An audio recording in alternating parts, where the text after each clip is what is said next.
pohditaan Suomen ja EUn asemaa osana muuttuvaa kansainvälistä järjestystä.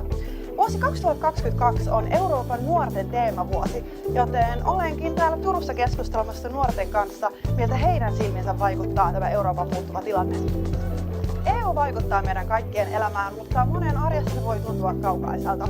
Nuorilla on kuitenkin merkittävä rooli paremman tulevaisuuden luomisessa. Miten teidän mielestä näiden EU-maiden korkeakoulujen yhteistyötä voitaisiin tiivistää ja mitkä ne vaikutukset voisi olla? No EU-tasolla ollaan tehty aika paljon. EU on pyörinyt siellä pitkälti taustalla. Se on luonut erilaisia puitteita ja yhteistyömahdollisuuksia näiden yliopistojen tasolla. Yksi on semmoinen, että opintopisteitä ollaan yhtenäistetty, ja niin näitä tutkintoja sit hyväksytään myös toisissa jäsenmaissa. Mutta sitten taas tämä EUn ehkä menestynein tarina tässä on tämä Erasmus-ohjelma, jonka kautta moni korkeakouluopiskelija lähtee vaihtoon toisiin Euroopan maihin. EU-tasolla ollaan tehty myös tämmöinen Eurooppa-yliopistoaloite, missä kansallisista yliopistoista tehtäisiin tämmöisiä Eurooppa-yliopistoja, missä näiden yliopistojen välinen yhteistyö syvennettäisiin ja yhtenäistettäisiin kokonaan. Ja opiskelijoille, jotka opiskelevat siellä yliopistossa, niin he pystyisivät vaihdella näitä opintoja näiden yliopistojen välillä. Että esimerkiksi jos aloitat ensimmäisen vuoden Suomessa, niin toisen vuoden voisit opiskella Italiassa, kolmannen Ranskassa, jolloin tässä tuo paljon kansainvälisempiä opiskelijoita. No niin, toi kuulostaa aika hyvältä. Mitä EU voisi tehdä opiskelijoiden mielenterveyden edistämiseksi? Euroopan unioni on asettanut erilaisia direktiivejä, jotka kohdistuu sosiaali- ja terveydenhuollon palveluihin. Vaikka Euroopan unionilla ei ole suoranaista valtaa jäsenmaiden terveydenhuollon palveluihin, niin silti mun mielestä voisi sellaisia suurempia linjavetoja tehdä ja on esimerkiksi terveydenhuollon palveluiden järjestämiseen ja kilpailuun liittyviä direktiivejä, niin mun mielestä ihan yhtä lailla voisi tehdä sellaisia, mitkä luo painetta esimerkiksi sellaisille maille, jossa opiskelijoiden mielenterveyden haasteita tai palveluita ei ole tarpeeksi huomioitu.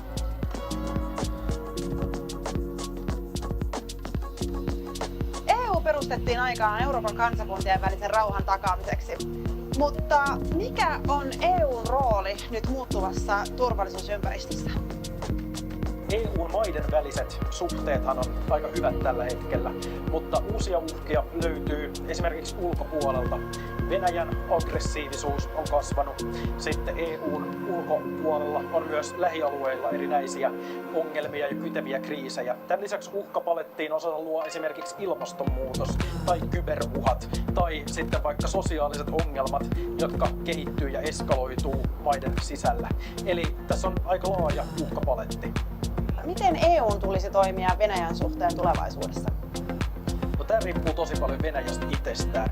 Mikäli Venäjä jatkaa nykyisellä autoritäärisellä ja aggressiivisella linjalla, niin sehän on ihan selvä, että EU täytyy jatkaa tiukkaa linjaa. Mutta mikäli tällä pitkällä aikavälillä Venäjän hallinto osoittaa selkeää muutosta, niin myös EU on pystyttävä reagoimaan myös sitten monella eri tavalla tällaisiin hallinnollisiin ja tilanteiden muutoksiin. No, mä ajattelen, että kaikki pakotteet ja rajoitustoimet, mitä meillä on ollut viime hetkinä, ne on ollut välttämättömiä tässä tilanteessa, mutta koen itse, että ne on tilapäisiä ratkaisuja. Mun mielestä, kun lähdetään ratkaisemaan ongelmia, niin meidän pitää löytää keinot niihin juurisyihin. Ja tälleen nuorena, niin ehkä mä haluan ajatella, että me pystytään lähitulevaisuudessa rakentamaan uudet Venäjä-suhteet tavallaan semmoiselle vakaammalle pohjalle, missä me pystytään keskittyä semmoiseen vahvaan dialogiin ja tuomaan niitä EU:llekin tärkeitä arvoja, esimerkiksi demokratia ja tasa-arvo. Yksi asia näissä Venäjä-suhteissa on se, että tällä hetkellä me siirrytään pois esimerkiksi venäläisestä energiasta. Että meillä ei tule semmoisia riippuvuussuhteita, mitä meillä on tähän mennessä ollut. Ja kun ei ole näitä riippuvuussuhteita, niin se EUn liikkumavara muodostaa niitä uusia suhteita on myös paljon laajempi kuin semmoisessa tilanteessa, että Venäjällä olisi esimerkiksi jonkinnäköisiä tämmöisiä peukaloruuveja, joilla se voisi kiristää esimerkiksi Euroopan koko energiatilannetta kylmänä talvena.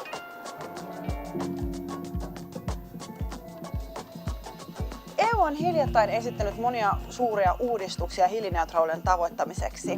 Mitä EU tekee nyt vihreän siirtymän eteen ja mitkä ovat seuraavat askeleet?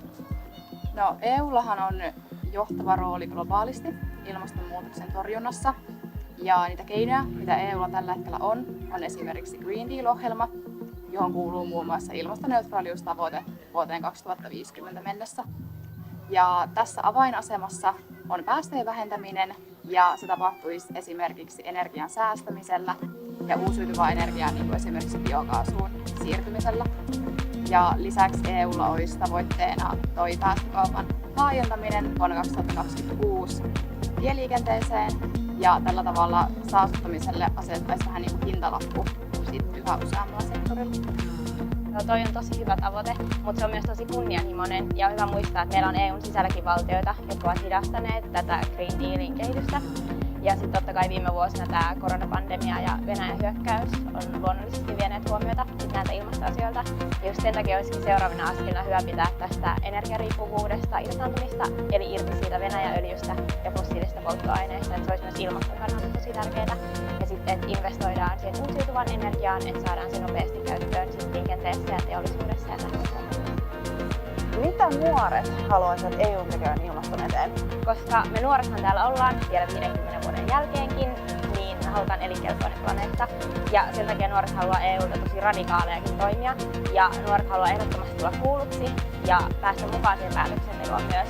Ja kuulla sen, että päättäjät siellä EUssa ottaa nuorten ilmastohädän vakavasti. Vaikka kaikki valtiot eivät lähtisikään tähän mukaan, niin totta kai jokainen ilmastoteko on askel oikeaan suuntaan. Ja EU toimii tosi hyvänä suunnannäyttäjinä muille valtioille ja alueille, että miten toimia tulevaisuudessa. Sitten esimerkiksi liikenteen muuttuessa vihreämmäksi EUssa voidaan luoda yrityksiä, jotka sitten luo painetta muiden maiden yrityksille toimia tavallaan ympäristöystävällisemmin. Ja lisäksi, koska ilmastonmuutosta nyt ei voida kokonaan torjua, niin EU tekee tärkeää työtä ilmastonmuutokseen sopeutumisen edistämiseksi. Eli EU esimerkiksi kerää dataa ilmastokriiseistä, ja tämän datan avulla voidaan sitten valmistautua näihin kriiseihin paremmin tulevaisuudessa. Tällaisia ja monia muita kiinnostavia keskusteluja käydään elokuussa Eurooppa-foorumissa Turussa.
Hyvät Eurooppa-foorumin Dear participants in the Europe Forum, discussion participants, friends, it is time to launch the second day of this year's Europe Forum, Europe in the World. We've changed the structure a little bit this year. We wanted to discuss more how Europe influences the rest of the world. My name is Niko Kyynäräinen. I will be the moderator for the second session of this morning, Europe, Political Economy and the Development of Global Trade. We also have other interesting subjects for today's discussions. I'm sure that all of you will find something interesting on today's agenda, and you can participate in today's discussions. The opening address will be given by the Mayor of Turku, Minna Arve. Minna, you have the floor.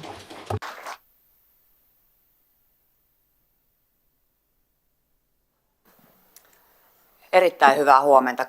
A very good morning to you all. Foreign Minister Lipavsky, dear ambassadors, dear Euroforum participants, I'd like to wish you all warmly welcome already for the 5th time here in Turku, where we organized the Eurooppa-forum. We've convened here in Turku for 3 days to discuss Europe, European policy, Finnish European policy, and other topical political and economic matters. After COVID-19 pandemic, we are now able to meet each other in bigger groups, and more importantly, we've opened the possibility to a wider audience to participate in these discussions, and also we are organizing a public speaking corner in Hansatori tomorrow. This is one of the key principles of Euroforum, to bring together researchers, policymakers and wider audiences as well to discuss topical themes. I'd like to thank everybody who's been involved in the organization of this Euroforum. We have more than 30 sessions in this Euroforum, almost 200 speakers, and all this proves that Euroforum has established its place as the opener of the autumn's political discussion season. So this is a very important political discussing forum for policy and economic matters in Turku and in the entire Finland. So I'd like to extend my thanks to all of you who've been involved in this. Now, this year's Euroforum is being organized in exceptional circumstances. We have a war in the middle of Europe. The brutal aggression of Russia in Ukraine towards the state of Ukraine and its citizens has changed a lot in Europe. The war challenges our European key values: freedom, peace, security and human rights. It influences a lot in European politics, economy and energy policy. And of course we cannot forget the tragic losses of human life and human suffering. Yesterday I participated in the Independence Day celebrations of those Ukrainians who now live in Turku, and I was very happy to be involved in these celebrations. People celebrated together. They sought security and peace from each other. They wanted to celebrate together, far away from home. I felt really happy to be part of that day, and they were also thankful for the support they have received, and I'm happy that we have been able to give them support and provide them homes and place to live while they are here. In many ways we are heading towards new times, and of course we need to support Ukraine in all possible means. We have to support European unity and think about what are the factors that unite us Europeans. Euroforum and other events like this give us a possibility to define our future orientation and look for Europe's place in the world. Work that is being conducted in different cities in Europe is a very important contributor in this job. By 2050, nearly 70% of global population will live in urban areas. So cities and urban areas are key places as drivers in community and society change. We can create future by being brave and resilient and be prepared for the future. We are often more agile than state governments and state administrations. We are close to citizens, and we know that changes have to be carried out in an economically, politically and environmentally sustainable manner.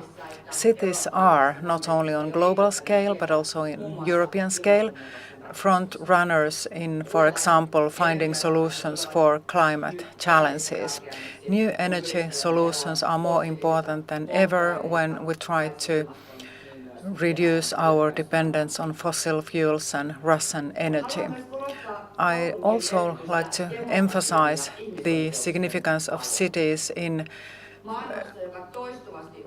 defending democracy and human rights. We need to protect human rights, peace and security in all situations and defend these key values with all possible means. I have been very pleased to notice that cities have taken this role all over the world, also in those cases where political and democratic development is at risk. I hope that today and tomorrow we can conduct forward-looking, future-oriented discussions here in Eurooppa-forum. What is Europe's role in the changing world? With these words, I'm happy to declare this event open. Warmly welcome to Turku.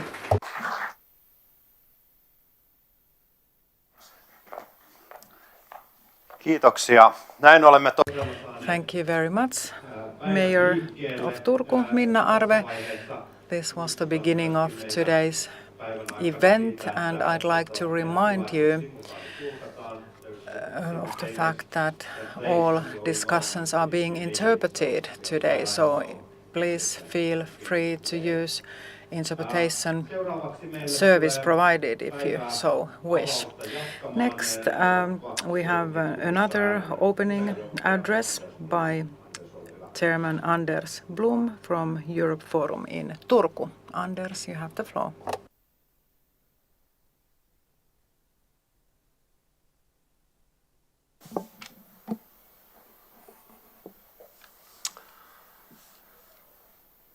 Mrs. Mayor,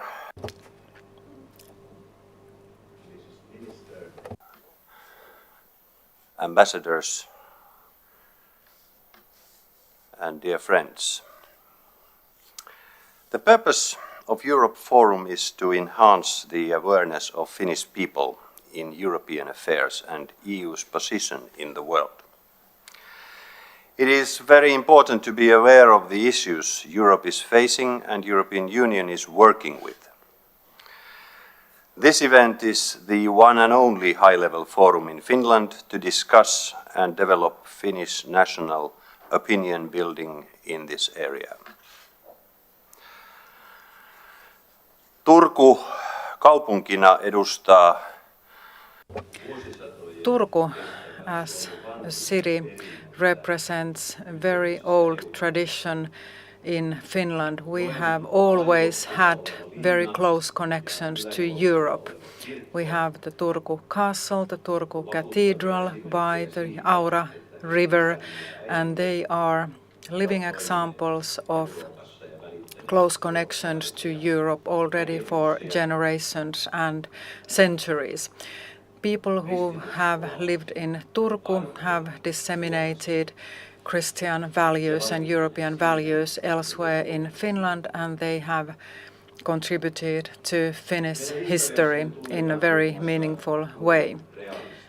We have the concept of realistic thinking in Turku. The realists in Turku thought about matters whether we exist or not.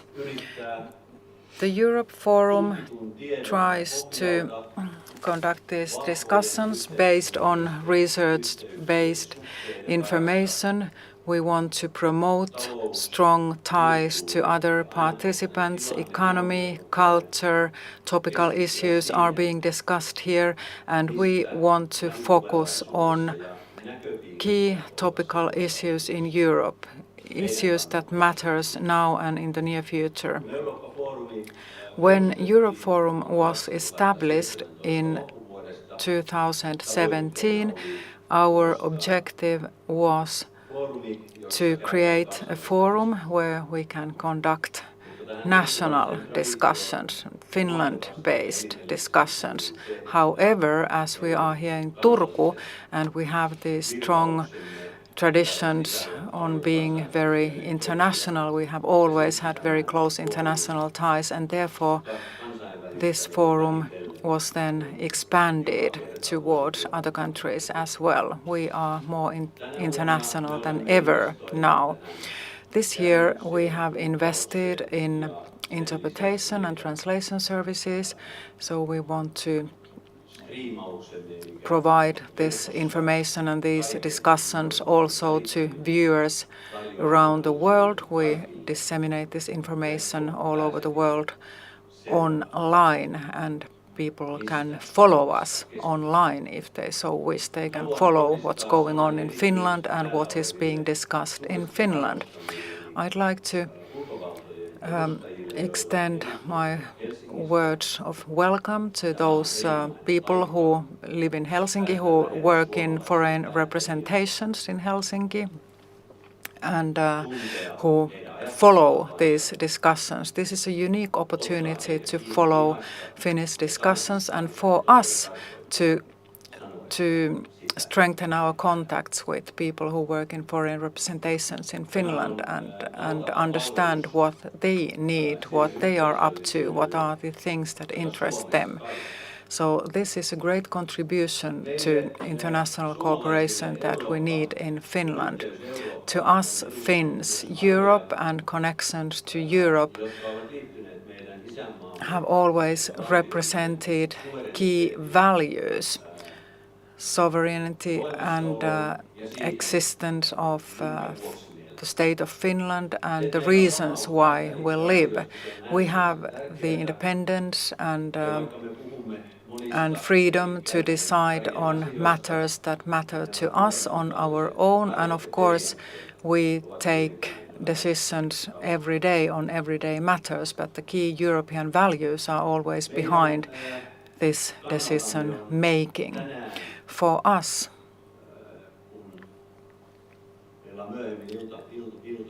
now that later in the afternoon we have a specific event for the Ukrainian situation, and we should conclude that Eurooppa-forum is only one European example of all those events and discussions than what Russia thinks, for example. It's a totalitarian, authoritarian state which is next to us, whereas we in Finland can freely express our opinions without being afraid of it.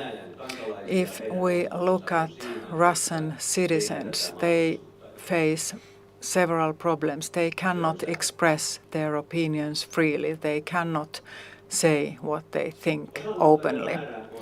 The number of participants in Eurooppa-forum has now doubled compared to 2021. We have more than 1,000 registered participants. Yesterday, 700 people followed our discussions online, and I believe that today this figure will only increase, not to mention Friday, when the Prime Minister of Finland and other ministers will join discussions here in Turku. So this is the beginning of the autumn political season, and this also represents a political transformation in Finland that we are living right now. In only 2 months,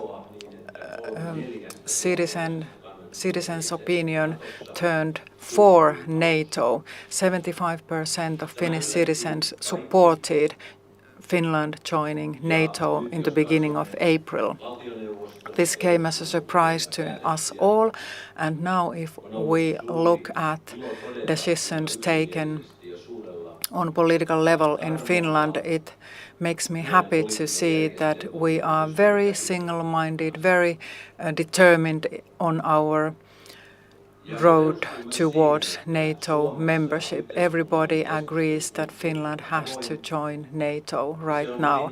This also proves that the political discussion culture is very free and open in Finland, and this is very satisfying to note, taking our recent history into account. Spirit of community is a strong Finnish value and a key value for this event as well. The organization behind this event is European Finland, which gathers together many different organizations in Finland, in universities, in academics, in the world of politics and economy, and different foundations and so on. So the European movement is also heavily supported by Sitra. So the European movement of Finland is an umbrella organization that gathers together many key organizations in Finland. Our organization is a very important organization and association representing civil society in Finland, and this is characterized by close cooperation between different authorities and organizations. And when we add openness and transparency into everything we do, it has a great empowering effect. With these words, I'd like to extend my thanks to the city of Turku, the universities in Turku, and all organizations and associations here for your good cooperation and support. In the end, I'd like to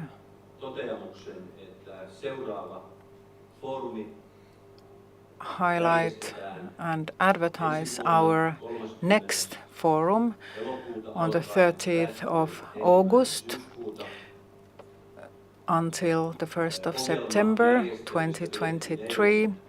We had our meeting on organizing next year's event yesterday at the University of Turku, and our next year's program will focus on transatlantic relations between Europe and the United States.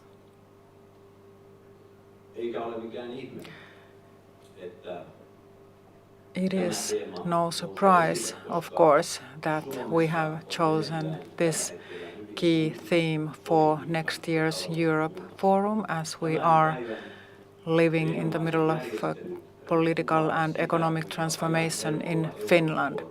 So this proves that we are closely following topical events. Today we are talking about economy, global economy and trade, energy matters. Energy transformation is reality in Finland, not to forget high energy prices this year. Dear participants of Eurooppa-forum, I'd like to wish you all warmly welcome. Enjoy this day. And I'd like to thank you all and thank all participants and all organizers of this event. Thank you very much. Kiitoksia, Anders Blom. Thank you, Anders Blom. We have a big delegation from the Czech Republic, led by Deputy Minister of Education, Radka Vildova.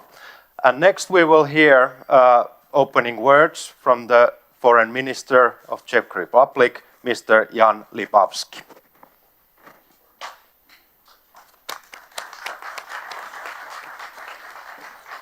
Excellencies, ladies and gentlemen, I'm pleased to share my brief remarks with you. In July, Czechia took over the EU presidency for the second time and assumed this role in the middle of the largest military conflict in Europe since the Second World War. Europe and Czechia, in its current leadership role, face an unprecedented challenge. Together with our allies, we stand against the direct threat to peace and security in Europe. The true face of the Russian regime has been revealed by its war crimes, violation of human rights, and the complete disregard for the value of human life and dignity. In close collaboration with allies and partners, we have to withstand this test. We have a shared responsibility to prove that the democratic path will ultimately lead to a successful and stable Ukraine. Brave Ukrainians carry on with heroic defense against the enemy. However, they cannot succeed without our support. Countries of the Western world have mobilized their resources and provided coordinated assistance. I am very proud that Czechia is a true leader in this effort. Assistance to Ukraine, managing the refugee crisis, and Ukraine post-war recovery are among the Czech EU presidency priorities. Vladimir Putin wages his brutal war against Ukraine. He also fights a war against Western democratic values.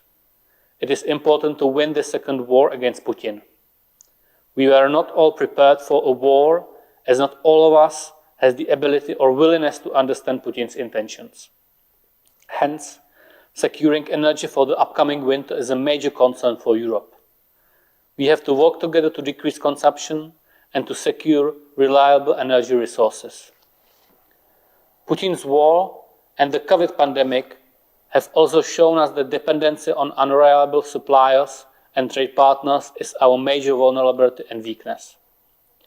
We have to strengthen the strategic resilience of the European economy and our democratic institutions. Finally, the war has proven once again that peace in Europe cannot be taken for granted. Keeping Europe secure requires strengthening our defense, including cybersecurity. The Czech presidency is ready to contribute to a more resilient and better prepared Europe. If we want to live up to the expectations of this huge challenge, we have to rethink, rebuild, and repower Europe. This is how Czechia perceives its presidency and the reason why we have selected our late President Václav Havel's slogan, Europe as a task, for our motto. Dear friends, I'm convinced that these issues and many others will form the basis of the European Forum's deliberations. I'm convinced that you will contribute to finding proper answers. I wish you many interesting and useful discussions. Thank you very much.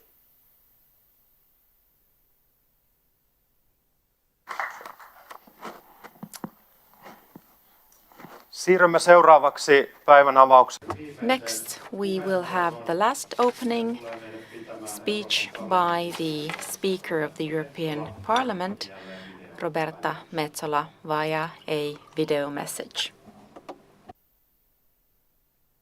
Dear participants of Turku Europe Forum, hyvät Euroopan ystävät. It is a pleasure to be participating in the Europe Forum in Turku. Since it was first held in 2018, the Europe Forum has brought the European discussion to thousands of people in Finland, facilitating an important dialogue between decision makers, experts and citizens. And so allow me to start by thanking Chairman Anders Blom and the Mayor of Turku, Minna Arve, whom I just was so happy to meet on the beautiful banks of Aurajoki in my last visit to Finland, for inviting me to address you today. Hyvät eurooppalaiset. The world is changing faster than many thought possible. Putin's tanks rolling into Ukraine on the 24th of February meant that the geopolitical sands have shifted in Finland, in the rest of Europe and the world. The post-24th February reality is a more dangerous one, but one that I am confident that we can rise to meet together. Europe, the European Union in particular, has shown unprecedented unity in the face of a war on our continent. We did this because we know that Ukrainians are not only fighting for their homeland, but fighting to preserve the values, peace, freedom, democracy and the rule of law that are so fundamental to our way of life. Ukraine's fight is Europe's fight. The decision to grant candidate status to Ukraine is historic. It is once again the European Union's way of showing Ukraine that they are not alone, that they can count on us. EU membership will not come overnight, But candidate status will mean impetus for the reform agenda. It will mean access to programs. And most importantly, it will mean that the hope of those suffering in Ukraine and also of those worried in Moldova will translate into tangible progress. The next steps will be crucial. As war fatigue will inevitably set in, it is our responsibility to ensure that we do not become complacent. Firstly, this means we need to continue supporting Ukraine. This means more weapons, military and humanitarian aid to Ukraine. This means rebuilding and reconstructing Ukraine. This means no more gas or oil from Russia. Secondly, this means that we must engage, that the way we engage with autocrats must change. It is up to us to defend the rules and values-based order that we stand for, to cement an interdependent relationship between nations and people who are proud of their differences, but who understand that in this new world, the future can only be together. If not us, it will be someone else who will shape our future for us. And thirdly, this means that we need a new security and defense architecture in Europe, one that can be proactive, flexible, agile and resilient, one that is capable of countering hybrid threats, including cyber attacks. This means reducing our capability gaps and boosting our investment in defense and in innovative technologies. This means putting our money where our mouth is. Here I would like to welcome Finland's historic decision to join NATO and the strong leadership that President Sauli Niinistö has shown to the world. We know Finland is a long-time NATO partner and will be a security contributor in Northern Europe and the Baltic Sea area. This autumn, the European Parliament and the Czech presidency of the Council have a lot to work on, taking into account the concerns of geopolitical stability in our region, rising inflation and energy supply. As co-legislators, the European Parliament, with many of the Finnish MEPs in crucial roles, will work hard to achieve concrete results. Our focus will be on speeding up the green and digital twin transitions. This means the adoption of the Fit for 55 package, the European Chips Act, the Artificial Intelligence Act and the cybersecurity files. We will also be working on the European Pact on Migration and Asylum, the implementation of the Strategic Compass, as well as making progress to bolster our defense capabilities. Russian aggression in Ukraine and the pandemic showed us that we need to advance towards a more efficient European Union. This is what I had the opportunity to discuss with Speaker Matti Vanhanen and leaders of parliamentary groups in the Eduskunta in June. This is also what the citizens asked from us in the conference on the future of Europe. We must be ready to look at how we operate and see where we can do better. We can enhance the Union's capacity to act. The European Parliament is ready to start a conversation, and it is ready to do it jointly with the other EU institutions and member states. The next natural step is having a convention to initiate a discussion on what more we could do in vital areas such as health, energy, defence and fundamental values. No suggestion for change should be off limits. Whatever process is required in order for us to get there should be embraced. My hope is that member states and citizens take an active role in the debate on the future of Europe. The European Parliament wants to hear from Finland. And if you come up with proposals, if you present solutions, you will be part of the conversation and your voice will be heard. I'm looking forward to welcoming Prime Minister Sanna Marin to the European Parliament in Strasbourg in September for the This is Europe debate. I wish you successful discussions at the Eurooppa-foorumi in Turku. Kiitos.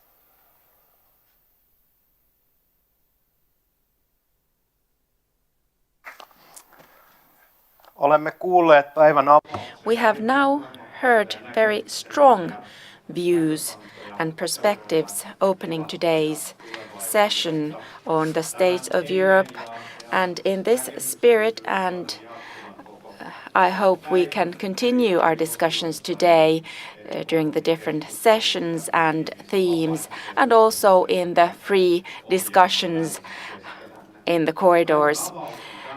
We have now opened this session, and at 9 o'clock sharp we will continue with the next session on European and global trade. And if you want to attend other sessions, you have the opportunity to change the room now. So I'd like to thank for these opening words.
No niin, hyvät ystävät, lähdetään.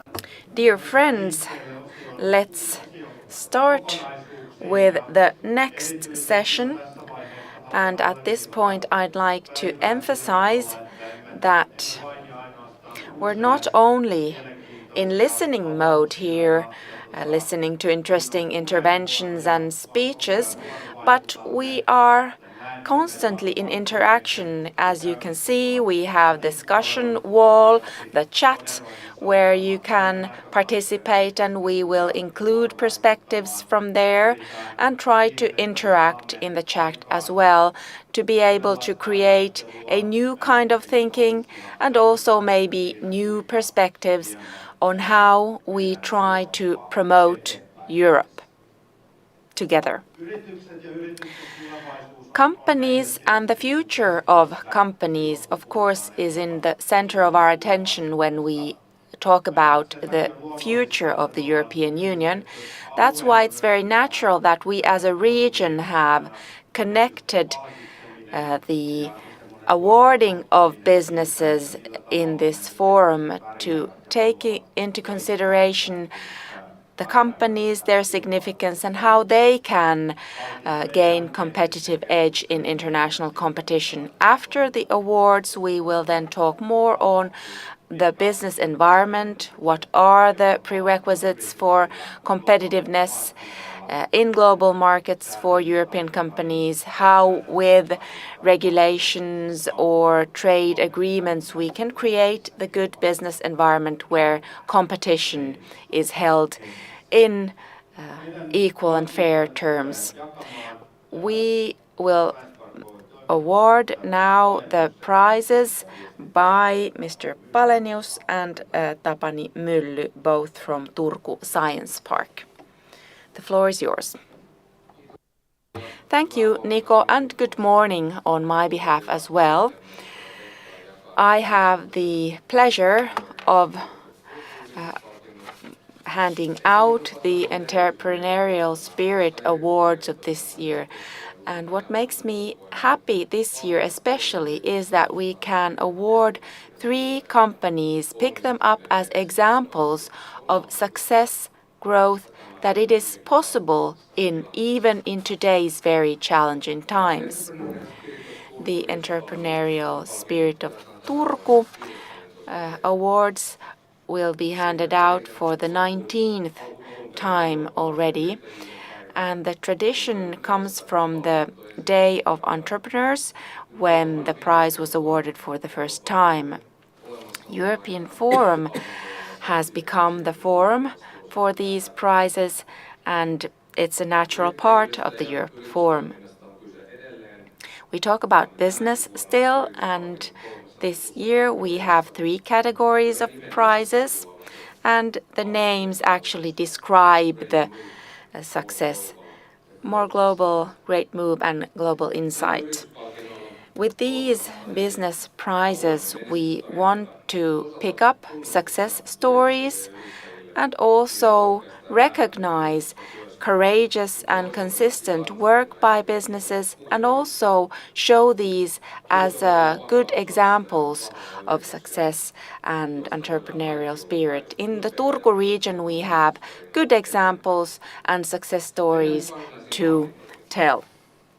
Let's move on.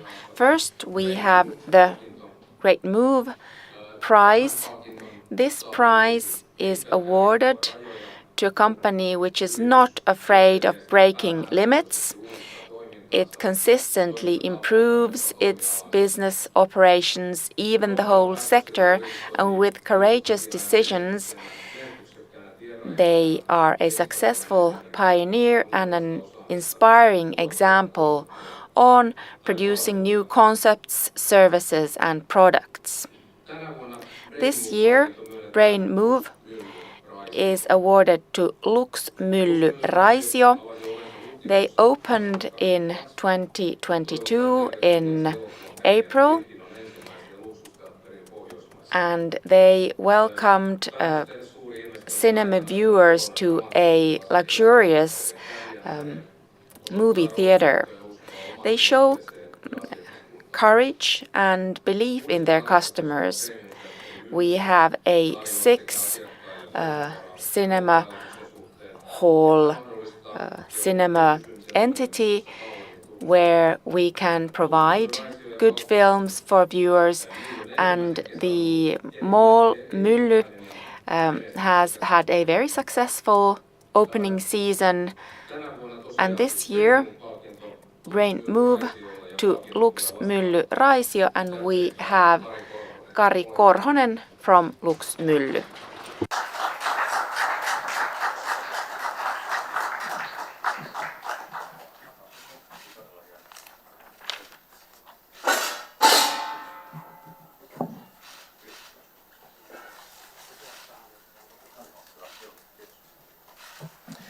Toivotetaan onnea ja menestystä. Congratulations for Finkino and the new movie theater. The next category, Growth Insight. This prize criteria states that the company business is such that it preempts growth. It can be the growth of its own, or then it can be based on networks or growth through partners, where the company creates opportunities of growth for other companies. On the basis of their growth concept, they provide a courageous example for new startups. Growth Insight Award is given this year to Rester Limited. Rester operates in the textile and fashion business, which is one of the most environmentally burdening sectors and emits a lot. Greenhouse emissions, water consumption, and non-renewable energy resources are the main problems. By enhancing circulation, recycling, we can reduce the amount of virgin fiber needed in textile production. Tightening regulation means new opportunities for business models as well. We have in Paimio a unique company, Rester, which is a pioneer in the circular economy, and their potential for being a market leader is great. We have their customer service manager, Henna Knutila, who will receive this prize.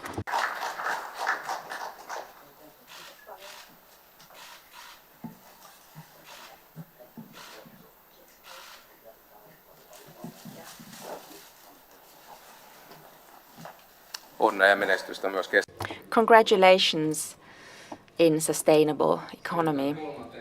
The third category then, Born Global. Their success is based on international operations. They play in the European League or even in global markets, and most of their products are exported. This company can combine design, manufacturing, and marketing in a successful way. They have a large network of suppliers and they operate globally. Born Global is awarded to TM Systems, and the justification is lengthy, cutting emissions, circular economy business model, saving in energy. These are all prerequisites for a sustainable future. TM Systems' know-how and technology are based on these. They develop technology for the process economy and process industry, and both global actors as well as smaller enterprises have been able to cut down on their carbon footprint with this new technology, and also they can reutilize the emitted gases the CO2 negative technology has taken them to new markets, new countries, and in new customer groups. And this is how TM System supports the EU Green Deal targets and creates non-emission ways of energy production. They have created global networks, and most of their production is sold to international markets. Continuous innovation creates new solutions for a cleaner future. Born global to TM Systems, and we have here the CEO, Markus Hallavo. Please.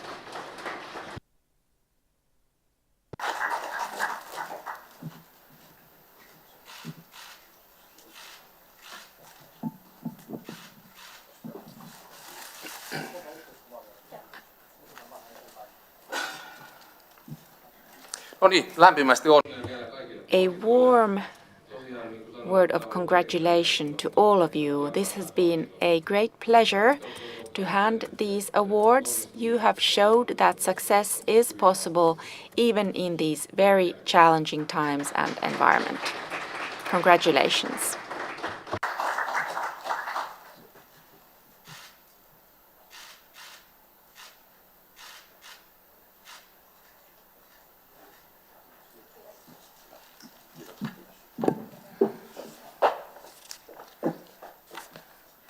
No niin, yrityspalkinnot on jaettu. These were the business awards. Niko, how will we continue? We are a little bit ahead of schedule now. You are so agile and quick, all in all, that before moving on to our keynote speakers, we have the opportunity maybe to grab a sip of water or a cup of coffee. So we will have a 5-minute break and move on then according to our schedule. So a short stretcher bio break in between. Thank you.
No niin, hyvät ystävät, ruvetaan.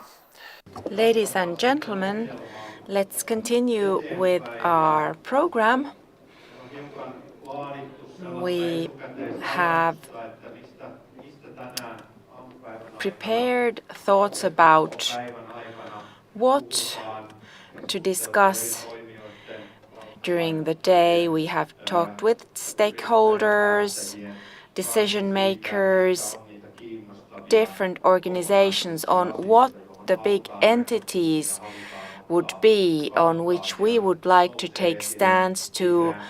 The green transition is a strong theme, the digital transition, trade, industry, renewing, maybe recovery from a crisis, climate as an overarching theme, the functioning of markets, competition, competitiveness and ability to compete, the future of euro, that is a significant factor which arouses thoughts among our entrepreneurs and decision makers. How do we see the future's development, markets and competitiveness in today's world? As I said previously, Eurooppa-forum's function is to provide a platform for discussion that produces new perspectives, new points of view, produces policy to Finland, makes us part of the development of Europe. We want to take a position as a civil society on what kind of a Europe should the world see, and to improve interaction between the participants. We have the opportunity of the audience here in the room to ask questions from the speakers, and my colleague, communication manager Tapani Mylly from the Turku Science Park moderates the web discussions so that also the comments in the chat box can be integrated into the discussions of today's program. So let's be active and try to interact to make a good whole of this all. Our first keynote will be held by Vesa Vihriälä. He is a known face to us at the Eurooppa-forum. Vesa maybe is one of our, well, I couldn't say maybe powerful to make him shy out, but everyone knows when you follow the media, when you read studies and discuss publicly on different perspectives, Vesa is an important participant, and he has been one of those who has produced the perspectives to the Finnish government on how Finland will survive the pandemic, the crisis, and how can we develop towards future challenges. But of course we are living very turbulent times, and that's why Vesa, as an economist, and the Finnish economists at large have been very active in discussing and providing perspectives. Today, Vesa will talk us through. He is the professor of practice at the Helsinki Hanken School of Economics. He will talk about common fiscal actions, transfer union or something else. He will provide us some insight in what direction will we take. Vesa, welcome. Kuuluu ilmeisesti joo. I guess you can hear me very well. Thank you for the invitation. It's always a pleasure being in Turku Yesterday I visited the Handicraft Museum and it was a very interesting place. I recommend it to everyone. Well, I'm not here to talk about the history of Turku. I'd like to talk about fiscal policy in Europe and joint fiscal policy actions in Europe. That is a clear restriction because economy and Europe and fiscal policy and Europe are very wide themes and therefore I have to focus on some more precise area. I'd like to talk about in what sense we can think about joint fiscal action in Europe, to what extent there are joint action, what's the development behind them and what are the problems related to this development and where are we heading to with fiscal policy actions. And well, the starting point, well, as I'm not a lawyer, but still I have to list a few key European treaties here. They are clearly on the background of fiscal policy as well. Well, economic policies are a matter of common concern and common interest. So we have to think about economic policy matters together. Secondly, assistance may be granted in severe difficulties caused by exceptional occurrences to single member states, but this is very limited according to Article 122. And then the limitations and restrictions are in place to limit joint responsibility and joint actions. No central bank can finance state debt and costs and expenditure. And then, of course, prohibition of monetary financing, the no bailout clause. Member states cannot take responsibility on each other's debt. And then the fifth element in fiscal policy is the requirement for the avoidance of excessive deficit. And this has been clarified in the annex of the treaty, i.e. deficit has to be a maximum of 3% and debt at a maximum of 60% of GDP. And all these are listed in the famous Stability and Growth Pact.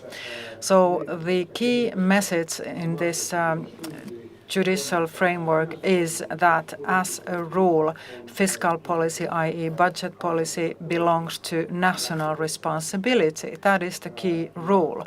And then what the European legislation states is that with judicial means, the European Union tries to maintain a good balance in fiscal policy management in member states, making sure that they have fiscal capacity in place for more difficult times, and then at the same time EU protects other countries for irresponsible fiscal policy in any other member state. And all this results to joint fiscal action, and risk sharing, if we want to use this term, is very exceptional. It has to be used in only special circumstances. So I can illustrate my ideas with these circles. These circles illustrate the different elements or different functions of European fiscal policy from the point of view of national economies. First of all, stabilization. EU tries to stabilize fiscal policies over time. Second, EU wants to secure growth and well-being in long-term. Growth includes other elements as well, environmental well-being. Of course, they also have an impact on material production as well. And then redistribution as a third circle is also a key element in any economic policy, how to redistribute wealth.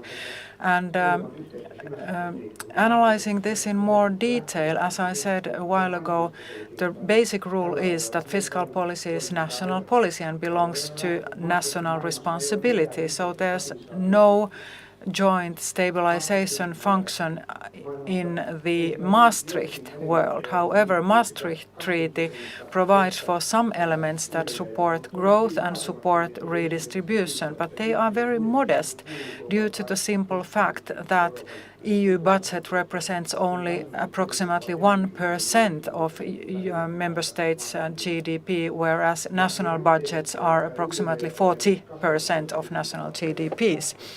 And therefore, joint action has been restricted to cohesion policy, common agricultural policy, and European social policies. So this is the Maastricht world on the basis of which Europe headed to global finance crisis and euro crisis. And these events made it clear that we have to do something differently. And due to this crisis, independent member states experienced serious economic trouble, and then due to force, Europe had to establish some support mechanisms,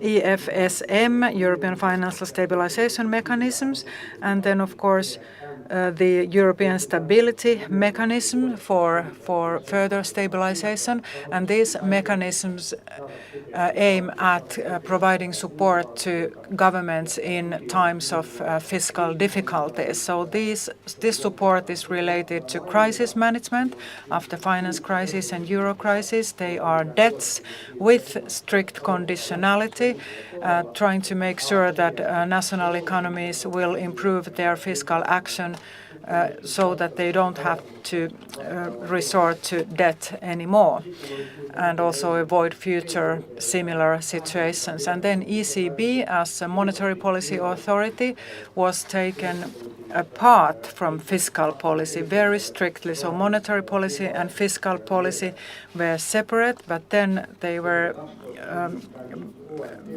blurred due to Draghi's promises.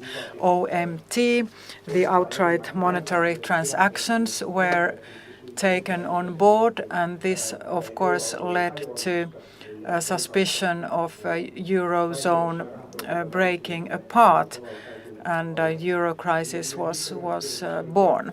And as we know from history, the OMT, outright monetary transactions promise, was a key driver here. So this was the world that we found ourselves in after euro crisis. Joint fiscal policy, joint fiscal action were born. Of course, OMT were never activated. That is something that we have to bear in mind compared to other stabilization and support mechanisms. So this was the situation until the next crisis, COVID-19 crisis, and one natural thought would have been, of course, that, okay, we resort to those mechanisms that were established before, when we understood that COVID-19 meant very asymmetric shocks in the euro area. And of course, those countries that were highly indebted suffered most from COVID-19 as well. Well, I analyzed this in more detail later on, but at this point I need to highlight the new step, the Recovery Fund, NGEU, the Next Generation EU, and Resilience and Recovery Facility, RRF, is a key element in Next Gen Europe. So this was a mechanism that was established for crisis management, at least formally, and this brings in new elements compared to different mechanisms, including ESM and others. So already RRF has the stabilization effort built in those countries that are at risk of recession, but also an element to promote growth, and also green transition and digitalization were named as key emphasis points in this project. So 750 billion euro was given to these actions. Redistribution between member states. Conditionality was not so strict anymore, but conditionality was built in cohesion policy type manner. So purpose-related conditionalism was built in. So no macroeconomic adaptation program was required, and then a new element was built in, a joint debt, which was formally considered as being against the EU treaties, was also built in. In addition to that, the ECB introduced massive acquisitions of debt papers on the market. So many new elements were put in, and also the EU budget included support to mitigate unemployment risks fund in Europe. Also an important amount of money, but qualitatively it is not far away from EFSM mechanisms that was already put in during the euro crisis. So what does it mean, the Recovery and Resilience Fund, in terms of fiscal policy? What does it mean? Well, in the end, it was not a stabilization instrument, although it was introduced as such. It was more a growth instrument because it aimed at providing better adaptation to member states to green transition and digital transition. But the allocation of funds took place very slowly, 2021, and this year, when most member states recovered very well from COVID-19, the monies had not been allocated yet. So joint funds and their significance in recovery was minimal compared to what member states had done with their own money.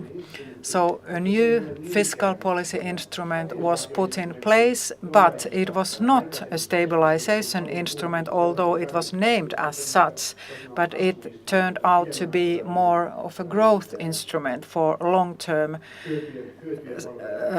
securitization of growth. So what has happened in recent years then? Well, these two crises have led to new elements, including fiscal policy risk sharing. Resources are somehow acquired together and they are allocated with certain principles to certain countries. However, these are mostly ESM, European Stability Mechanisms, so these are ad hoc measures that have been introduced because conditions so require. They are one-off instruments such as RRF. So this has been the recent development in Europe, and also COVID-19 led to discussions on whether we need stronger joint fiscal capacity or not, whether the fiscal capacity is predetermined risk-sharing mechanisms, some sort of unemployment fund or rainy day fund, whatever, as long as it's predetermined, resources are acquired from the markets, and then when certain conditions appear, these resources can be reallocated. Or is it joint fiscal capacity where with discretionary thinking resources are allocated to different purposes along the lines as member states do in their own national economies. So this discussion is still going on, but still not much has happened in terms of joint action, joint fiscal capacity. Why is it so? Well, there are two reasons for inactivity. First of all, the economics side, the arguments are not so clear. So the benefits or necessity of an EU-EA fiscal capacity is perhaps not as clear as sometimes argued. Well, However, I'd say that the political economic aspects are more important. There is strong resistance in the north to one-directional unintended redistribution, i.e. transfer union. That is something that especially northern countries do not want. They don't want redistribution of resources. So, let's go through the reasons here very briefly. On the economics side, it's very clear that if we find ourselves in a situation where monetary policy does not function properly, zero interest rate and so on, then fiscal policy becomes more important. Well, this does not necessarily lead to joint fiscal capacity. Of course, it would be easier to tackle problems with joint capacity, but the difference would perhaps not be so big. In 2010, according to joint mechanisms, member states agreed on a survival package. That was not a problem. Next year's this common will was non-existent, and therefore the Commission and many member states thought that it's more important to curb public debt instead of helping with economic recovery. So it was about different opinions and different political will, not that we couldn't have done it. Well, in this context, I'd like to highlight that this argument is there. Well, we need joint fiscal capacity, but it's maybe not as strong an argument as many people think. And another more traditional, maybe more fundamental reason for joint fiscal capacity is that whatever its mechanism is, economic cycles are different in different countries, even within a single monetary zone. So monetary policies are not in place here. Fiscal policy measures are needed, and they belong to national responsibility. So insurance is often more efficient than saving, because by insuring you share risks. So this argument is also true, in my opinion. However, we can also present other arguments and think about what has happened in the United States. It's a massive currency zone where massive monetary transfers have actually contributed to a very small share of total stabilization. So capital markets and credit markets have played a more crucial role in recovery of the United States. So 10-13% belongs to fiscal policy measures only. Of course, there are situations where insuring is more profitable than being prepared.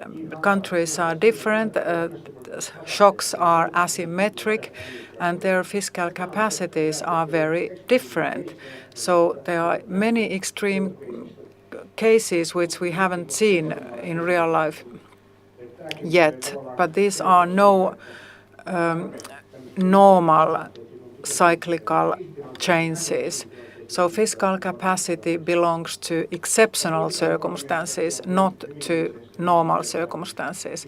And then political economy is characterized by moral hazard, and this doesn't, of course, mean that member states that are in a difficult situation would try to do something suspicious to receive fiscal support. Well, this is not the case, but moral hazard means that member states that have little fiscal space, if they receive support from other member states unconditionally, no political will is created in those countries to take difficult decisions. They need this is the moral hazard I mean here, and this results in, well, if a generous support mechanisms is in place, the same countries always receive support because they don't have any incentive to improve their economy, and this potentially leads to high indebtedness, and this can lead to more debt, and a vicious circle. So this has resulted in rough division between North and South in Europe. Those countries in the North often opposed to any direct one-directional monetary transfers. And of course, Finland is one of these countries. Of course, we have historical reasons for being critical towards direct monetary transfers. We have the Winter War, Cold War, 1990s economic crisis. And then, of course, there are other principles like the prominent status of law, what has been agreed in society should be, and of course no bailout and other limitations in treaties, and only with strict conditionality and no EU debt principles. Thinking about the situation we are in now and looking at history, the crisis in Europe, financial crisis, euro crisis, COVID-19 crisis, and now the new Russian crisis, the geopolitical crisis, and together with economic crisis. So looking at all these crises, what are the needs for possible joint fiscal action? A few observations here. Well, first of all, the recent decade since 2009, including what has happened now in Ukraine, well, it tells us that in general, significant shocks are more frequent than what we thought before. Secondly, Russian aggression, it's a huge security challenge, but also major economic challenge. Thinking about energy balance and energy markets, it has an impact on countries' need to rethink their security and energy policy mix and how to support Ukraine as well. And also we have an increased urgency of green transition. This is research-based, and also the crisis in Ukraine has created an accelerated need to get rid of fossil fuels, especially those coming from Russia. And then third, it is quite clear that Europe is now falling behind in technological competition compared to US and China. And putting all these together and taking into account that the global economic system is being fragmented, for example, global trade is possibly on the decrease and big countries want to be more protective, and new blocks are created globally, Europe being one of them. So Europe might be left alone more often than before. We cannot rely on US or Chinese technologies anymore. So Europe's own competitiveness becomes more important. So what are the implications then? If we take these 5 factors into account, it is quite clear that we have more demand for insurance against large shocks. If large shocks are more frequent, we need to have responses to them. Also, there's more need for more investments in green transition. And thirdly, we have a greater need of several types of EU-level public goods, those goods that serve everybody and everybody benefits from these. There's no free rider problems, so R&D, particularly to develop green technologies, cyber health, border security and defense. And when we think of all these 3 matters, it becomes clear that common or joint fiscal action is more prominent than ever. So, what about the future? Does the calculus on EU fiscal policy change? Well, yes and no. Is a very diplomatic answer, of course. As I said, it is evident that we have more large shocks and we need more insurance against macroeconomic shocks. ECB is in a difficult situation now. It cannot raise interest rates as much as it should be because there might be negative implications in some member states. Now inflation is very high, and the ECB has to raise interest rates at the same time, making sure that, for example, interest rates in Italy do not raise too much. And then, of course, we need the capacity to act decisively in large shocks, and we have to provide support for those member states in trouble. We need stronger capacity. At the same time, we have to make sure that we do not create room for moral hazard. Secondly, we have to invest more in green transition in large amounts. Maybe 20% more investments are needed in green transition for many years to come, for decades to come, and most of this has to come from the private sector. Thinking about all investments in European Union, 13 to 15% only are public investments and rest are private investments. So private sector has to step in here. Of course, on the other hand, public sector must be active too. I will provide you some figures later. But the investment needs are so big in green transition, we cannot think that the EU budget is enough here. Also, member states have to step in, and the private sector as well. For some member states, this is very difficult, of course. And then third conclusion is that public European rights in general are in greater need. So the only conclusion here is that we have to increase and reallocate the EU budget. 1% of GDP is absolutely too little if you think about our needs in R&D, defense, and many other areas, also in green transition to some extent. Then joint preparations, joint fiscal policy, and large shocks.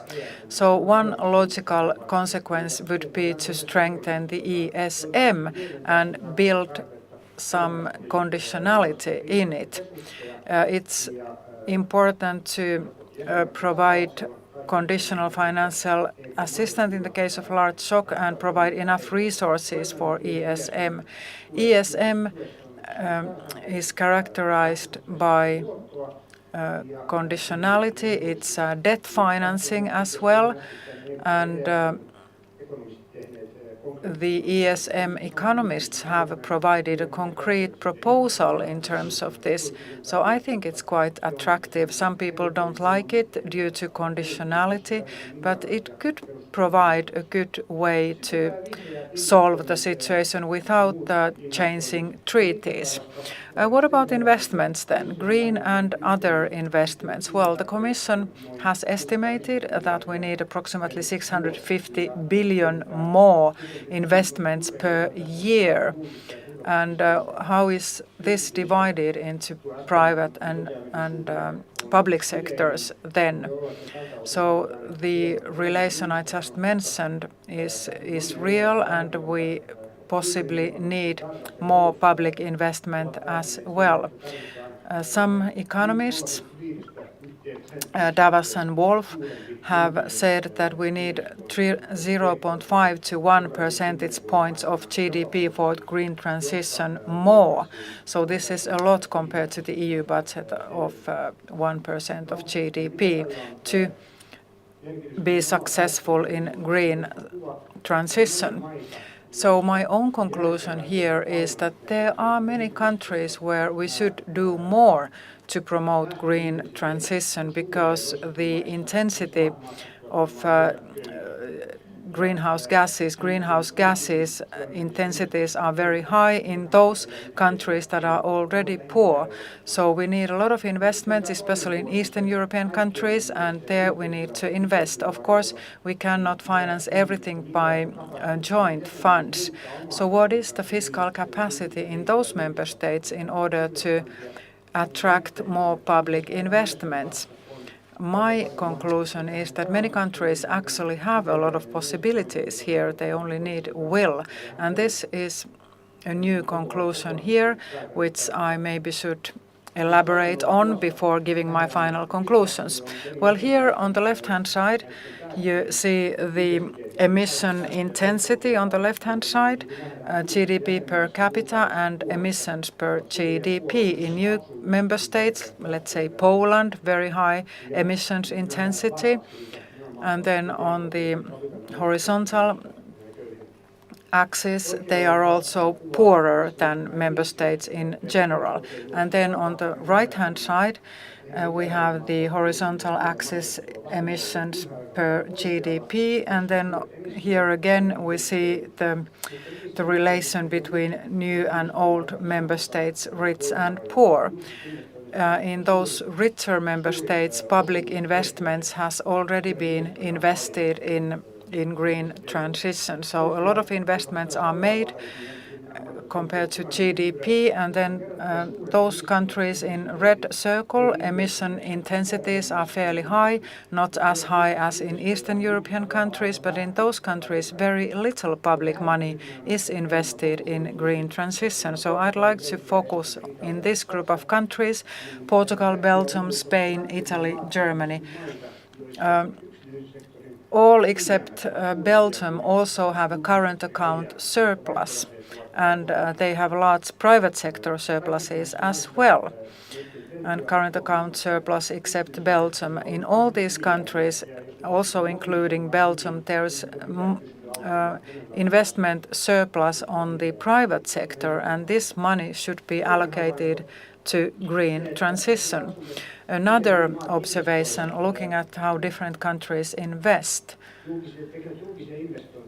how they do public investments. Of course, it depends on the size of the public sector in a given country. If the public sector is big, of course, more is invested. But it's not as simple as that. Those member states where the share of investments of all public expenditure is small, the horizontal axis, investment as a percentage of general government expenditure, Portugal, Italy, Belgium, Spain, Germany, are countries where little money is used in investments of total public expenditure as a whole.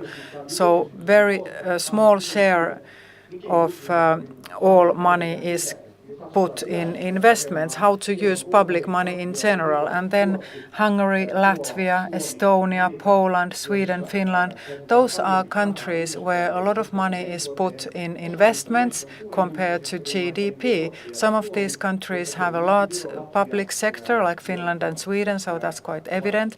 But also Estonia and Latvia with small public sectors, but still these countries put a lot of money in investments instead of running current expenditures.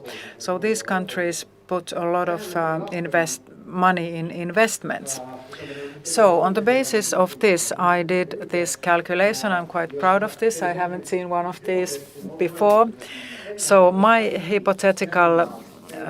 hypothesis was, what if all member states would use a similar share of their public expenditure in investments as the median of old member states, EU 15 median here, the yellow graph, or whether they would put as much in investments as EU 27 median does. That is higher because new member states generally invest more, and nothing else would be done. Public sector size remains the same, etc. So that would mean that those countries which now invest a little of their public spending in investments would raise this level to median EU 15 or EU 27. If we look at this graph now, in many countries, investments would increase quite a lot. And a positive conclusion here would be that as a whole, the EU average would increase by 0.5 to 1 percentage point if all countries would raise their investments to one of the two median levels, as also the two other economists concluded. So this would lead to rise in investment. So how we take care of public expenditure now has a significant impact on how public investment is used in the future. So my conclusions are here. Looking at where we are now, we have these three elements. First of all, how to react to cyclical changes, what is the role of joint fiscal capacity and joint fiscal action, how to finance joint fiscal action, and how to respond to other common needs, how to invest in EU public goods. Well, my personal conclusion is that we need a stronger, more resilient financial support mechanisms in EU. I would build it on the basis of ESM and then expand it in a way that it can respond better to large shocks. This does not require any treaty changes, and especially if we want to make next generation EU a permanent one. It is based on Article 122. It's made for very exceptional circumstances, and it's difficult to say whether next generation EU can be made permanent or not. It does include monetary transfers, direct ones, and therefore there's a lot of opposition towards it as well. We have a strong need for investments, and therefore Stability and Growth Pact should encourage putting investments in those targets where public goods can be created, especially in terms of digitalization and green transition. In my opinion, it means that in Stability and Growth Pact already has some specific or special rules for promoting investments. If a member state uses more of its public expenditure in investments, it should receive some incentives. For example, Stability and Growth Pact limits and rules could be less strict for these countries, because then they would be better prepared for digitalization and green transition. I'm not defending any new golden rule that public expenditure would be totally outside of fiscal policy. That is unsustainable simply because interpretation of what is an investment and what is a current expenditure is difficult and not so clear. So we have to be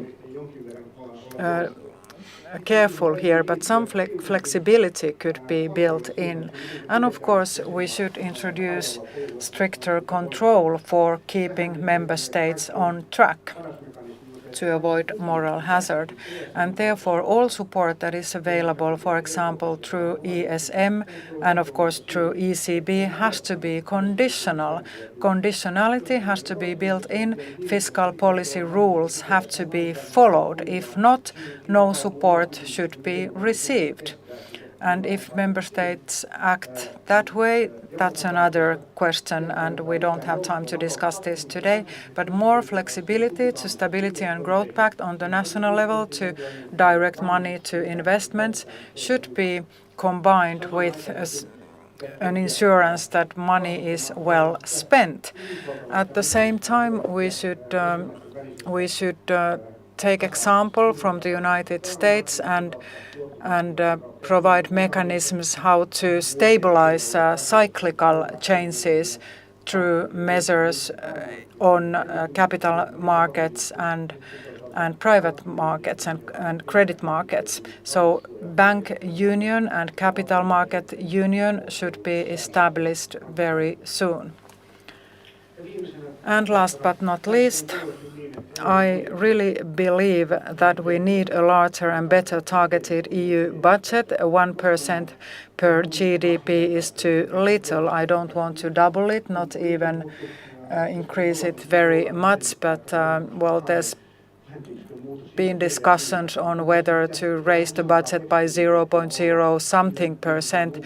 We should have more flexibility here. We have to give more money for these purposes. We have joint needs: cybersecurity, health, defense, technological development. We should have a larger and better targeted EU budget. Well, this was my presentation. I still have a few minutes here. I'm happy to answer any questions you might have, but my basic message is, in a nutshell, we are far away from the Maastricht world now. We live in different times. We need more joint fiscal policy, joint fiscal action. It's often ad hoc. It's reacting to crises. It's not always purpose related. Many risks are involved. But at the same time, we should be able to take systematic, well-prepared steps to a right direction without jeopardizing cohesion ideals in Europe, that member states generally take care of their own business and other countries help only in need. Thank you. Meillä todellakin on 20. Indeed, we have 20 minutes now for discussions, and you have the opportunity to interact. Tapani, maybe we could start from the web comments. Are there any questions? And then the live audience here can prepare for questions. We don't have any questions for the moment, but on my own behalf, I'd like to ask you something. You talked about the green transition and investing in the green transition. Would you have a message to the Finnish business world? When and how? How should we act? Well, I don't have a more specialist view than others who are involved in business and who know the different provisions related to these regulations. But I think a message of encouragement would be in place. If we think about things that are on the agenda, what kind of changes do we need? Energy savings, first of all, fossil-free energy sources, energy system efficiency improvement. And in Finland, well, we do seem to have people, know-how, and businesses that operate in this field, and we shouldn't be playing small. We should be playing big, and our research, development, and innovation efforts, we have a strong political commitment to invest even more in this, and therefore we should see that the whole value chain functions, so that when we want to have new production of an energy source, for example, that we would be able to scale it up. And I'm sure that we would have the opportunity in Finland. Well, I don't know so much about the startup field. There are many good seedlings and small startups. But at that moment, when the startup is beginning, there should be a huge investment to collect the domestic resources. And well, often these startups are sold to become international, but very often what happens, the big valuable part, the main emphasis of the business shifts abroad, and we don't have that much private investments, but we have a good public potential, and the capital holders should have the understanding of business. So that's why we need both know-how, capital, and then the support framework for that. We have one field where we have major funding. That is, that is the employment pension funds, which secures the ability to pay retirement and pensions to people. And I feel that this is a system where we should see how these funds could support these together with the private sector to support these green startups and seedlings to grow bigger. And I'm sure that here are employment fund and pension fund representatives among us, and I should throw the ball to them.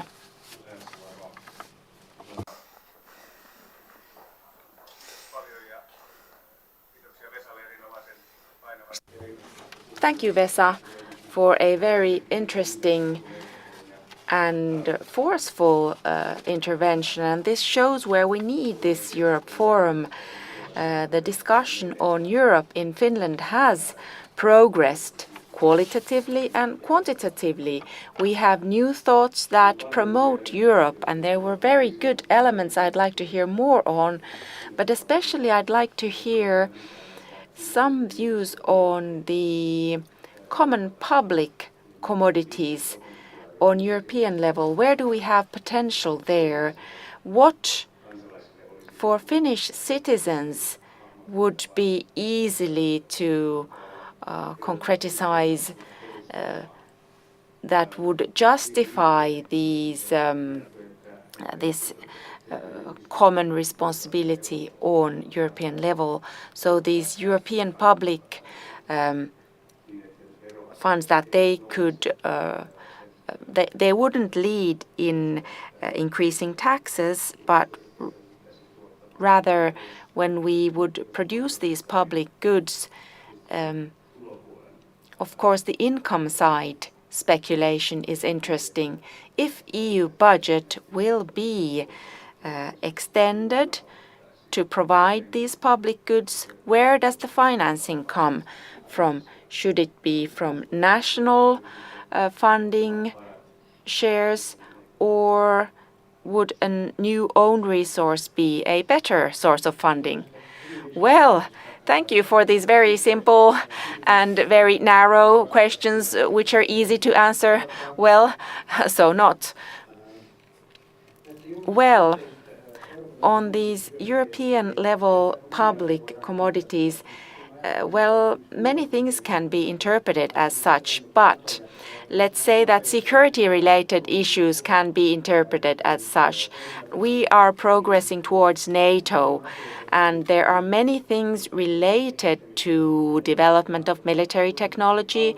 For example, it's high-cost technology, and a big share of it is related to utilizing information technology, communication technology, and to ensure that missiles hit the right targets and not somewhere else, etc.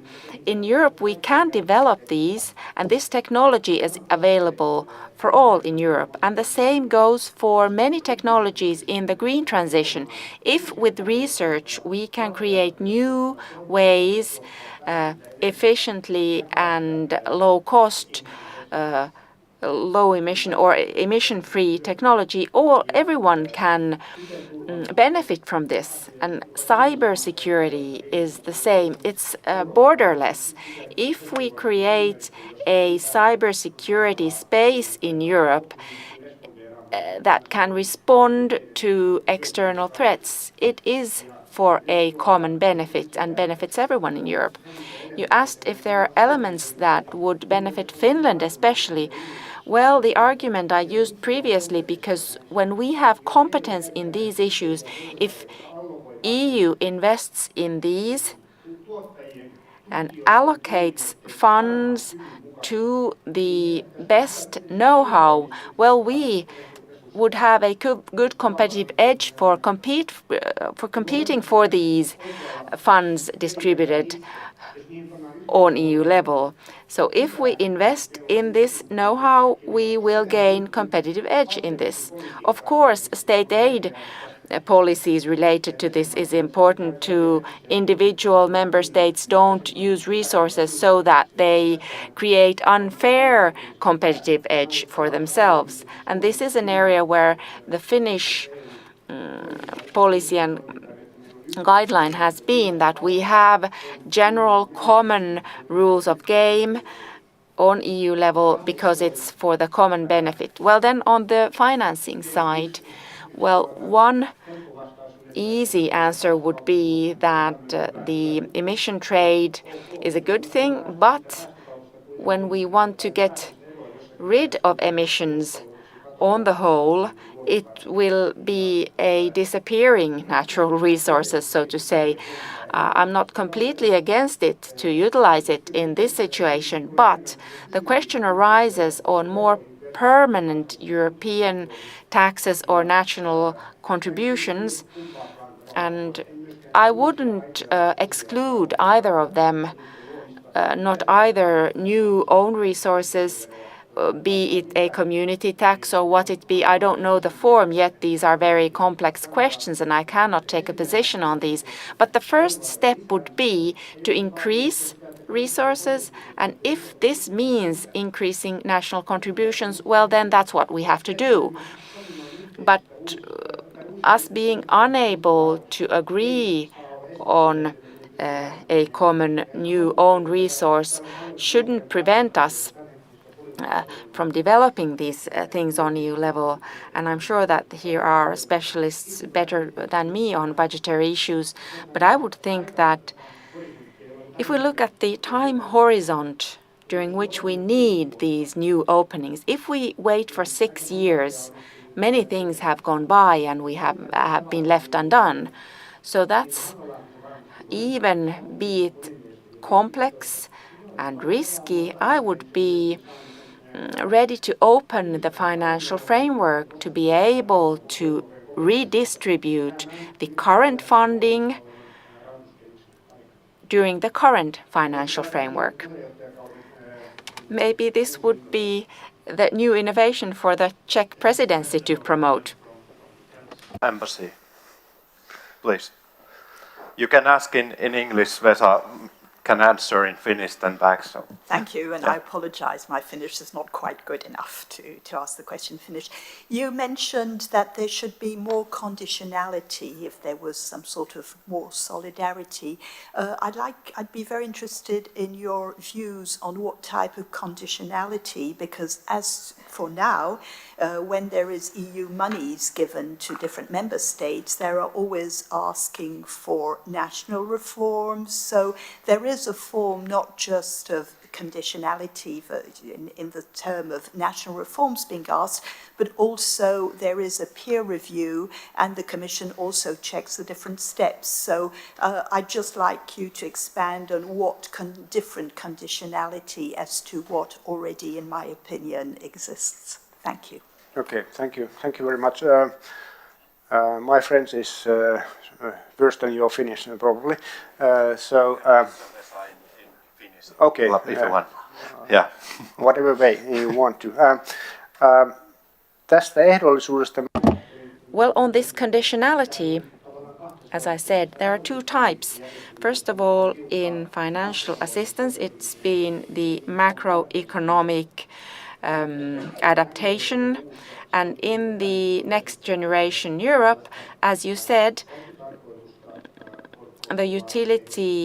it's utility-based, where there are conditions and they are similar to the previous funding systems where we require national reform plans, that they have to be implemented, and I think that's very good.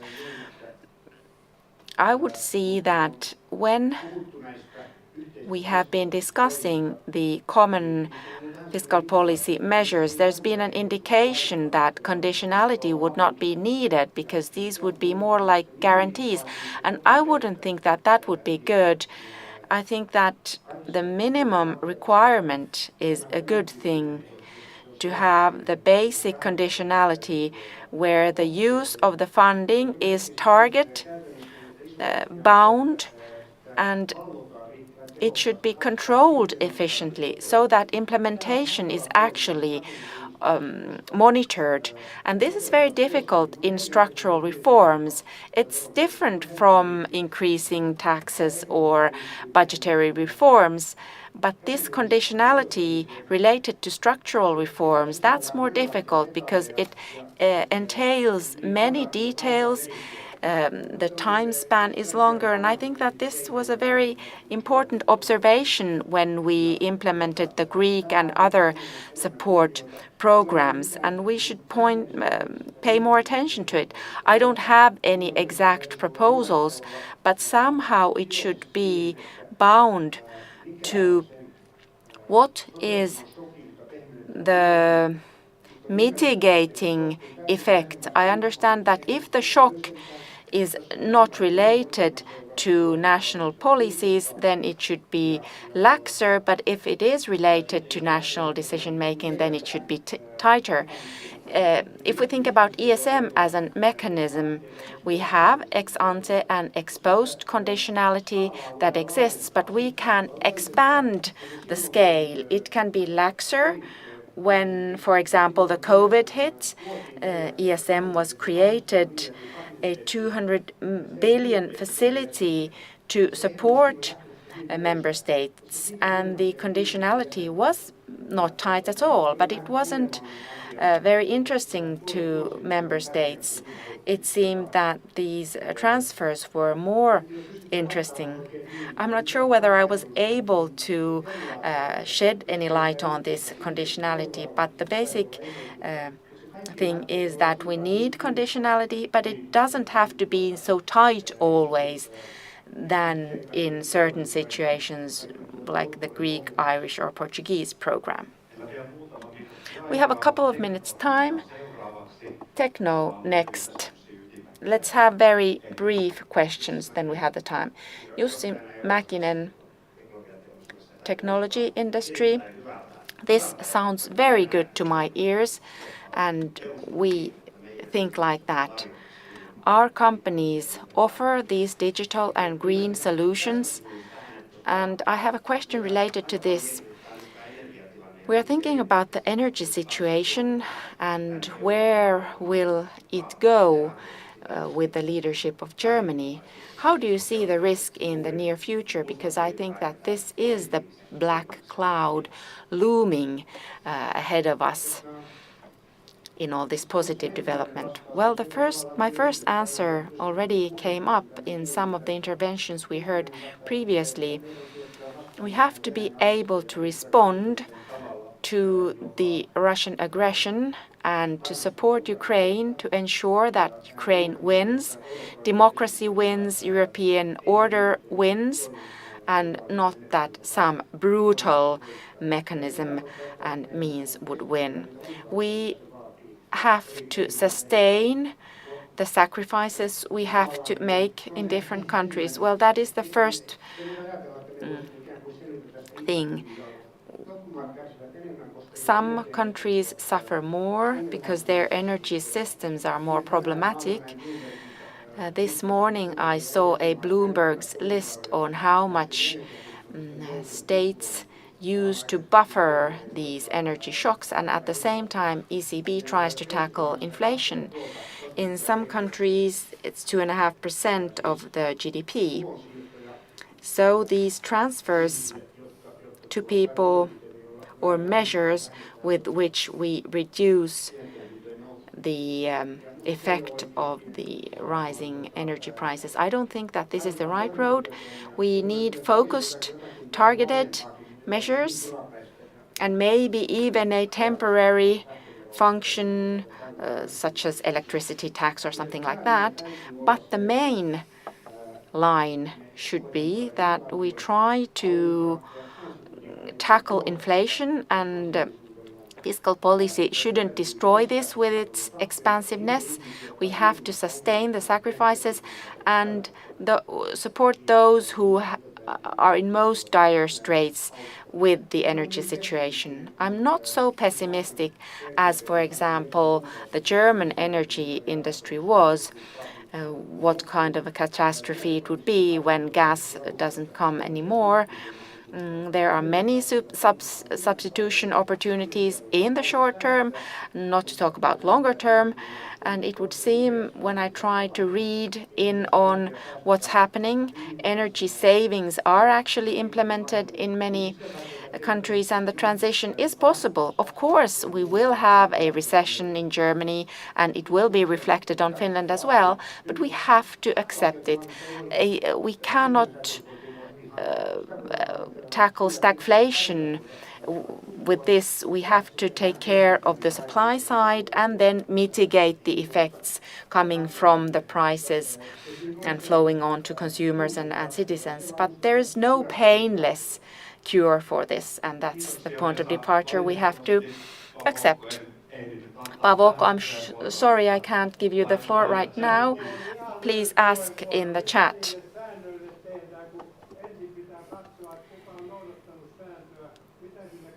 What will we do with the 3 and 6%?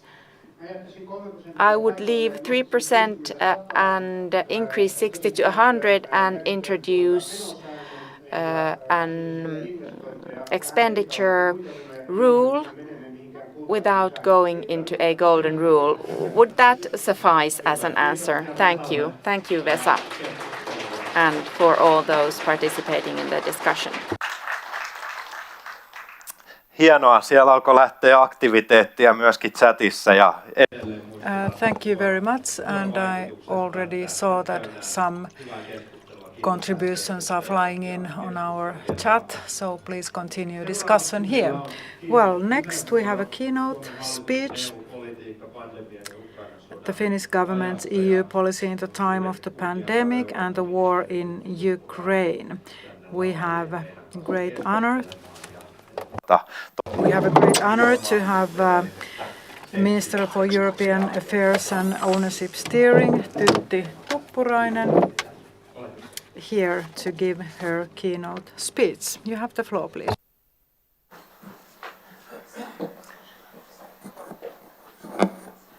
Hyvät ystävät, hyvät naiset ja herrat. Dear friends, ladies and gentlemen, I will talk about the European Union, and in the beginning I'd like to ask whether the Union is in crisis, whether there's a lack of support to the Union. Should we be worried? If yes, to what extent? Well, there are people who have a very constructive view on the EU, and those who are critical towards EU. Well, these two groups actually agree on one thing. Both these groups think every once in a while that Europe is characterized by crisis, constant problems, and on both sides, those who view EU critically and those who do not, they agree that Europe is in trouble. So they are right and wrong at the same time. EU is not collapsing. The EU is not without citizens' support. Of course, we do not organize very often referenda in the EU countries whether or not there's support towards EU, but according to EU barometers, approximately 2 out of 3 EU citizens support their EU membership. So there is still very strong citizen support towards the EU, and it has strengthened in recent years. Support towards the European Union can also be analyzed from the point of view of representative democracy. There are no important political movements in member states going on that would support exiting the European Union. If I take a look at the far-right parties in France, Italy, or also in Finland, promoting leaving the EU is not one of their key ideas. Britain left the Union, and well, we don't expect Britain to join again, but still the example and the experiences collected in the UK after Brexit are such that other countries do not want to follow suit. Looking at countries outside the EU, the situation looks really bright. There are so many countries who want to join the European Union. I have personal experience. For example, I traveled in Western Balkan countries in recent months, and I met high-ranking public officials there, and many of them wanted to join the European Union. Candidate countries are willing to do reforms in order to be able to be accepted as EU members. So the European Union has to secure that those countries do solid and sustainable reforms. During the Finnish EU leadership in 2019, we highlighted the rule of law, human rights, and functioning European Union. That was one of our priorities, and I still think that these priorities are important. We also highlighted the challenges in terms of rule of law at that time. For example, we wanted to do something with Poland. So we put these problems in public, and we wanted to start solving them. Well, this work is now bearing fruit, especially when it comes to Poland. The principle of rule of law is very important to Finland, and it's been very important not only in new member countries but also elsewhere in the world. It is very important to make sure that those countries who want to join the European Union adopt the rule of law principle in practice and build their institutions in such a manner that the rule of law principle cannot be weakened. And this work has to be carried out in other countries, in existing EU countries already. Talking about the EU enlargement, we have to bear in mind that the EU is not an imperium. It's not something that wants to increase its sphere of interest in the world. This is about nations and states that themselves want to join the European Union, be part of a democratic union of countries following the rule of law. Therefore, we cannot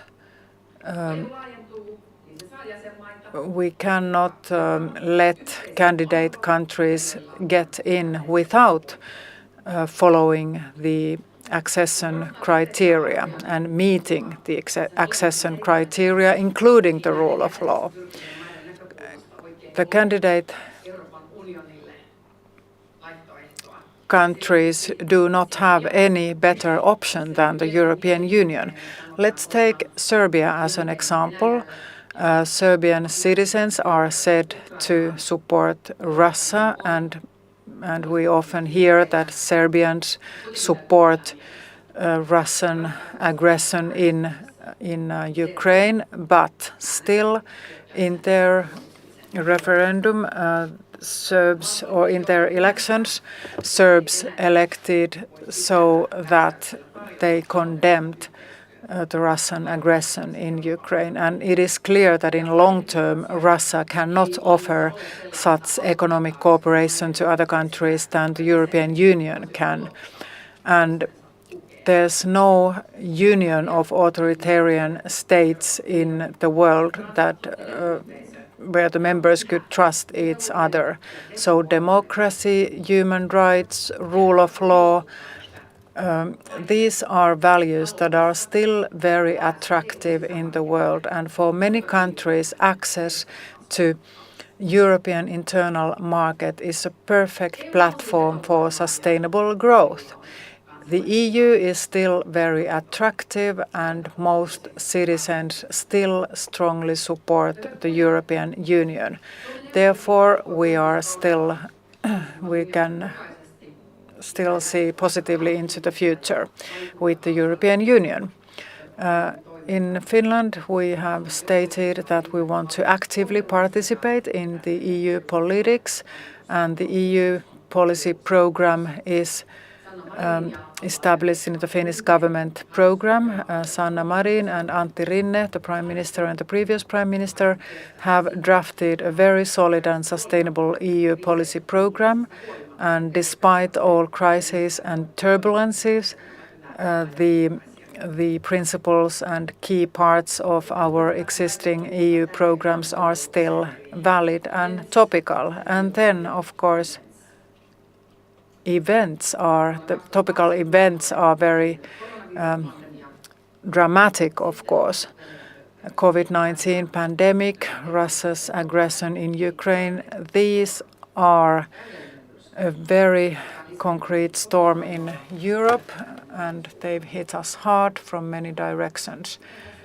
So what about these events? What are the implications to the European Union? Well, even in this massive storm, Europe is still going strong and able to take decisions. Of course, we have to focus on the essential now: security, green transition, and economy. These are the three most important things in Europe right now. First of all, security. Common European security policy and promoting cooperation in defense. They have not been very active in recent years. Now, of course, the situation has changed due to Russian aggression in Ukraine. We have to take quick decisions in terms of defense policy and security. For the European defense policy, the most important thing now is to help Ukraine to win the war. Ukraine has to win this war.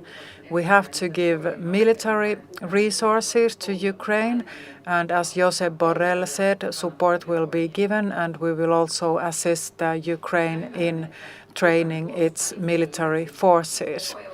Ukraine is defending not only herself, but all other European countries as well. Therefore, we have to give all necessary support to Ukraine to make sure that Ukraine wins this war, remains independent, and can gain back lost territories. Of course, there is the second option. If Ukraine does not win the war, this puts us in a new situation. We have to increase our military capacities tremendously after that, and then, of course, the situation will look totally different. And now Russia uses its exports as a military weapon. Energy is a weapon in this war in Europe. It's not about whether we have to restrict the use of gas and electricity in Europe. It's not about investments in Russia and getting rid of coal and peat. It's not about that we have to invest a lot in green transition in order to get rid of fossil fuels. This is about Ukraine, Ukraine's existence and the future of Europe. Ukraine is our destiny. Ukraine's question is our destiny, and this is about European basic values. I'd like to quote Arkady Moses's message. Europe made a mistake when it gave up value-based policy towards Russia. It chose the way of adaptation and ignored the risks of security. Realpolitik meant high risks to Europe, and now these risks have been realized. This is well said. Now the European Union has redirected its relations to Russia. Poland and the Baltic countries have long said that Russia is a threat, and now all the other countries have adopted this view as well. With a joint situational image, we have understood that things have changed. We have recently adopted the 6th sanctions package, which prevents Russia's warfare in Ukraine, and at the same time we weaken Russia's possibilities to start new conflicts. We are for a very strict sanctions policy, and we are ready for any future sanction packages. Nobody believes, of course, that Russia will surrender anytime soon. Of course, these sanctions hit sooner or later, but for the time being, Russia has clearly said that it is not interested in peace. Its aim is to destroy Ukraine. Therefore, we only have one option. It is to support Russia and keep defending. Dear friends, despite the recent events, it is clear that institutions implementing common foreign and security policy are to be strengthened. The Union's strategic compass is clear, and the crisis has made European decision-making capacity better. Now we have to take action. Now that Finland and Sweden are joining NATO, NATO and EU membership are very much overlapping. Very soon, most EU countries belong to NATO, and this gives us additional strength.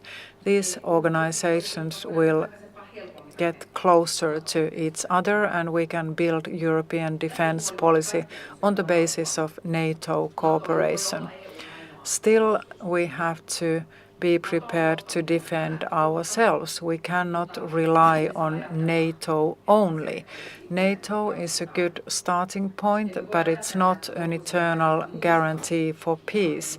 We cannot give up our own defense policy and just rely on NATO. We are never too safe in Europe. Not in Europe, and even less in Finland.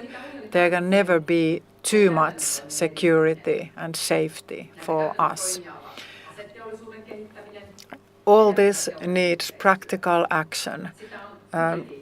Investing in military industries and building hybrid capacities, building military capacities, and starting European-wide operations within NATO and within our own defense policy. Dear listeners, thinking about last summer, it was very hot and many countries suffered from severe drought. Climate change is here. It's concretely visible in Europe. This requires acceleration of green transition. And now we've seen the good news in the United States as well. We are not alone in tackling climate crisis. Russia has decided to blackmail Europe by restricting its gas deliveries, further accelerates green transition. This has meant that all timetables have to be accelerated in green transition. For example, in Germany, natural gas was thought to be a good solution for getting rid of coal, and we used to use peat in Finland, but now things have changed. We have to limit the use of natural gas because our own gas resources and other imports are not enough to replace Russian gas. Then, of course, energy infrastructure is critical. Building an efficient energy infrastructure is a long project. We need not only production sites, but also transfer network and delivery network. Investments are long-term, and these are massive, long projects for decades. Transition to fossil-free energy according to Fit for 55 program in the next 20-30 years would have been very challenging already without Russian war, but now the war has changed everything. All calculations have to be made again, and we cannot build new energy network based on fossil fuels. We have to start from scratches and start building renewable energy networks now. We have to aim at carbon neutrality, and we can even achieve this target before the schedule, now that we have to put all the emphasis in renewable energies. And these investments might be profitable as well. We need energy, we need electrification, and all this also reduces harmful emissions. In the coming years, we need more money, of course, more expenditure and investments in new energies. Repairing the losses due to pandemic, the famous RRF, is now being used at the right time. Just a few months ago, RRF was critically assessed that it was not a timely instrument, but now we are facing new problems with the Ukrainian war. Using RRF to support green transition is very topical now, more topical than we ever thought. Using the RRF is different in different countries, but it's more needed than ever. In Finland, it is important that RRF funds are used conditionally in a predetermined manner for investments that increase our competitiveness and accelerate green transition. And these have to be in line with our joint targets, for example, green transition and digitalization. And of course, we have to strengthen the resilience of social and healthcare sector, providing equal opportunities to all. And these are important matters as well, not only from a human perspective, but also from the perspective of economic recovery. Germany is our most important trading partner. The biggest economy in Europe is heading towards recession due to lack of energy. Germany's credit rating would allow credit financing, but better demand will not transfer to gas and oil. And of course, Italy is a risk in Europe. Elections are approaching. The leading party, Fratelli d'Italia, is not against Europe, so apparently it will adapt its policy to European objectives. On the other hand, on the economic side, Italy looks very troublesome. And then, of course, there are other problems, not only the common problems between Italy and Germany, and all this means that there's no internal balance in the EU as there was only 10 years ago. Let's take interest rates differences, for example. Euro as a currency will be weak for many months and years to come. Inflation is very high, and there are reasons for very recovery-oriented fiscal policy, but still we don't have possibilities to pay back our debt in coming years. Dear colleagues, dear friends, I talked about economy, green transition and security. Now a few words on Finland's position in all this and how we move forward from this.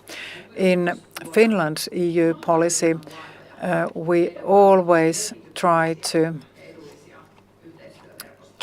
create profitable networks, cooperation networks. We share common interests in with many European countries, with the Netherlands, Sweden and Denmark, for example, on liberal global trade system, on agriculture and so on. And then Finland and Sweden are now joining NATO. And this has brought us closer to the Baltic countries and Poland. And then, of course, we historically share common interests with Germany, as we've done for years now. So networking and cooperation networks are very important, and this also means avoiding blocks. We are not building a block of countries that are very critical towards EU's budget policy.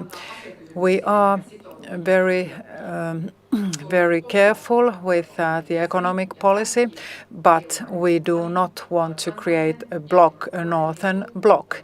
We are a European country and European interests are our interests. Dear friends, our interest is that we have to have a strong and uniform European Union with all necessary capacities to be a credible global player. It is in our interest to strengthen the European Union by all necessary means. The recent months have shown that Europe can be very uniform and act quickly and in a uniform manner if there is strong political will. All these actions have been possible within the framework of existing EU treaties. The EU Convention has been finalized and its conclusions are being discussed now. The Future of Europe conference and its conclusions are clear. The citizens want that the European Union acts concretely. Citizens expect concrete action to solve today's problems. These problems have to be solved, and citizens want to see concrete actions and the added value that European cooperation brings. And when solving problems, we cannot forget the most important thing. We have to make sure that Ukraine wins this war. Thank you. Kiitoksia, ministeri Tuppurainen. Thank you, Minister Tuppurainen. We have a couple of minutes for discussion and questions. If there are no quick interventions, you have the time to attend the previous dialogue with the previous speaker, and there was a question on the moral deficit and moral hazard, and Vesa Vihriälä took up that these investments are not divided evenly within the EU, and it's interesting to hear what kind of dialogue or perspectives do you have on this, how to promote this common front to prevent moral hazard. This is a very significant observation from Vesa Vihriälä, and we continuously have to work in favor of promoting these common European strategic objectives. We need the green transition, digitalization, reaping the benefits of the digital economy. We have to have know-how on this, and this strategic and open autonomy is very important, and the member states in their democracies make their own decisions, and we're not guarding all investments, but we have our common joint conditionalities, and for example the recovery fund, the recovery in investment, we have the emergency brake, so to say, if these are derailed from the common strategic objectives, if one member state requires, we have to take these up on the European Council level, and that would really be an issue if the heads of state would have to discuss this. And this is such a major common commitment on these common funds that it obliges the member states to use them in a sensible way. Thank you very much. We will continue with our program, and I'm sure that the minister has a tight schedule as well. Thank you very much for participating. Let's have a round of applause for her.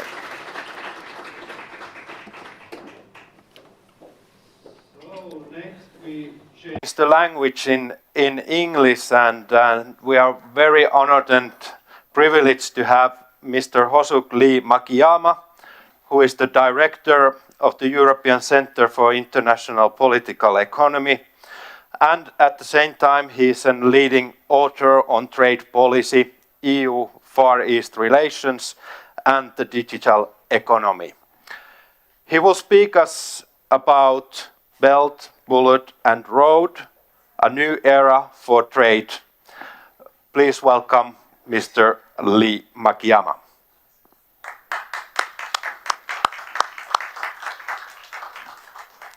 Much. So Hosuk, you came this morning with the ferry from Stockholm. As a trade, I have to say that here in Turku we built the most luxurious cruise ships who then circle all around the world. Was this a new thing for you that we have this kind of a trade mission going on here in Turku? Well, I must say, as I've been living in Sweden for the last, 35 years or so, on and off, aside from foreign missions, I'm very well aware of the cultural institution that is called the Finlandfärja in tvångssvenska. So it's not a novel concept, but I must admit that it was the first time I went on it since 1984. I believe I was 13 years old or something like that, and the Cold War was still going on, and believe it or not, it seems to have come back, and hence the very provocative title of Belt, Bullets and Road. I'm taking the liberty of stealing something back from the Chinese once in a while, and they have a program called Belt and Road, and I just put bullet in there so that we don't forget our Russian neighbors, because I think this is basically what we are down to, that trade policy used to be a rather unglamorous topic. In 1996, when I was doing postgrad, I was in America, and I remember in the 1996 US elections, that's the second time Clinton won, there was actually a list of the top issues in US elections, and I think trade was number 33. And I still remember very clearly, because number 32 was US federal funding for playgrounds. So in an intercollegiate, interfaculty dinner party, the guy or a girl who was dealing with state funding for sandboxes was slightly, vaguely more interesting than I was. And that says quite a lot. And I know the situation is very different in Finland, because Finland and Swedes, we are brothers, sisters, we are united at the hip. And I believe you got the better half of the Baltic Sea, to be honest. But frankly speaking, we are an outlier. Where trade is really important. And it's not always seen in that way. And I think this is something that we really have to recognize. Yeah, please. Yeah, thank you. And hence, trade is as relevant as ever to support economic statecraft, which is built, and also to enforce sanctions and securitize your bullets, as we heard from the State Secretary. And also, it's very important for the political functions to keep a country on track, which is the roads, and hence the beautiful title. But on the other hand, I have to say, if the 1996 was the pitch black days of my dating life, today is also the nadir of trade policy. It looks very, very dark. And I prefer to think that it's darkest before it gets light. But I must say, and I have to admit, that trade is perhaps not the most obvious place for a global actor like Europe, United States, and China, or anyone else to start to look for the most urgent challenges that is affecting us today. Trade is not the obvious answers. It doesn't hold the obvious answer to the Russian aggression. It doesn't necessarily hold the answers to the green transition that we've heard in the previous speaking points. And also I must say that among the global powers, Europe is perhaps least equipped, economically, politically, as well as institutionally, to function under these circumstances of great uncertainty. I know this sounds really, really gloomy, and I do also perform at birthday parties and bar mitzvahs if you're interested. But the fact is, people who deal in trade negotiations are very often gloomy, because they have been actually living under constant pessimism for the last 30 years, more or less, give or take. And also, if you work in Brussels, as I do, pessimists tend to be right, and we prefer to be right rather than actually promise something that is not going to happen. But I must say, at the same time, it's not all pitch dark, because the EU trade policy is relatively constant. It's almost like the northern star in the sky. It hasn't really changed much, and if it changes very slowly. And trade and export is a part of that big trade-off that we heard about from the State Secretary, where actually the Northern European countries actually get something for our membership. We get paid in returning for funding internal transfer mechanisms, as well as various institutions of common interest. And to be fair, the single market, the European single market, is the most sophisticated internal supply chains. It beats Asia and the noodle ball, it beats NAFTA by miles. But it also creates a certain political problem. It means that when we create wealth by exporting, most electorates in Central, Southern, or sometimes even in Northern Europe doesn't actually understand where their welfare comes from. About 1/3 of EU GDP is actually created, induced externally, either through trade or investment. And that's something that becomes a little bit delinked, because people think that they don't trade, or if they do, they trade with Germany. But they don't actually understand that the money they actually use to spend has been earned somewhere else, because there is a demand for European products overseas. And I think this is very difficult, perhaps for the general public to understand, that we are extreme exporters. We export more than anyone else. And if I look at some areas, for example, like infrastructure, chemicals, autos, public procurement, these things that we tend to think of as European export interests. These are perhaps some of the largest trade surpluses you have in the world. And we are also naturally defensive in other areas, for example, like agriculture and services, and especially in areas we haven't liberalized internally within Europe. These tend to be very vulnerable points. But what we can see is when the rest of the world, and especially a massive economy like China, started to catch up with Europe, we are extremely vulnerable. Why? Because we make cars, we make trains, we make chemicals, we make textiles. These are typically light manufacturing items that developing countries who graduate out of a developing country status. This is the first items they're trying to create and produce for themselves and export. And we are basically on the hitting point every time. We took the big hit when my parents, who were in Japan and Korea, when they went into the well, not my parents, but the Japanese went into the textile industry in the 1950s. And they went into chemicals after that. We heard about Åbo and shipping. Shipping is another great example. I know that we are extremely competitive in the cruise ship segment, but we have also seen in other parts of Europe letting go of the shipping industry under very sad circumstances. And I can look at United States, I can look at, for example, Japan, I can look at the UK, who depend much less on exports. Their export dependency, if you look at the United States, is around 10%. And in fact, China draws about 20% of their GDP from exporting, and Europe is about 30%. So to be very, very fair, if we think that China exports too much, we are far, far worse. And we are far, far more vulnerable for changes in the global economy. And as I said, the market positioning that we have in light manufacturing means that you're going to take a hit every time somebody tries to get into the global market. And this is not a great position to be in. And this is the reason why United States and other OECD countries have actually graduated towards investment-led growth. When their multinationals want to expand abroad, they don't necessarily export. They build affiliates, they build factories here overseas.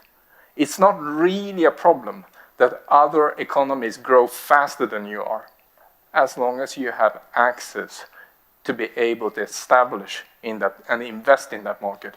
You don't even have to be in manufacturing anymore or in services, as long as you can invest openly in that economy.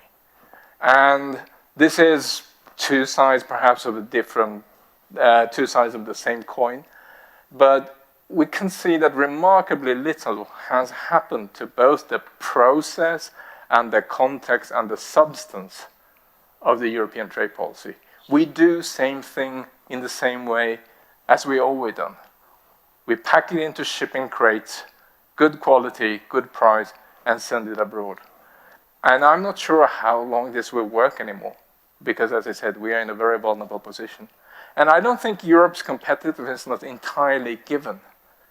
I get it. We have been the dominant power since the Renaissance. In our world, Americans are newcomers. I get it. I mean, it doesn't come naturally to us to actually try to see the world from the perspective of someone who tried to catch up. And this is where I am a Swedish passport holder, apologies, but I still have a little bit of my Asian mentality. If I see someone who is ahead of me, my natural instinct as a Swede is to think he is or she is cheating. My Asian instinct is to actually think, how did they do that? I want to be as fast and quick or produce as good items as they can. The element of catching up is still missing in the European trade policy. And as I said, in a world where we have that extreme high dependency on export, higher than China, which, as I said, around 30%, and if you actually include the internal market, it's up to 50% of our GDP. And that put us in a position where basically we are producing too much, the more than we need in order to supply to the world, which basically means that we need to have a huge economy of scale in terms of production. That's the main part. And that also means that if you're facing an energy crisis that we do now, we run into a huge competitiveness problem. And we have our own dwindling demographics, which basically means that that overcapacity we created cannot really be satisfied by the home market. And there are other factors to this as well, because we think that we export because we are great. German cars, beautiful. Finnish mobile phones, sorry, I shouldn't mention that. But take it whatever you like. Any item, Finnish cruise ship, they are exported because they are cutting edge. That is not always the case.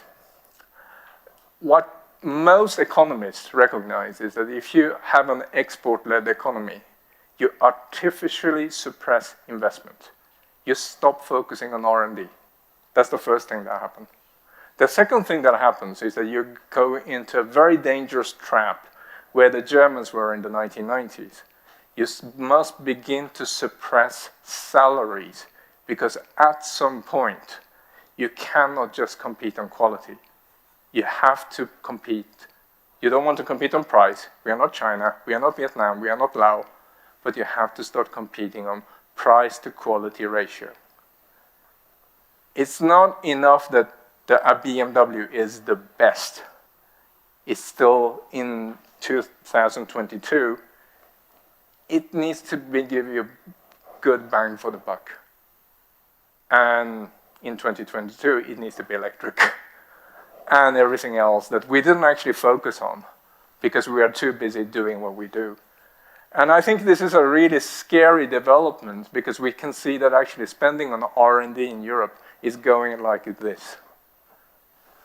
Japan, which I mentioned, where I grew up in the 70s and the 80s, outspend Europe in most industrial sectors with a population that is less than 1/3. Imagine when China comes into the market.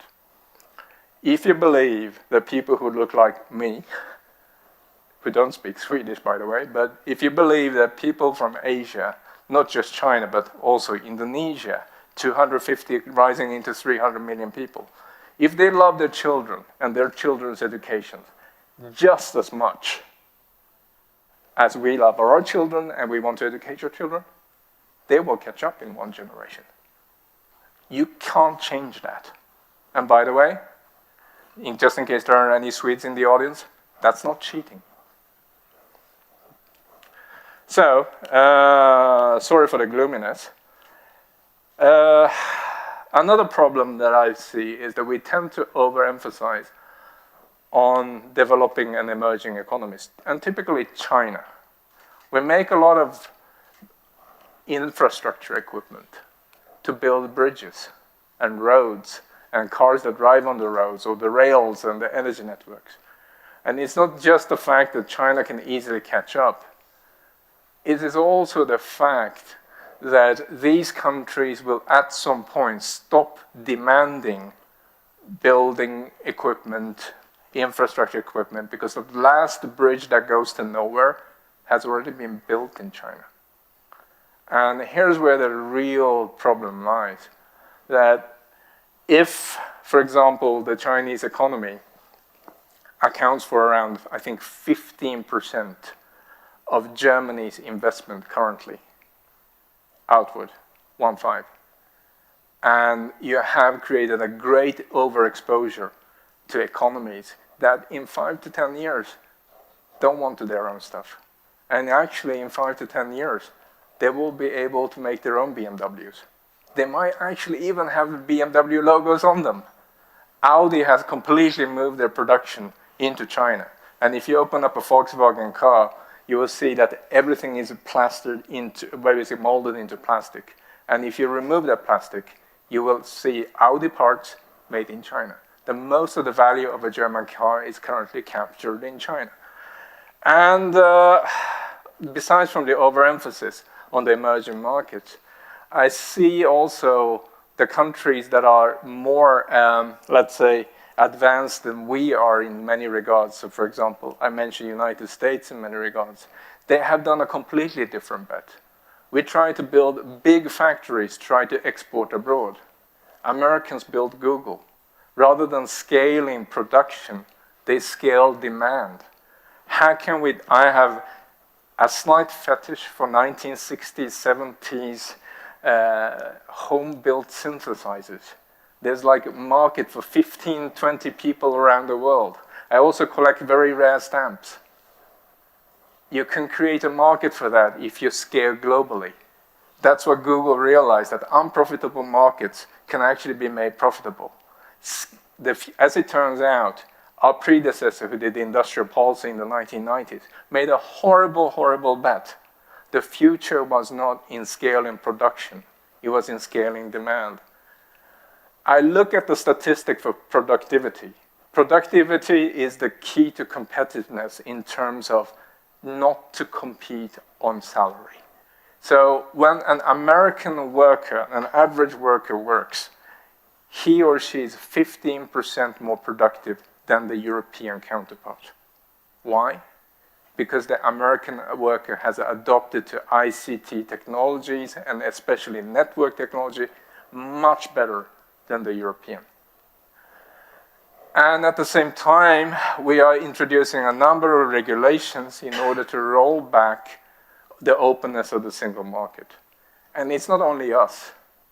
We negotiated back in the 90s huge chunks of market access to overseas markets.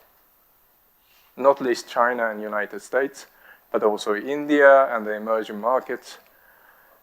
And if we wanted to sell cars in 1990, we could just sell a car. And we negotiated duties down to reasonable levels, often below 10%. But if the Chinese actually make it impossible to use the mapping function, unless you actually use Baidu or Huawei network components, you have basically created a very expensive and a big piece of junk. Because you can't sell that car unless you have access to the data. So a number of countries have created what I would call a license Raj in order to roll back on any market access they want to bring back, just by basically deleting their license. And just to take one example, the Chinese market, their telecom and banking market is completely open according to the rules of the World Trade Organization. It's liberal as Europe. It's just that they don't issue any licenses to you unless you have the right last name and your father was a princeling and your right provinces have invested in your startup. Anyway, this is a very unfair and very unfavorable cycle for trade policy. And when I say unfavorable, nobody can export under inflationary regime. It just doesn't exist. So what I'm trying to tell you is that we put a lot of emphasis and a lot of energy into trade policy, but it may actually not pay off. Am I being fired yet? You can just signal if you want me to leave the stage. That's absolutely fine. But overall, by the virtue of being the most export dependent, but also the biggest exporting power and the biggest market, that basically means that there are not that many markets left we can negotiate with. Ideally, we should find another alien civilization that we can do a free trade agreement with, because no one out there is actually large enough for us to make a dent in the free trade in terms of our GDP. Even the biggest one we've negotiated so far, which is with Japan, is less than 1% of our GDP in terms of increase. So we have to pay a lot. So the political constituency, of course, would have to appease labor, need to appease environmental interest, would have to also satisfy all sort of anti-trade powers. In Brussels, we usually just call them Frenchmen, but that was a very inappropriate joke. But in short, there's a lot of interest that needs to be covered in order for what? For less than 1% of GDP? That doesn't sound right. But in fact, we have nowhere else to go to find that growth, because enlargement and enlarging the EU is basically a path that is not open anymore. If I put all the candidate countries together, including those you and I know very well will never become members, and including those who we don't want to become members, and people who we want them to apply, but will not apply for a number of reasons, even if we take the maximum list of candidate countries, their collected GDP is less than the one of Finland. No offense to Finland. It's a great country, but the enlargement we did in the 90s, as we did when Sweden, Austria, and Finland joined, and then the whole wave of Eastern European countries, this will never be repeated. At least without the European Union ceasing to be a European Union. And I know that a lot of people are putting their hopes to the transatlantic cooperation, to the United States. And there is some very good reason to believe that Biden administration could have done a lot of things right. But the fact is the Biden administration had already done the biggest achievement by just being elected. Their biggest achievement was to make Trump unemployed. But they haven't so far rolled back on anything in terms of trade. The 232 tariffs are still there on steel and aluminum, and their measures on China is still in force, for good or bad, and also the blocking of the World Trade Organization and other trade-related international forums remains the same. Reversing America First policy is not just infeasible, given how the US politics are, it's also possibly highly undesirable. Demanding unilateral reform just by putting pressure on China is not something that you can recreate. If you would let go of some of these policies, you can never reopen the same doors again. And also, trade is extremely unpopular in the US Congress. TPP is not something that would ever come back, the Trans-Pacific Partnership that Obama negotiated with the Asian countries. It will never come back. It's not in their interest. And if they wanted to, they will never join an alliance. They can just negotiate with each of the countries directly. And in the World Trade Organization, a lot of people are saying this is a conflict between United States and China. But in fact, the principal difference is between United States and Europe. WTO was very much created in the image of the European Union, whereas United States still believes that actually the WTO, it should be an enforceable contract. It's just two completely different perspectives of doing things.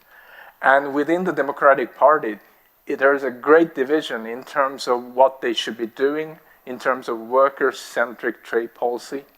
And there is just no way Biden can actually go to, let's say, Republicans, as Obama did and Clinton did, in order to push through a trade agreement. Anyway, outside of Russia, the problem with Russia, there is no real first-order problems in the world that a cooperation between Europe and United States would solve. These are not the days of the 70s and the 80s where Europe and United States working together could actually set some global norms and standards. They are alternatives. And I should say that Europe is also not just an ally, it's also a formidable adversary of the United States in its own right.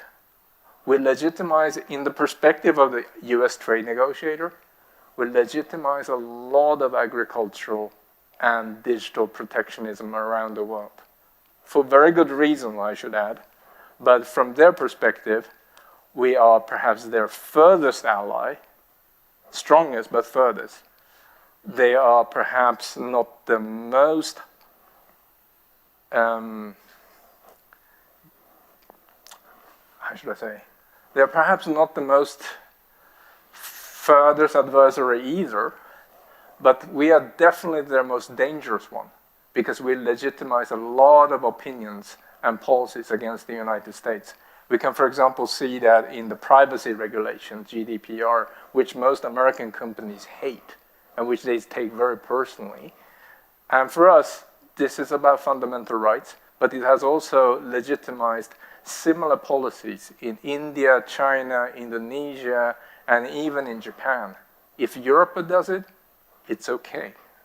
Anyway, so there is now a dialogue between Europe and United States, which is called Trade and Tech Council. And there is a lot of hopes in the business lobby that this is going to change the world, and this is going to be Europe riding on the coattails of the United States again. The big partners riding together. Whereas actually the real truth is that we are trying to really just understand each other. Why does European privacy regulation look the way it does? Why do we want to regulate platforms in the way they do? And to be honest, it's mostly about tech. Very little or nothing about trade. And partly perhaps because most of the transfer of value between two countries have moved to the internet. It's no longer shipped in crates. Right. And also, I should add, I should stop doing this. I'm just used to playing with glasses. They make me look intelligent, and also I can't read my notes without them, so I hope you forgive me. But what I was going to say was that United States is also engaged in very dangerous games. So for example, we have very strong telecom standards which are built by companies like Nokia, Ericsson, and to a certain extent also Huawei. Americans are very active in creating an alternative standard together with Chinese military contractors, which is called Open RAN. They're very open about it, that they are doing this. So, in other words, if these are the greatest friends and allies in the world, there are reasons to be gloomy. But what I'm trying to say here is that there are enough bilateral frictions between the United States and Europe, which basically spills over to G7, OECD, WTO. We love to disguise our issues as global issues, while they're actually bilateral trade issues with the United States. Common trade irritants between Europe and the United States can't be dealt by us as adults. And that, for me, has an immense value in not to lock up the rest of the trading system with our internal problems between the EU and the US. I'll very quickly move to China. China is now going into the 20th Party Congress. There will be a new Politburo. And for me, that is as seminal as a US president election. It's a big deal. We will see new faces, old ones. Xi Jinping will be voted in for the third time, unprecedented third term. But it does not necessarily mean that China is confident. National unity is not something that China takes for granted. When I teach in China or Taiwan, I try to explain Europe as modeled on China. China doesn't actually have more unity necessarily between the provinces as we have as member states. This is going to be a very controversial statement, but a Chinese president or chairman of the Communist Party, as he is formally, does not necessarily have more mandate or power or policy space than Commission President von der Leyen. There are internal politics and regional differences even within China. But arguably, China is currently perhaps the global actor that has the widest policy space, at least among Europe and United States and China. But not for the reason that you think. Not for the reason that it's an authoritarian system, or it's not because it's about command and control and its political system, but it actually has real political capital and actual capital to open up to the rest of the world. It is in a position to actually offer a deal, and it is actually in a position to take one. It went into COVID first, and just by being the virtue of going in first, they were also the first to come out. In 2020 and most of 2021, China's growth accounted for more than 100% of the global growth. The rest of the world was actually dragging entire world economy down, and China was the only one growing. There are a few exceptions, Vietnam and Taiwan. The only reason they grew was because China was importing from these countries. That buys you a little bit of cojones. That gives you enough confidence to go to the Australian and say, everything goes away if you allow China to enter into CPTPP, the big regional trade agreement. It gives you the confidence to actually to say to the Trump administration that was going out, or the Biden administration, they said there will be no second round of talks. It gives you the confidence to go to Japan and say, if you open up to us, we will open up to you. And it gives you the confidence to say to Europe, there's an investment agreement on the table. You can take it, or you can continue play charades.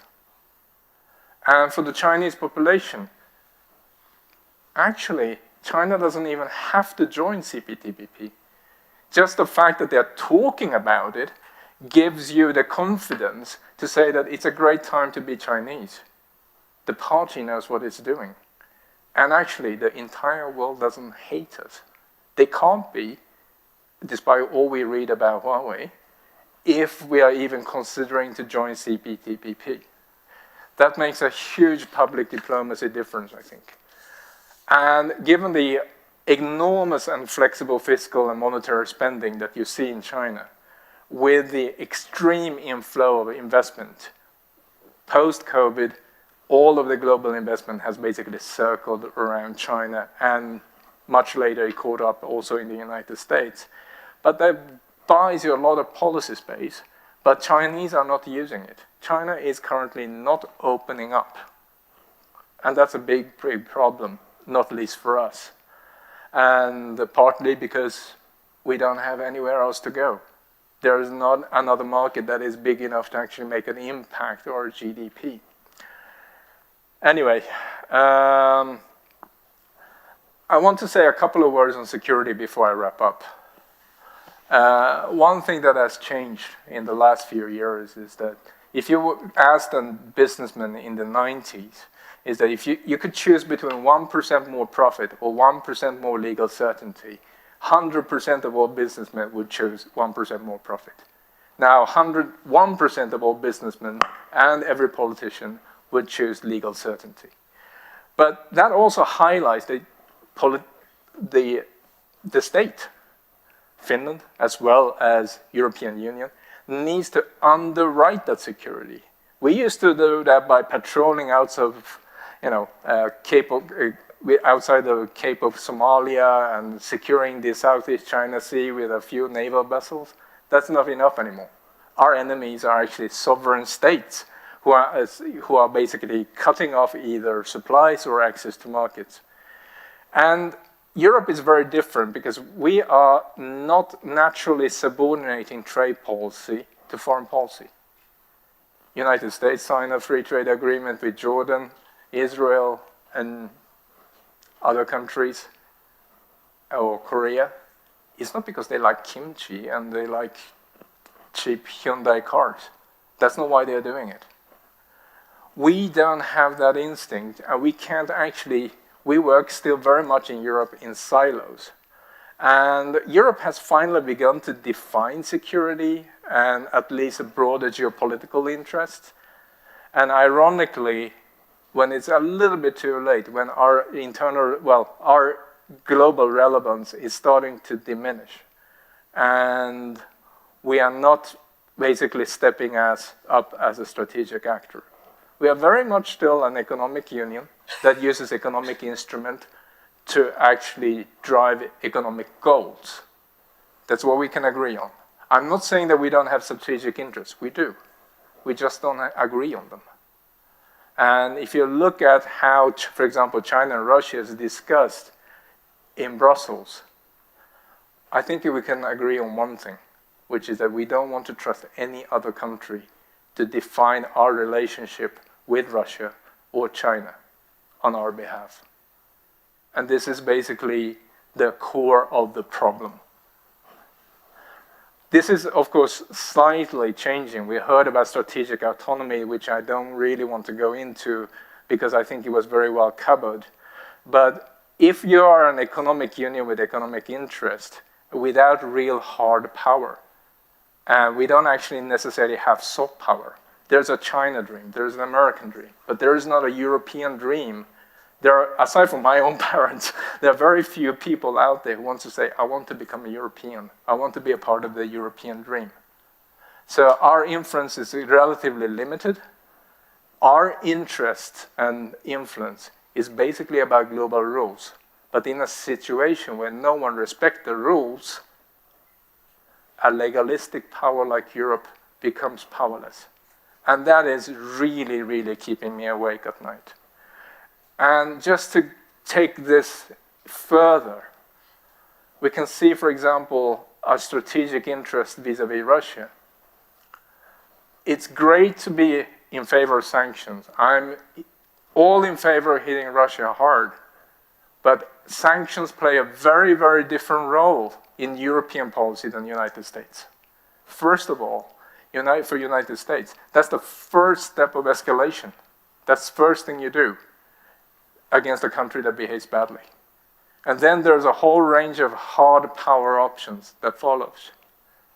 But when we have dealt with, for example, Cambodia, Sri Lanka, sanctions against North Korea, sanctions are actually the last step. It's almost like an admittance of failure in themselves, unless you know that there's something that follows. There's the famous scene in Team America, if you remember that movie. Hans Blix, great fellow Swede, by the way, goes to Kim Jong-il and asks, and he says, you have to give us the full inspections to our nuclear sites, or else, Kim Jong-il asks, or else what? We outright a very angry note.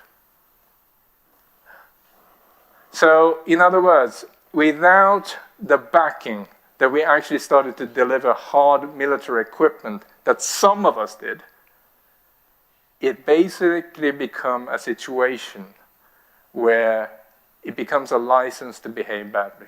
It's basically like a fee that you pay. And this is the reason why we see so little enforcement and compliance with European sanctions. And that has to change if we want this instrument to be effective. But to be very, very fair, we had about 300 billion euros in investment in Russia, mostly in structural assets that cannot be moved. Just to give you a perspective and proportion, Americans had about 10. That means that they can be 30 times more courageous, or their business lobby is 30 times less vocal against sanctions than we are. Right. I just want to conclude by saying change is very, very hard, especially if you have a rigid, legalistic entity like the European Union. But status quo is even harder. But the reality that we had 10 years ago, where we could openly trade with the House of Romanov, the heavenly court of Beijing was opening up. The new world was actually opening up to our investments, and they allowed us to buy the telcos and the water companies and the utilities. That world may not come back, but it was a great time. And it was also a little bit unrealistic at least from a little bit of a German perspective, to believe that it would go on forever. That we can trade with anyone, everyone. There will be no war on the continental Europe. Americans would pay for our defense for free so that we can spend our tax money on hospitals instead. That is not going to come back. But I don't blame those people who wish that we could go back to that time. And in order to find a new path, all I can say is, it's not all pitch dark. India is opening up. Mercosur is ready to do a deal. But that it also entails two things. We must be ready to strike a deal. And the key principle of negotiation is that you go in knowing what you want, and you are also willing to pay. No one gives away anything for free. And you have to know when to walk away from the table. This is a negotiation that takes place every morning over who's going to take out the trash. Never marry a trade negotiator, by the way. And hence, going from this, you have to give something up. And this is not something that I see in Europe, United States, or China. Everybody wants something, but nobody is ready to pay. And that's why we don't see the big liberalization that we saw in the 1990s. And if I may just say one thing as my personal reflection on what I've heard also today. Europe is very, very different than the other economies that I mentioned, especially in regarding the greening of the economy and the digital transition. No one will step up and say, I'm ready to pay, unless we start premiate risk. Business is about risk-taking. Going to a market you don't know, developing a product that may or may not work, trying to make the most beautiful ships here in Finland. That's a risk. Unless you premiate that risk and reward that risk, and you become the economy that actually pays handsomely for that risk, money will go somewhere else. And I don't want that to happen. Unlike you, I chose to become a European twice. When I first moved to Sweden, let's move past that, okay? But also my first job to campaign for Sweden's membership in the EU. I'm glad we did. And I hope to see you together in NATO. Thank you.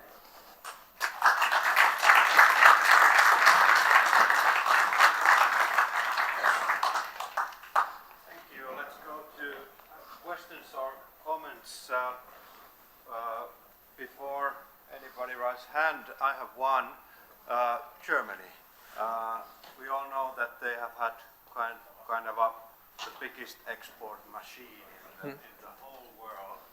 Do you see any change happening in discussions in Germany about the trade policy? And perhaps another angle also regarding to Great Britain. They had now chance to build a new kind of export policy. Have they done that? I wish I could take the fifth on the both and not answer them, but I'm going to give you the frank answer because I think we deserve a frank discussion about this. When I said that people very often don't understand that you are not just exporting because you are very good at building something, you're actually it happens because you're not investing in your own economy. It does not necessarily compute, let's say, in a German macroeconomist's mind. There's a very simple formula for this. It's very difficult to understand. And it was only 20 years ago that actually the German labor unions agreed to suppress salaries.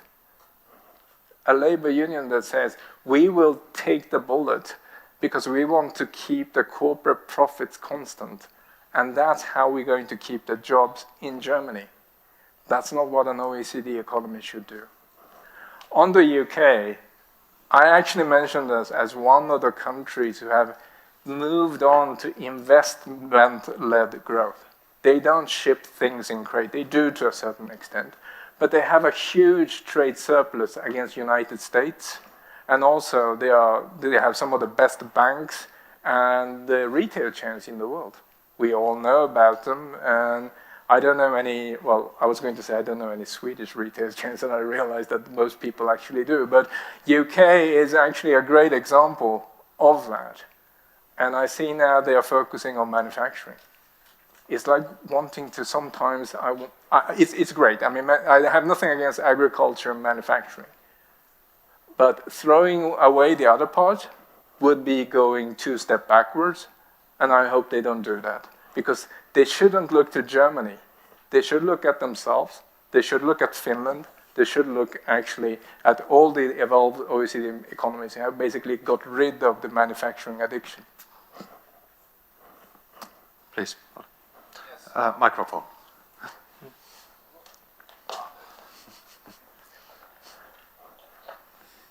Yes, my name is Mikael Vigel. I'm the Research Director at Finnish Institute of National Affairs.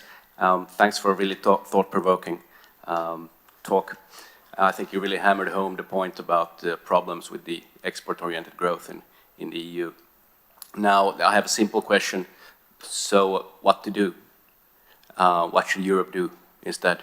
And I have another, just a minor comment. I wonder about, there's one big economy within the EU which is not that export-dependent, which is France. So we've also always been taught that France's economic policy is not to approximate. Should we now approximate France?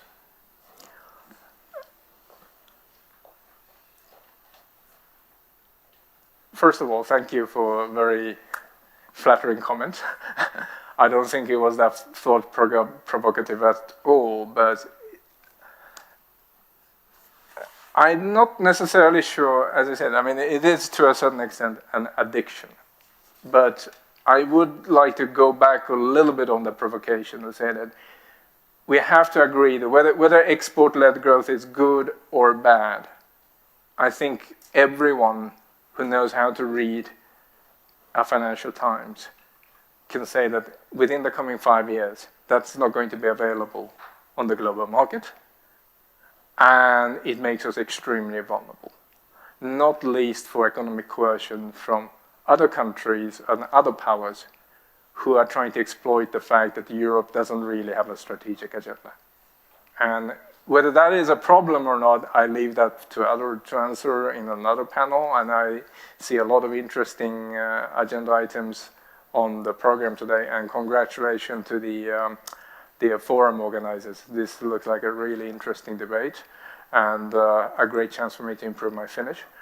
And as I said, there are 2 ways we can tackle this problem head on. Grow domestic growth, and that's not necessarily by cutting off imports.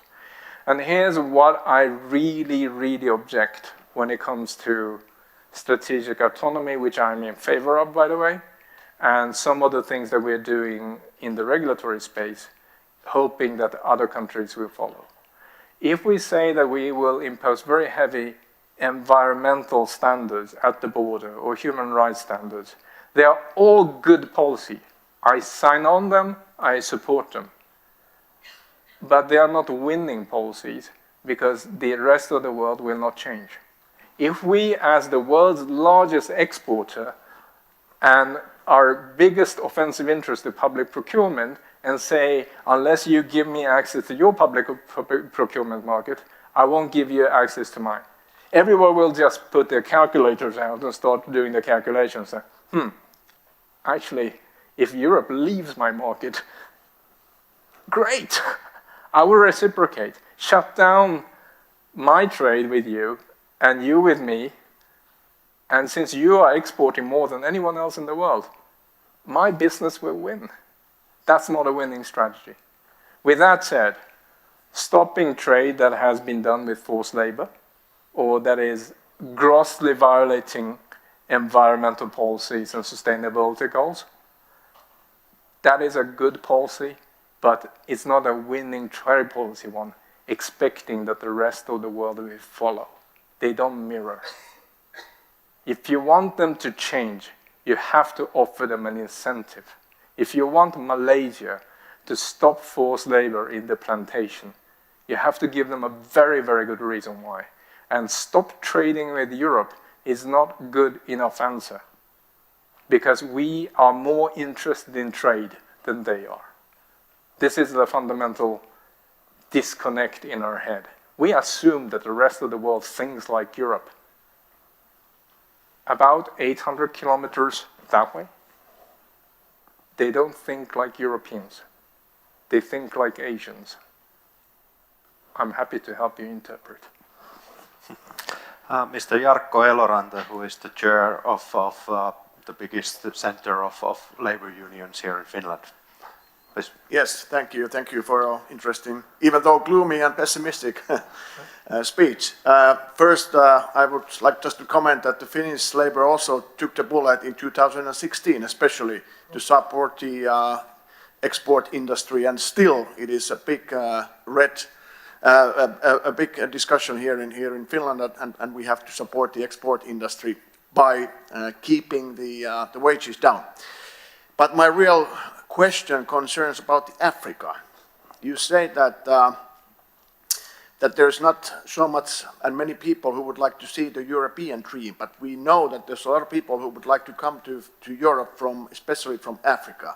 And we also see that, okay, that might be the trading partner for us in the future as well. And because of the population is growing very fastly, at the end of this century, I don't know, 2.6 billion people there and so on.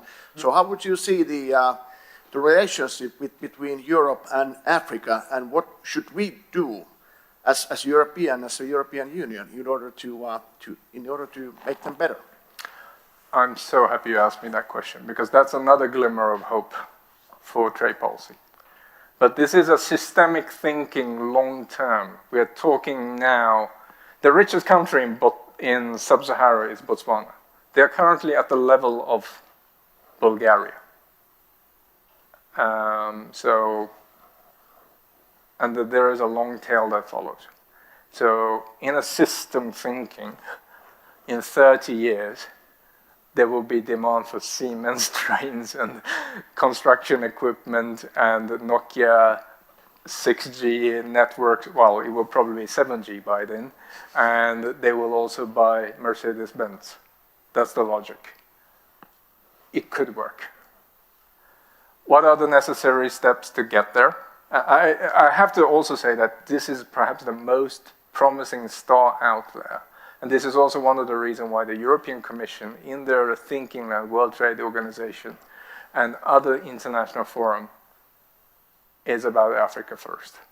It's not necessarily about bilateral, but incorporating them into the bigger system of global market institutions that makes it possible for us to operate there. Great. Two things that come to my mind. They are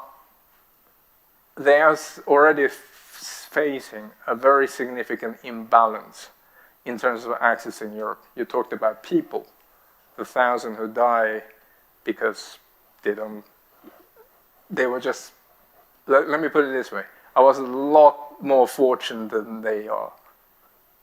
And you're right, they have probably a bigger right to be European than I had back in 1984. I feel very strongly about these issues, but I'll move them aside because it is not about trade policy. But also, their access to the European market is fairly limited. What can they compete on? Really light manufacturing, textiles, as I mentioned, agricultural products. We have opened up, we have been very good, for example, in everything but arms and other programs that we have in place for the least developed countries. But it's based on two premises. Is that they are not allowed to utilize the supply chain of the rest of Africa, which is the contrary to the idea of the single market. We want to promote the single market, but we are basically saying to them that, no, if you want to trade with Europe, you have to make everything in your country. I'm simplifying a bit, but this is the consequence. The second thing is also that they are not necessarily, it's a part laziness, because we want to deal with them as a block. If not African Union, at least ECOWAS, SADC, and the regional organization. But the thing is that if you're Kenya, you have very little incentive to trade with Tanzania, because you have same factor prices, you have same comparative advantages. For the same reason, let's say that two very, very similar economies have no reason to trade with each other in Europe. They have almost no reason to trade amongst themselves.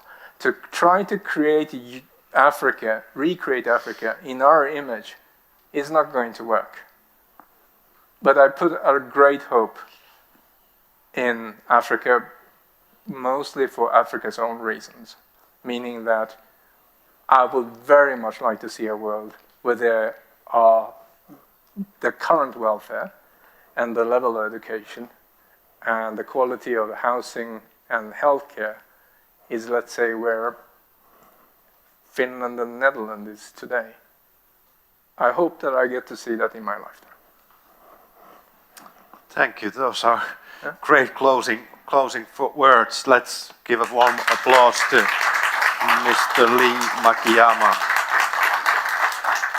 Hope you enjoy the rest of the day also here with us, and hopefully you join us with lunch and the discussions with everybody here. So this is now the end of this session. We will continue at 1 o'clock and with next issues.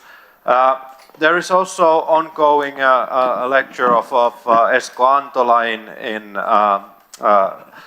Teatteri. So if you still have time, it's ongoing half an hour still. So either go there or watch it from the stream. Thank you for my side. This session is now ended. Thank you.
vaikuttaa meidän kaikkien elämään, mutta monen arjessa se voi tuntua kaukaiselta. Nuorilla on kuitenkin merkittävä rooli paremman tulevaisuuden luomisessa. Miten teidän mielestä näiden EU-maiden korkeakoulujen yhteistyötä voitaisiin tiivistää ja mitkä ne vaikutukset voisi olla? No EU-tasolla ollaan tehty aika paljon. EU on pyörinyt siellä pitkälti taustalla. Se on luonut erilaisia puitteita ja yhteistyömahdollisuuksia näiden yliopistojen tasolla. Yksi on semmoinen, että opintopisteitä ollaan yhtenäistetty, ja niin näitä tutkintoja sit hyväksytään myös toisissa jäsenmaissa. Mutta sitten taas tämä EUn ehkä menestynein tarina tässä on tämä Erasmus-ohjelma, jonka kautta moni korkeakouluopiskelija lähtee vaihtoon toisiin Euroopan maihin. EU-tasolla ollaan tehty myös tämmöinen Eurooppa-yliopistoaloite, missä kansallisista yliopistoista tehtäisiin tämmöisiä Eurooppa-yliopistoja, missä näiden yliopistojen välinen yhteistyö syvennettäisiin ja yhtenäistettäisiin kokonaan. Ja opiskelijoille, jotka opiskelevat siellä yliopistossa, niin he pystyisivät vaihdella näitä opintoja näiden yliopistojen välillä. Että esimerkiksi jos aloitat ensimmäisen vuoden Suomessa, niin toisen vuoden voisit opiskella Italiassa, kolmannen Ranskassa, jolloin tässä tuo paljon kansainvälisempiä opiskelijoita. No niin, toi kuulostaa aika hyvältä. Mitä EU voisi tehdä opiskelijoiden mielenterveyden edistämiseksi? Euroopan unioni on asettanut erilaisia direktiivejä, jotka kohdistuu sosiaali- ja terveydenhuollon palveluihin. Vaikka niin kun Euroopan unionilla ei ole suoranaista valtaa jäsenmaiden terveydenhuollon palveluihin, niin silti mun mielestä voisi sellaisia suurempia linjavetoja tehdä. Ja on esimerkiksi terveydenhuollon palveluiden järjestämiseen ja kilpailuun liittyviä direktiivejä, niin mun mielestä yhtä lailla voisi tehdä sellaisia, mitkä luo painetta esimerkiksi sellaisille maille, jossa opiskelijoiden mielenterveyden haasteita tai palveluita ei ole tarpeeksi huomioitu.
hiljattain esittänyt monia suuria uudistuksia hiilineutraaliuden tavoittamiseksi.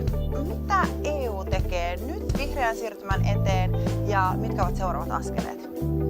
No, EUllahan on johtava rooli globaalisti ilmastonmuutoksen torjunnassa. Ja niitä keinoja, mitä EUlla tällä hetkellä on esimerkiksi Green Deal-ohjelma, johon kuuluu muun muassa ilmastoneutraaliustavoite vuoteen 2050 mennessä. Ja tässä avainasemassa on päästöjen vähentäminen, ja se tapahtuisi esimerkiksi energian säästämisellä ja uusiutuvaan energiaan, niin kuin esimerkiksi biokaasuun siirtymisellä. Ja lisäksi EUlla olisi tavoitteena toi päästökaupan laajentaminen vuonna 2026 tieliikenteeseen, ja tällä tavalla saastuttamiselle asettaisi vähän niin kuin hintalappu yhä useammalla sektorilla. No toi on tosi hyvä tavoite, mutta se on myös tosi kunnianhimoinen ja on hyvä muistaa, että meillä on EUn sisälläkin valtioita, jotka ovat hidastaneet tätä Green Dealin kehitystä. Ja sitten totta kai viime vuosina tämä koronapandemia ja Venäjän hyökkäys on luonnollisesti vieneet huomiota näitä ilmastoasioilta. Ja just sen takia olisikin seuraavina askelina hyvä pitää tästä energiariippuvuudesta irtaantumista, eli irti siitä Venäjäöljystä ja fossiilista polttoaineista, että se olisi myös ilmaston kannalta tosi tärkeää. Ja sitten, että investoidaan siihen uusiutuvaan energiaan, että saadaan se nopeasti käyttöön sit liikenteessä ja teollisuudessa ja sähkötuotannossa. Mitä nuoret haluaisivat EUn tekevän ilmaston eteen? Koska me nuorethan täällä ollaan vielä 50 vuoden jälkeenkin, niin me halutaan elinkelpoinen planeetta. Ja sen takia nuoret haluaa EUlta tosi radikaalejakin toimia. Ja nuoret haluaa ehdottomasti tulla kuulluksi ja päästä mukaan siihen päätöksentekoon myös. Ja kuulla sen, että päättäjät siellä EUssa ottaa nuorten ilmastohädän vakavasti. Vaikka kaikki valtiot eivät lähtisikään tähän mukaan, niin totta kai jokainen ilmastoteko on askel oikeaan suuntaan. Ja EU toimii tosi hyvänä suunnannäyttäjinä muille valtioille ja alueille, että miten toimia tulevaisuudessa. Sitten esimerkiksi liikenteen muuttuessa vihreämmäksi EUssa voidaan luoda yrityksiä, jotka sitten luo painetta muiden maiden yrityksille toimia tavallaan ympäristöystävällisemmin. Ja lisäksi, koska ilmastonmuutosta nyt ei voida kokonaan torjua, niin EU tekee tärkeää työtä ilmastonmuutokseen sopeutumisen edistämiseksi. Eli EU esimerkiksi kerää dataa ilmastokriiseistä ja tämän datan avulla voidaan sitten valmistautua näihin kriiseihin paremmin tulevaisuudessa.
vaikuttaa meidän kaikkien elämään, mutta monen arjessa se voi tuntua kaukaiselta. Nuorilla on kuitenkin merkittävä rooli paremman tulevaisuuden luomisessa.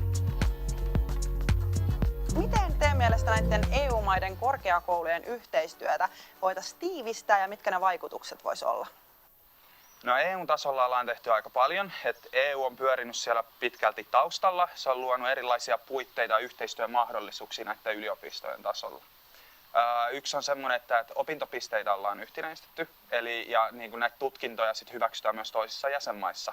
Mutta sitten taas tämä EUn ehkä menestynein tarina tässä on tämä Erasmus-ohjelma, jonka kautta moni korkeakouluopiskelija lähtee vaihtoon toisiin Euroopan maihin. EU-tasolla ollaan tehty myös tämmöinen Eurooppa-yliopistoaloite, missä kansallisista yliopistoista tehtäisiin tämmöisiä Eurooppa-yliopistoja, missä näiden yliopistojen välinen yhteistyö syvennettäisiin ja yhtenäistettäisiin kokonaan. Ja opiskelijoille, jotka opiskelevat siellä yliopistossa, niin he pystyisivät vaihdella näitä opintoja näiden yliopistojen välillä. Että esimerkiksi jos aloitat ensimmäisen vuoden Suomessa, niin toisen vuoden voisit opiskella Italiassa, kolmannen Ranskassa, jolloin tässä tuo paljon kansainvälisempiä opiskelijoita. No niin, toi kuulostaa aika hyvältä.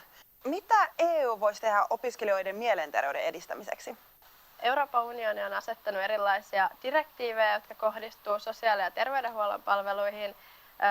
Vaikka niin kun Euroopan unionilla ei ole suoranaista valtaa jäsenmaiden terveydenhuollon palveluihin, niin silti mun mielestä voisi sellaisia suurempia linjavetoja tehdä.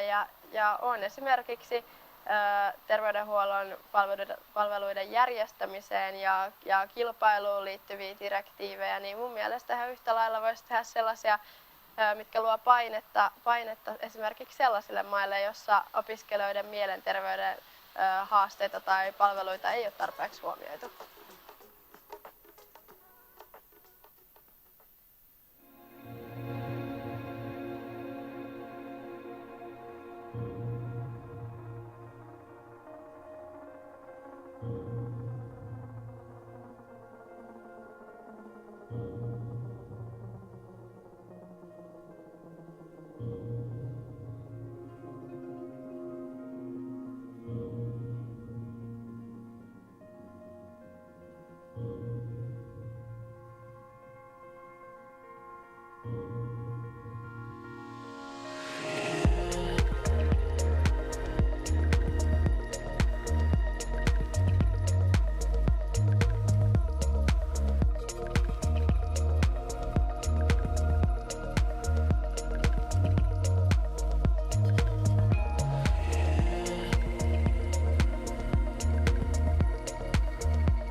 hiljattain esittänyt monia suuria uudistuksia hiilineutraalien tavoittamiseksi.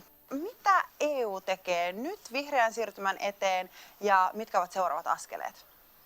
No, EUllahan on johtava rooli globaalisti ilmastonmuutoksen torjunnassa. Ja niitä keinoja, mitä EUlla tällä hetkellä on esimerkiksi Green Deal-ohjelma, johon kuuluu muun muassa ilmastoneutraaliustavoite vuoteen 2050 mennessä. Ja tässä avainasemassa on päästöjen vähentäminen, ja se tapahtuisi esimerkiksi energian säästämisellä ja uusiutuvaan energiaan, niin kuin esimerkiksi biokaasuun siirtymisellä. Ja lisäksi EUlla olisi tavoitteena päästökaupan laajentaminen vuonna 2026 tieliikenteeseen, ja tällä tavalla saastuttamiselle asetettaisiin vähän niin kuin hintalappu yhä useammalla sektorilla. Joo, toi on tosi hyvä tavoite, mutta se on myös tosi kunnianhimoinen ja on hyvä muistaa, että meillä on EUn sisälläkin valtioita, jotka ovat hidastaneet tätä Green Dealin kehitystä.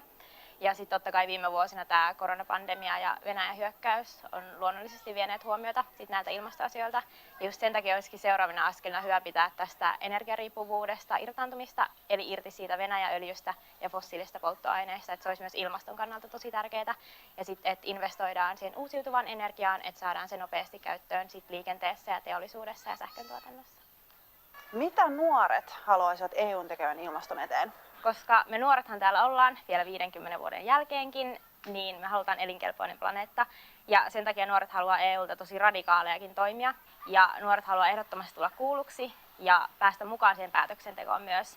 Ja kuulla sen, että päättäjät siellä EUssa ottaa nuorten ilmastohädän vakavasti. Vaikka kaikki valtiot eivät lähtisikään tähän mukaan, niin totta kai jokainen ilmastoteko on askel oikeaan suuntaan. Ja EU toimii tosi hyvänä suunnannäyttäjinä muille valtioille ja alueille, että miten toimia tulevaisuudessa. Sitten esimerkiksi liikenteen muuttuessa vihreämmäksi EUssa voidaan luoda yrityksiä, jotka sitten luo painetta muiden maiden yrityksille toimia tavallaan ympäristöystävällisemmin. Ja lisäksi, koska ilmastonmuutosta nyt ei voida kokonaan torjua, niin EU tekee tärkeää työtä ilmastonmuutokseen sopeutumisen edistämiseksi. Eli EU esimerkiksi kerää dataa ilmastokriiseistä, ja tämän datan avulla voidaan sitten valmistautua näihin kriiseihin paremmin tulevaisuudessa.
vaikuttaa meidän kaikkien elämään, mutta monen arjessa se voi tuntua kaukaiselta. Nuorilla on kuitenkin merkittävä rooli paremman tulevaisuuden luomisessa. Miten teidän mielestä näiden EU-maiden korkeakoulujen yhteistyötä voitaisiin tiivistää ja mitkä ne vaikutukset voisi olla? No EU-tasolla ollaan tehty aika paljon. EU on pyörinyt siellä pitkälti taustalla. Se on luonut erilaisia puitteita ja yhteistyömahdollisuuksia näiden yliopistojen tasolla. Yksi on semmoinen, että opintopisteitä ollaan yhtenäistetty, ja niin kuin näitä tutkintoja sit hyväksytään myös toisissa jäsenmaissa. Mutta sitten taas tämä EUn ehkä menestynein tarina tässä on tämä Erasmus-ohjelma, jonka kautta moni korkeakouluopiskelija lähtee vaihtoon toisiin Euroopan maihin. EU-tasolla ollaan tehty myös tämmöinen Eurooppa-yliopistoaloite, missä kansallisista yliopistoista tehtäisiin tämmöisiä Eurooppa-yliopistoja, missä näiden yliopistojen välinen yhteistyö syvennettäisiin ja yhtenäistettäisiin kokonaan. Ja opiskelijoille, jotka opiskelevat siellä yliopistossa, niin he pystyisivät vaihdella näitä opintoja näiden yliopistojen välillä. Että esimerkiksi jos aloitat ensimmäisen vuoden Suomessa, niin toisen vuoden voisit opiskella Italiassa, kolmannen Ranskassa, jolloin tässä tuo paljon kansainvälisempiä opiskelijoita. No niin, tuo kuulostaa aika hyvältä. Mitä EU voisi tehdä opiskelijoiden mielenterveyden edistämiseksi?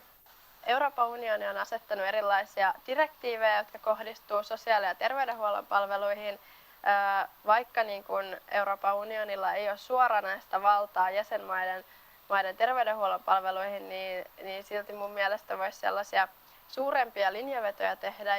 Ja on esimerkiksi terveydenhuollon palveluiden järjestämiseen ja kilpailuun liittyviä direktiivejä, niin mun mielestä ihan yhtä lailla voisi tehdä sellaisia, mitkä luo painetta esimerkiksi sellaisille maille, jossa opiskelijoiden mielenterveyden haasteita tai palveluita ei ole tarpeeksi huomioitu.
on hiljattain esittänyt monia suuria uudistuksia hiilineutraaliuden tavoittamiseksi. Mitä EU tekee nyt vihreän siirtymän eteen ja mitkä ovat seuraavat askeleet?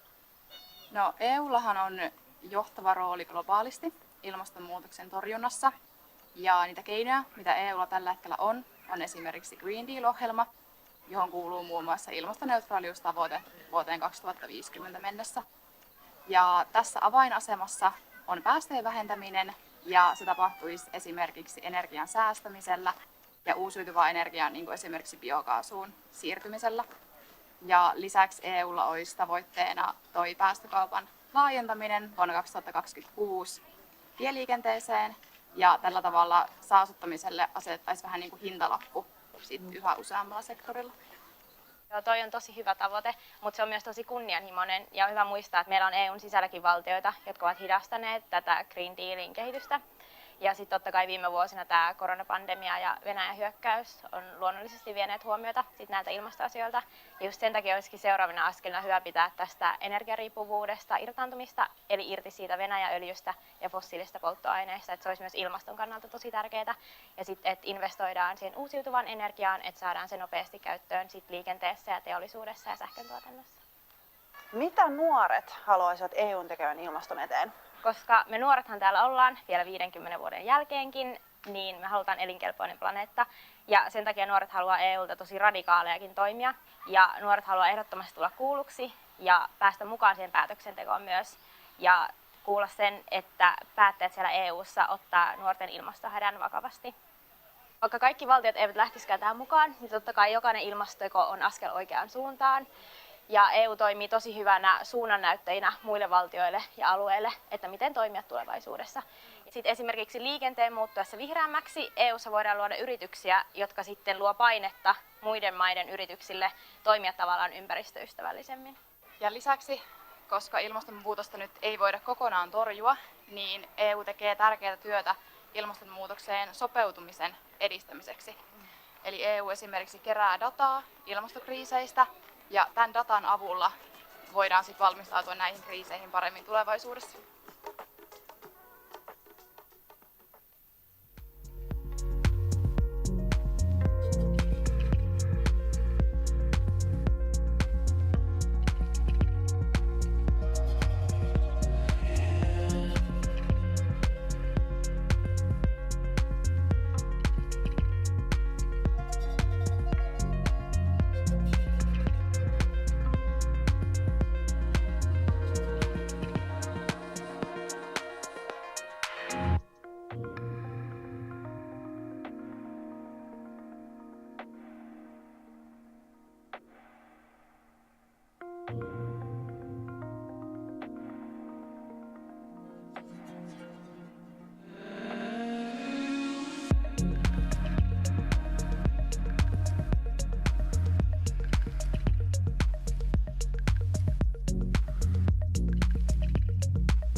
Hyvää iltapäivää, hyvää yleisö täällä. Good afternoon here in Turku and all of you online. Welcome to the panel where we will discuss EU's green transition. We have a very prestigious panel here and I'm going to present them. Jyrki Katainen, who is the president of Sitra, previously vice chairman of the European Commission. I'm sure that he knows this theme throughout. Also, MEP Ville Niinistö knows this theme very well. He has been very active at the European Parliament in legislative work regarding the green transition. Then we also have MEP Henna Virkkunen, and then we have our youth representative Susan Saarinen from Turku. Welcome all, and I'm happy that we can share our opinions with you today. Before launching our panel discussion, I would like to pass a brief moment of silence. Alpo Petri Jonen passed away suddenly this Monday. He has for long participated in this green transition promotion, and I'm sure that we wouldn't be so long in this development in this theme. I'd like you to honor his memory for a minute.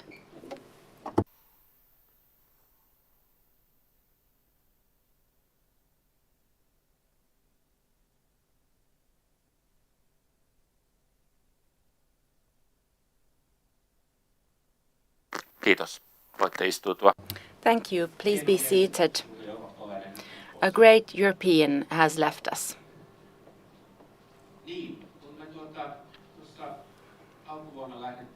Early this year, we started planning this panel and we thought about the theme for this panel. Together with colleagues, we thought about whether the ball is in the EU's court or somewhere else. The conditions have changed actually from when we started drafting this. We have a raw, brutal war of aggression in Europe. We have several crises going on in Europe, the energy crisis, and this all affects our transition. This affects our competitiveness, our societies, and all the issues we have to face this year and in the coming years. Let's begin by having a brief icebreaker poll. We have been discussing a lot about the green transition and people like to comment on this, but I'd like to ask the audience a question. You have received 2 pieces of paper, different colors. Susan shows them, a green one and a red one. The question is, should the panelists and the audience, do they think that the green transition should be accelerated or should we pull the brakes? Green for acceleration and red for slowing down green transition.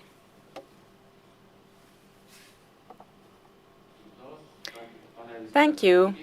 The panelists all showed green and there was a green majority within the audience as well. So we should accelerate the green transition, and I'm sure that the more we accelerate it, the more we can solve problems and we can detach from Russia. Brief comments from our panelists. Why did you raise the green card? Because we always should head in the right direction. The direction is clear. Why should we back away? If we would back away, that would mean that we would say to the businesses and in industry, we would tell them to invest in fossil fuels. That would mean a commitment of 30 to 40 years. And no way would I want to suggest to anyone that businesses should invest in the wrong thing. It's evident that we have to adapt very quickly. For example, in Finland we use turf more than we thought that we would be using today, and fossil fuel is temporarily used more than we thought. But the direction is clear, as I said. We are going to talk about promoting the circular economy more. That is the direction where the market economy is heading, and I'm sure that there we should just gain full speed. Yes, Ville, you voted green. I have a past in green issues, research, also Russia and international policy. And today these are coming together. We have the fossil energy crisis coming on. It is on us already now.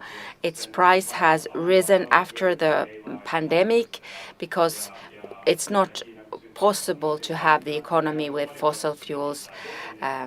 But China has manipulated the prices already. They manipulate the energy prices, and we should have understood that they are preparing something big. So the quicker we get rid of fossil fuels, get our own solutions, we can be independent from all kinds of dictatorships, autocracies.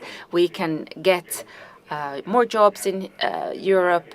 We can develop technology, and in this energy price crisis, we shouldn't support increasing the use of fossil fuels because we will end even in worse situations. So we have to accelerate this. And we don't take anything out of supporting the low-income people. That has to be part of the solution. I'm sorry, I have lost my voice already before the panel, but I'm trying to make my voice work. Of course, we have to accelerate the green transition and investment in all clean own energy sources in Europe. We can see that Europe has been too dependent on imported energy, so self-dependency, independency in energy supply is very important. And 60% of European energy came from outside. Just a while ago, we have to invest in renewable resources, also nuclear energy. We have to combat and fight climate change and get rid of the dependency on Russia in relation to energy. Susan, the youth theme year, is the direction the same? Yes, the direction is the autonomous green way. And it's not only the green transition, energy, climate policy, it's also security, opportunities for education, employment, welfare in society. And I can guarantee that the youth sees the green transition as an optimistic innovation to develop in Europe and disseminate this message into the global markets as well. Thank you. Let's then move on. Now that we talk about the green transition, I wanted to specify here that yes, we all are very aware that we have many crises going on in Europe. But in this panel, we will concentrate on how the European Commission proposals on the green transition, where the target is in 2030, and from there on, we also have the climate law up until 2050, and then we will have midterm targets. But we are now talking about the legislative work in the mid and longer term. This legislation work is continuing already next month when we start the so-called trilogues, and we start going through the Commission proposals. On Council level, we have received proposals from the Member States, and we start to fine-tune in the co-decision procedure the proposal. To begin with, I'd like to sketch the big picture. What can we expect? One of the MEPs might start with an intervention flowchart. What's coming on during the Czech presidency in the trilogues? 2 minutes. Ville. Well, I can start because I head as a rapporteur one of the carbon sink negotiations. The aim is that during this autumn we will score a goal with this, the whole climate law package, where we have over 10 proposals. You have seen the Commission proposals publicly, and the European Parliament has already presented their opinions on them. Energy Efficiency Directive and the Renewable Promotion Directive are on the table this autumn, and after that we have dealt with all of them. There's one energy efficiency standard that is still under discussion, but mostly the European Parliament has accepted their position, the Council theirs, and then together with the Commission we do negotiations in a trilogue, tripartite negotiations. The quicker we get this legislation adopted, the quicker we can provide the framework for the businesses to operate, and we start seeing the investments flowing in this transition. Of course, the tension now is that we have a high inflation rate, which is led by energy prices. We need energy investments to get rid of the vicious cycle of fossil energy and the energy price rises. That would be a good signal to get this legislative package adopted. Exactly, and that's what the European Commission wishes for. Henna, well, I'm not so optimistic that this package would be finalized this year, because we have 12 different laws in this package and we don't have the European Parliament position on everything. For example, the EP position on certain specific questions, for example, sea fuels and the Renewable Energy Directive related to Finnish forests, and then the marine fuel questions are related to Finnish industry as well, because all our goods flow via the seas and we have ice on our seas in the winter. So this legislation is crucial for us. And the final position of the European Parliament is not finalized, but I'm sure that during the Swedish presidency next spring we will finalize this. And we want to ensure that this legislation heads in one and the same direction, so that we get the investments once the package is adopted. So there is a great work of coordination as well. I really do hope that we score during the Swedish presidency. Susan, are we progressing speedily enough?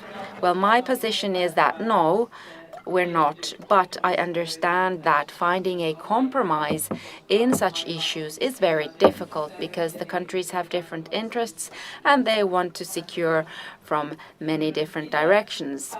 Personally, I was able to follow the negotiations, and my main question was that it seems very complex and happens on many different levels. How to get the final proposal to be adopted and then to be used by the businesses and institutions. That is something that in the decision-making phase you really have to consider carefully. The current big legislative package, there are more proposals coming up. The complexity was brought up here, and how everything affects both on the EU level as well as on national level. Now, Jyrki, you previously were responsible for Commission's multilateral, multi-silo, multi-sectoral proposal coordination and push through. How do you see this situation when we talk about this huge package of legislation, over 10,000 pages of legislative texts and all the political factors, societal factors and everything. What do you expect from this autumn? My first point is that the European Commission aim has been to get a systemic change going on in economy. That's why these packages are so extensive and large. We don't get a systemic change going on with a small detailed piece of legislation. Systemic change is achieved by all relevant perspectives, let's say in energy economy, emission targets, energy sources, etc., are all included in one package. And that's why this package seems and is indeed very complex, because everything is interdependent. This is also the only way to achieve systemic change, to link it to sustainable economic growth and sustainability, really, because we can do either or, but that would only have negative side effects, and that's why a systemic change to enable such economic growth which would be ecologically and socially sustainable. That is very complex, but we have to do it. And maybe my last comment, the European Union as a driver of such a systemic change, it is a forerunner compared to all its competitors, globally speaking. And this means that we can define the rules of game in trade, and these will be then introduced elsewhere. I remember from other sectors some examples. Let's say the energy efficiency of home appliances, directive on this. So the EU has regulated the energy efficiency of home appliances. And each country, all countries, Chinese refrigerators sold in Europe, they have to abide by this directive. And these are the standards that we have set. Food security is another example. We have the tightest food security standards. Americans don't want to buy food with other standards because they want the best standards, and that is the greatness of European legislation. When we do legislation, it provides a global standard. Exactly, very good. A further question. We have more legislation coming up, proposals from the European Commission, for example, on circular economy, resource efficiency, packaging materials, bioeconomy. Then we have the zero emission proposal, microplastics, and especially this transition. How is this reflected, do you think, on the scarcity of resources, that it's too expensive to manufacture? Isn't this what we need? Mä odotan, kun kuuta nousevaa sitä komission. This is exactly what we need. I'm very much looking forward to circular economy package number 2 from the Commission. The number 1 was already good. So this will regulate, for example, biodegradable plastics, for example, what can be defined as such. In Finland, we have very good spin-off companies that are producing water soluble biodegradable plastics that doesn't cause any microplastics, and this is made from wood industry side streams. And EU also regulates for the sustainability and life cycle of products, and legislation on the repairability of products. Let's take a mobile phone as an example. Usually people use them for 2 years. Well, if they were to last 3 years, it would already reduce emissions by 33%, of course. So nobody loses. It's only win-win-win. It's more sustainable, more economical, and consumers are happy. Also in textile industry, if life cycle of textiles could be doubled, emissions in textile sector would be reduced by 40-something%. So market regulation is positive. I have sometimes been opposed to it, but now I've realized that market regulation is good because it gives incentives to the market and it adds creativity. And here the smallest unit where market regulation can take place is the EU level. That's the smallest scale. If we would regulate the mobile phone life cycle in Finland, nobody would export their mobile phones here, but if EU acts, then it matters. And another thing, raw materials. I followed a very interesting panel discussion in the European Commission about raw materials, and Henna, you followed this closely and wrote something on it in Kauppalehti magazine.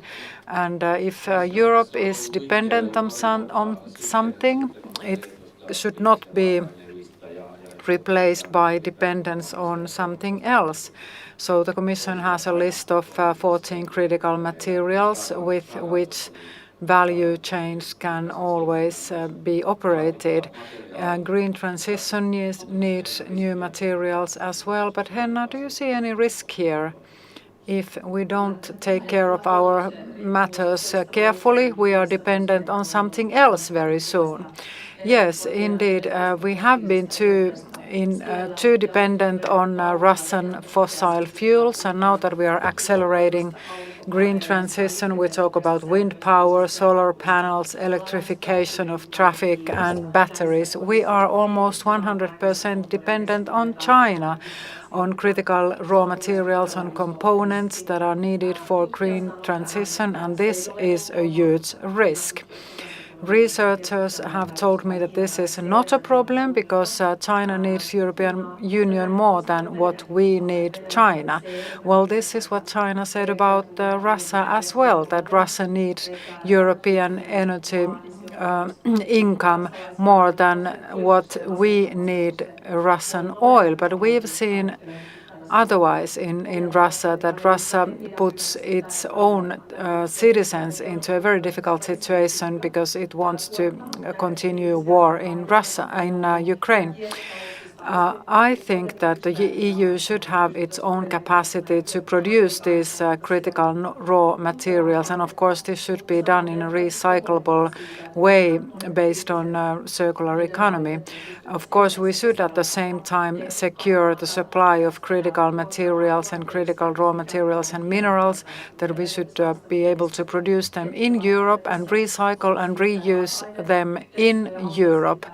This is very critical, and we are already building raw material cooperation and alliances, battery alliances being built, micro chips and semiconductors are critical as well and should be added on this list. Okay, thank you very much. Anything else, Ville? Well, I tried to say something different now. Of course, we all agree, but maybe there is another perspective as well. It's very important to recognize in the green transition that our globe has its limits. We could solve the climate crisis if it would be about technology only, but we have nature, soil, biodiversity, all these environmental aspects, and it cannot bear this climate change anymore. We have many industries, mining industries, for example. We need raw materials for producing batteries and renewable energies, but at the same time, we have to make sure that we produce them in the right places in a sustainable manner. The greatest challenge in green transition is that we think how we make this economic cycle and economic value chains as sustainable as possible, that it's sustainable for centuries to come. If we think that, okay, Finnish forest industry is okay, it produces bioproducts, but it's not enough because at the same time the same industry logs too many trees. So in every industry, of course, we have to incentivize new solutions and new products, but at the same time we have to remain critical towards how these materials and products are produced, how all value chains are made as sustainable as possible and we produce as resource efficiently as possible. For example, in Finland, forestry should be more resource efficient. It should use more sustainable logging methods. It should take biodiversity into account. All these aspects can be taken into account also while producing new bioproducts. It's not only words, but we need action as well. Biodiversity and growth and the limits of growth are very relevant elements also in the Commission's green transition thinking and also in its original proposal on green transition. Of course, we understand that all these things are very closely connected to one another, so climate change is linked to biodiversity, and we cannot tackle climate change without protecting biodiversity. We need to have renewable, sustainable energies, and we have to have sustainable circular economies.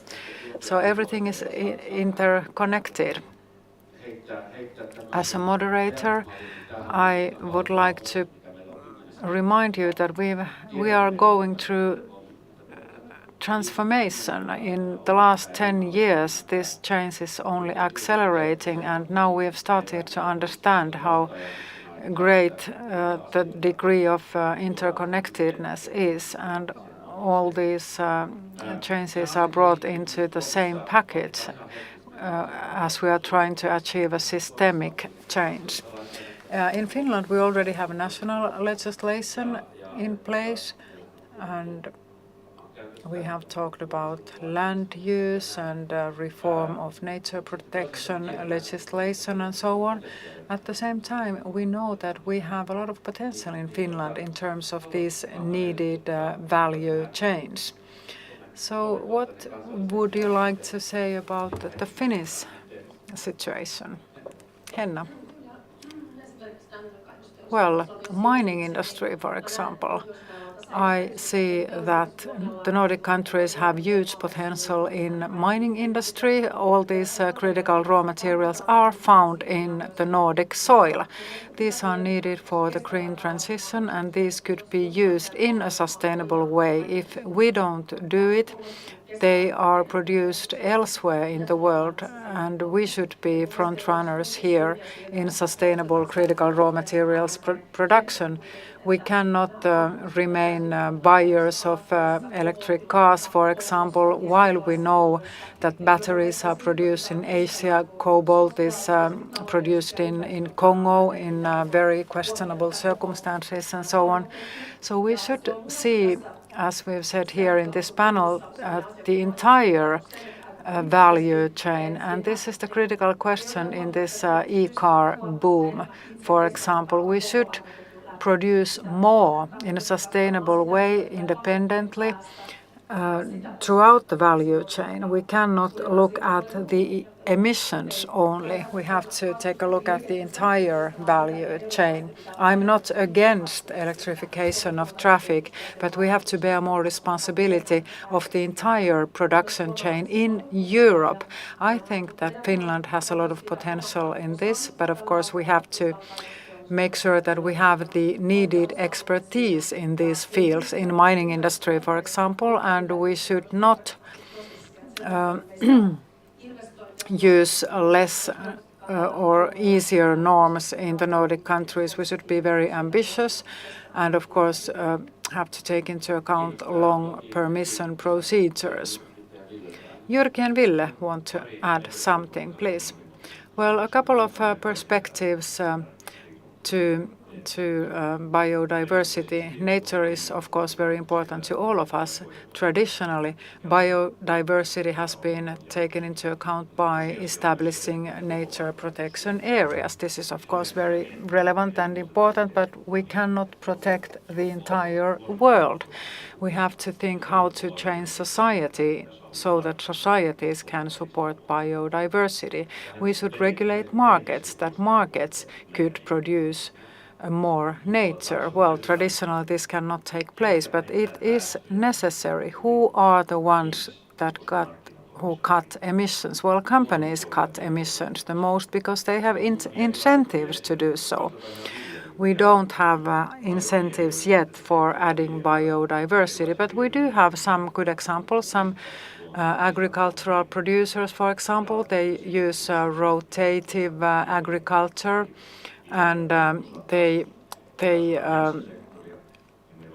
are also important players in adding biodiversity. In forestry, we have green certificates or forest certificates. This is the first step in adding biodiversity in many sectors. Financing is tied to access to finance is tied to achieving some environmental results. Of course, certificates are always questionable, but this is what I mean here, incentives. So in Finland, we are a country famous for our nature, so we can develop new solutions that could be taken on board also in the EU legislation, but all this has to be done in EU legislation. So let's not think about nature only, but markets. Markets are key players in this area.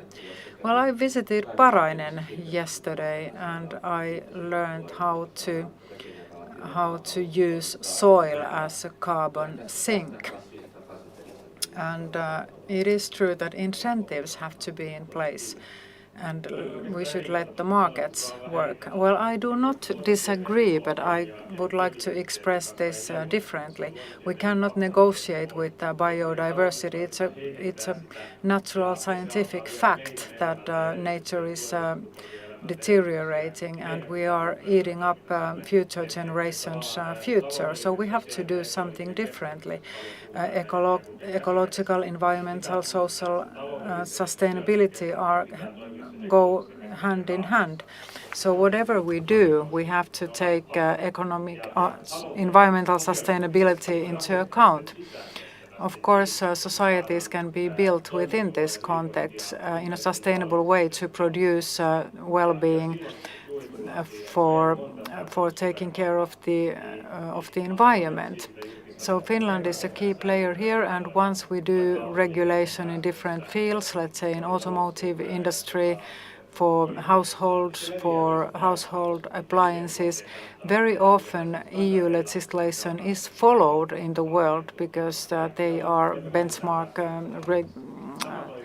rules in the world. So this also applies to land use. We should create incentives for circular economy, carbon sinks, and so on. So we should create economic value for nature goods. And if you do good things to the nature, it's business for you.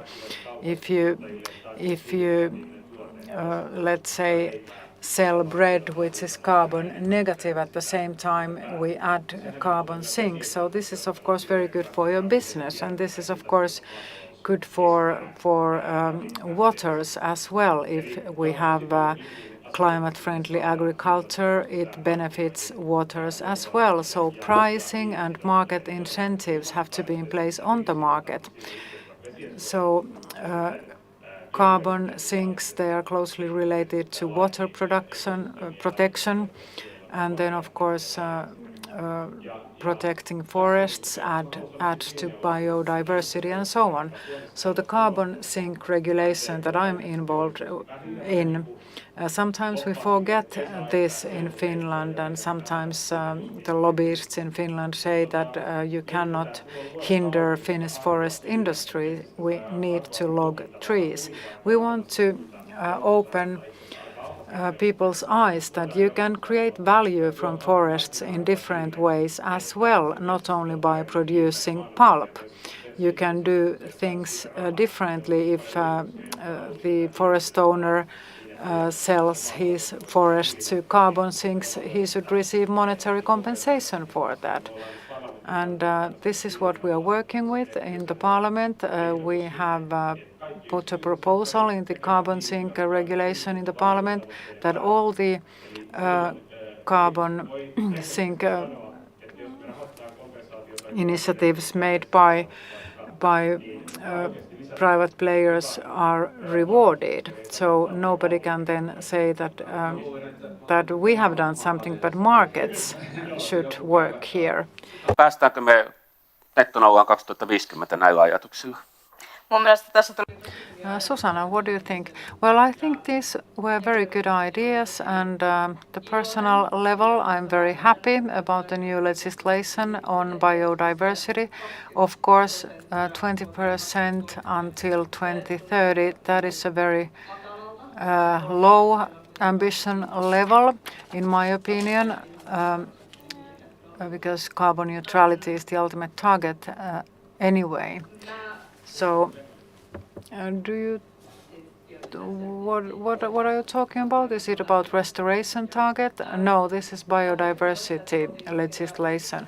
So what I liked about this discussion is the fact that you brought in markets and company-based actions.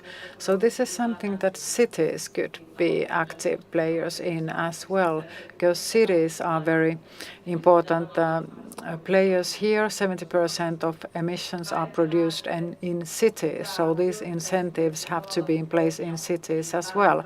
Biodiversity is a basis on which everything else will be built on. So this is something we should highlight in discussions as well.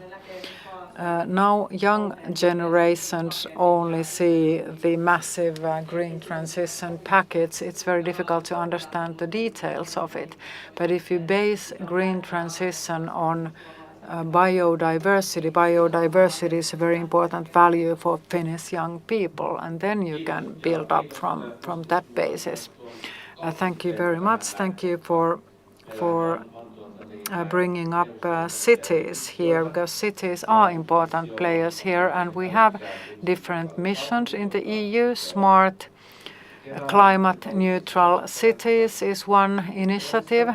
We chose 100 such cities last spring. 6 of them are in Finland. One of them is Turku, so congratulations to Mayor of Turku and other Turku residents. So Turku is one of these smart climate neutral cities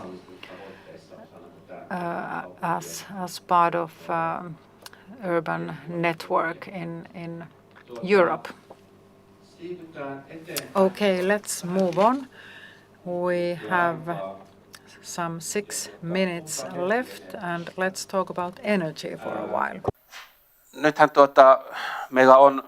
Now we have a crisis of the fossil energy price in Europe, and we were talking about this with the media, with journalists, and how this package will influence the European energy situation positively, not immediately, but in a short while, and how detaching ourselves from carbon will achieve this. If we talk about this in the green transition theme, there have been different energy savings proposals, proposals of massive investments in good solutions,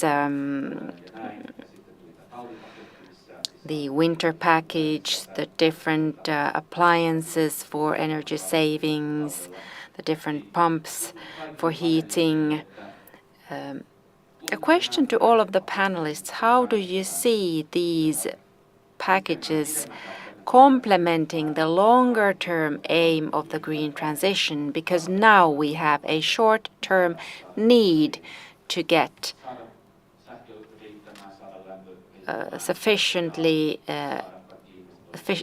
amounts of electricity and get the investments going. Who would like to start? I can start, but I always start, so someone else could start. But okay. I think that Repower Europe has made the major revelation that fossil dependency of Russia and other external suppliers is something that we cannot substitute, but we should accelerate the climate targets 2030 implementation. There are different suggestions on investment support, in investment subsidies, and that how households could substitute fossil energy by solar panels, by these air pumps for heating. And these are big things and big changes when these are national level, and the different structures for subsidies are different. So first these are recommendations on EU level, and later on they are more binding legislation. Spain made a major decision. Their energy savings is taking very seriously, and they have regulated that public buildings can only be heated up to 19 degrees of Celsius and cooled down only to 27 degrees in the summer. And this is a huge energy and electricity saving, so optimizing electricity use and minimizing it. Of course, and this bears a cost as well. The Commission has estimated that up until 2027, this will cost 200 billion a year to detach ourselves from Russia. But we have to remember that this is an investment in ourselves, not paying it out to Putin. Yes, this aggression has had the impact that those who have resisted the green transition now start to see that this is essential for our security, to accelerate investments in our low emission energy sources. But of course this takes time. This takes time, and the coming years will be very difficult. We are talking about the coming winter, but this is not a question of only 1 year. It takes several years before we can get a substitute for the 60% imported energy. It's not a moment's thing.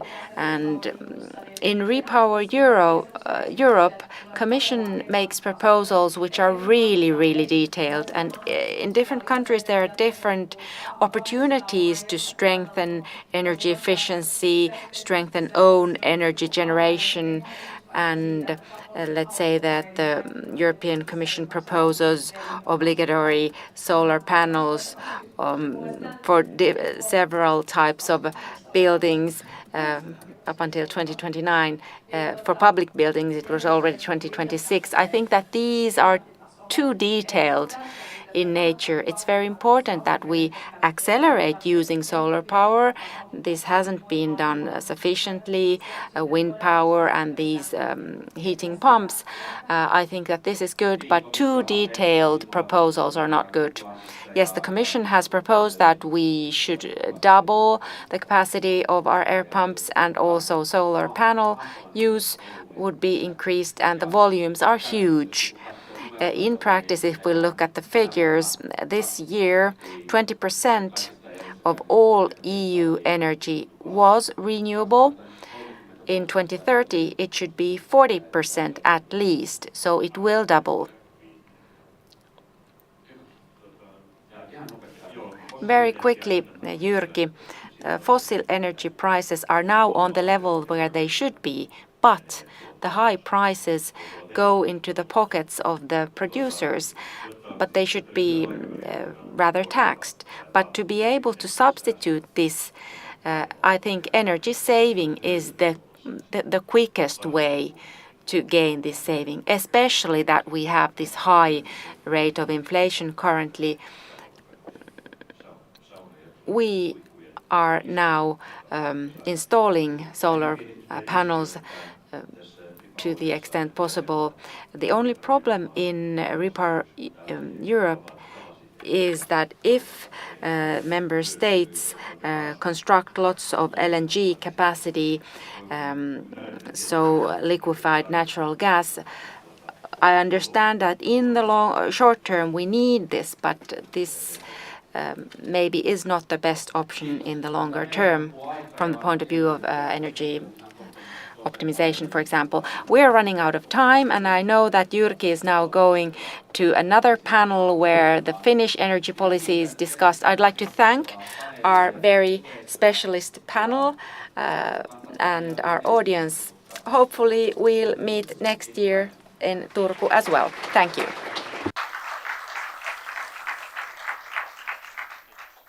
Kiitos.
EU perustettiin aikaan Euroopan kansakuntien välisen rauhan takaamiseksi. Mutta mikä on EUn rooli nyt muuttuvassa turvallisuusympäristössä? EUn maiden väliset suhteethan on aika hyvät tällä hetkellä, mutta uusia uhkia löytyy esimerkiksi ulkopuolelta. Venäjän aggressiivisuus on kasvanut. Sitten EUn ulkopuolella on myös lähialueilla erinäisiä ongelmia ja kyteviä kriisejä. Tämän lisäksi uhkapalettiin osata luo esimerkiksi ilmastonmuutos tai kyberuhat tai sitten vaikka sosiaaliset ongelmat, jotka kehittyy ja eskaloituu maiden sisällä. Eli tässä on aika laaja uhkapaletti. Miten EUn tulisi toimia Venäjän suhteen tulevaisuudessa? No, tämä riippuu tosi paljon Venäjästä itsestään. Mikäli Venäjä jatkaa nykyisellä autoritäärisellä ja aggressiivisella linjalla, niin sehän on ihan selvä, että EUn täytyy jatkaa tiukkaa linjaa. Mutta mikäli tällä pitkällä aikavälillä Venäjän hallinto osoittaa selkeää muutosta, niin myös EUn on pystyttävä reagoimaan myös sitten monella eri tavalla tällaisiin hallinnollisiin ja tilanteiden muutoksiin. No, mä ajattelen, että kaikki pakotteet ja rajoitustoimet, mitä meillä on ollut viime hetkinä, ne on ollut välttämättömiä tässä tilanteessa, mutta mä koen itse, että ne on tilapäisiä ratkaisuja. Mun mielestä, kun lähdetään ratkaisemaan ongelmia, niin meidän pitää löytää keinot niihin juurisyihin. Ja tälleen niin kuin nuorena, niin ehkä mä haluan ajatella, että me pystytään lähitulevaisuudessa rakentamaan uudet Venäjä-suhteet tavallaan semmoiselle vakaammalle pohjalle, missä me pystytään keskittyä semmoiseen vahvaan dialogiin ja tuomaan niitä EUllekin tärkeitä arvoja, esimerkiksi demokratia ja tasa-arvo. Yksi asia näissä Venäjä-suhteissa on se, että tällä hetkellä me siirrytään pois esimerkiksi venäläisestä energiasta, että meillä ei tule semmoisia riippuvuussuhteita, mitä meillä on tähän mennessä ollut. Ja kun ei ole näitä riippuvuussuhteita, niin se EUn liikkumavara muodostaa niitä uusia suhteita on myös paljon laajempi kuin semmoisessa tilanteessa, että Venäjällä olisi esimerkiksi jonkinnäköisiä tämmöisiä peukaloruuveja, joilla se voisi kiristää esimerkiksi Euroopan koko energiatilannetta kylmänä talvena.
Oikein hyvää.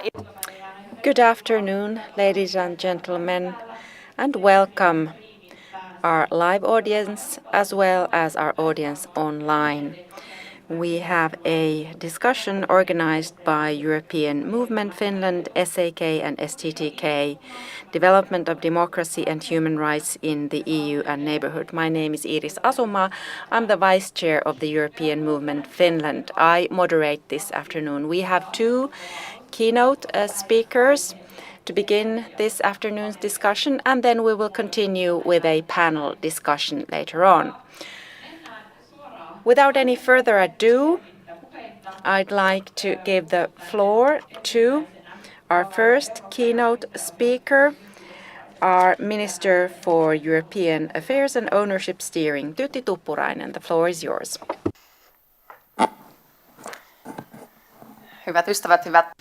Dear friends, dear listeners, dear participants of the Eurooppa-forum, I'm unfamiliar with the thought that human rights are somehow European or Western values. Human rights are universal values, in my opinion.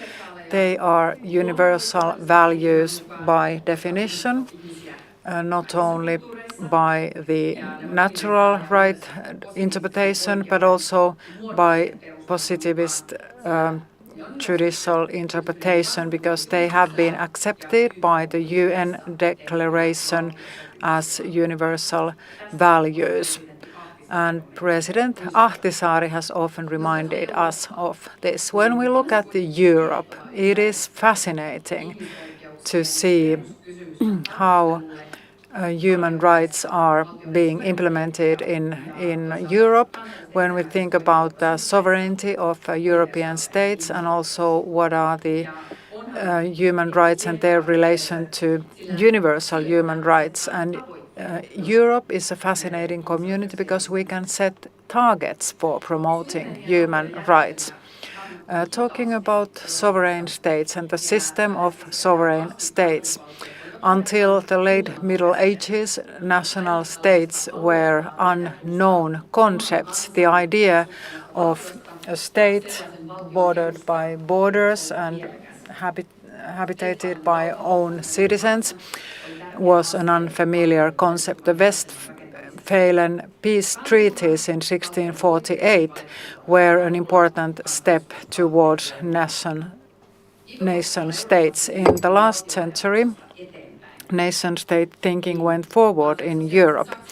Well, in Germany, the National Socialistic Germany, of course, clearly broke human rights, and they could not be accepted even though they were conducted within the borders of a sovereign European state. And the Second World War proved us that we cannot rely on sovereign nation states only. Therefore, we now have the European Union. Nation states have given up part of their sovereignty to the European Union. European Union is a union of nation states, even though it's not a federal state. European Union is not value neutral. Its member states have different judicial cultures, but there are things that unites us all. Democracy, rule of law and human rights, they are not optional values. They are European key values listed in the Article 2 of the Treaty on European Union. So they form a judicial strong basis in the European Union. In the internal development of the European Union, there are weaknesses and strengths, threats and possibilities. Poland has been a question mark in its development towards a country following the rule of law. However, some positive signs are already visible. I would say that there could be some forward-going steps in terms of human rights and rule of law in Poland. Well, of course, today Poland has different problems in sight, and it's clear that Poland has now taken its side in the European conflict. Hungary is a different country and difficult country to interpret. It's difficult to understand what are the values that Hungary and Hungarian leaders now want to promote. Dear listeners, a prerequisite for European human rights is the fact that all the actors in the EU follow EU legislation and European values and human rights conventions and so on. The EU member states cannot give up democratic values and EU key values. They cannot manipulate elections, breach human rights and so on. Member states have to follow European key principles. If not, they will be sanctioned by budget cuts and so on. Finland will continue on this path. We want to protect the rule of law principle by all possible means. The European Union has to have a strategic eye, and therefore we also have to keep an eye on our neighboring states. The European Union has determined its accession criteria, and we have to follow these criteria. Only if a country meets the accession criteria, it can be taken in. This applies also in Western Balkan countries. We cannot build any external places for countries trying to join the EU for permanent waiting rooms. On the other hand, European Union is not such a major power that would be interested in creating spheres of interest. EU conducts its enlargement only because countries want to join the European Union and meeting the accession criteria and following the European key values. Of course, now Ukraine is the most topical challenge in the European human rights work. Russia's target is to destroy Ukraine, and it clearly breaches human rights by bombing civilian targets, by destroying Ukrainian language and culture. This is in no way different from Stalin's politics some decades ago. Therefore, EU, together with its member states, is obliged to give all necessary military and material support to Ukraine. Dear listeners, the first thing in my mind is to make sure that Ukraine wins this war. It's very much about human rights as well. Thank you. Kiitos, Ministeri Tuppurainen. Thank you, Minister Tuppurainen, for these opening words. Next, we have the director of the Finnish Institute of International Affairs, Mika Aaltola. The floor is yours.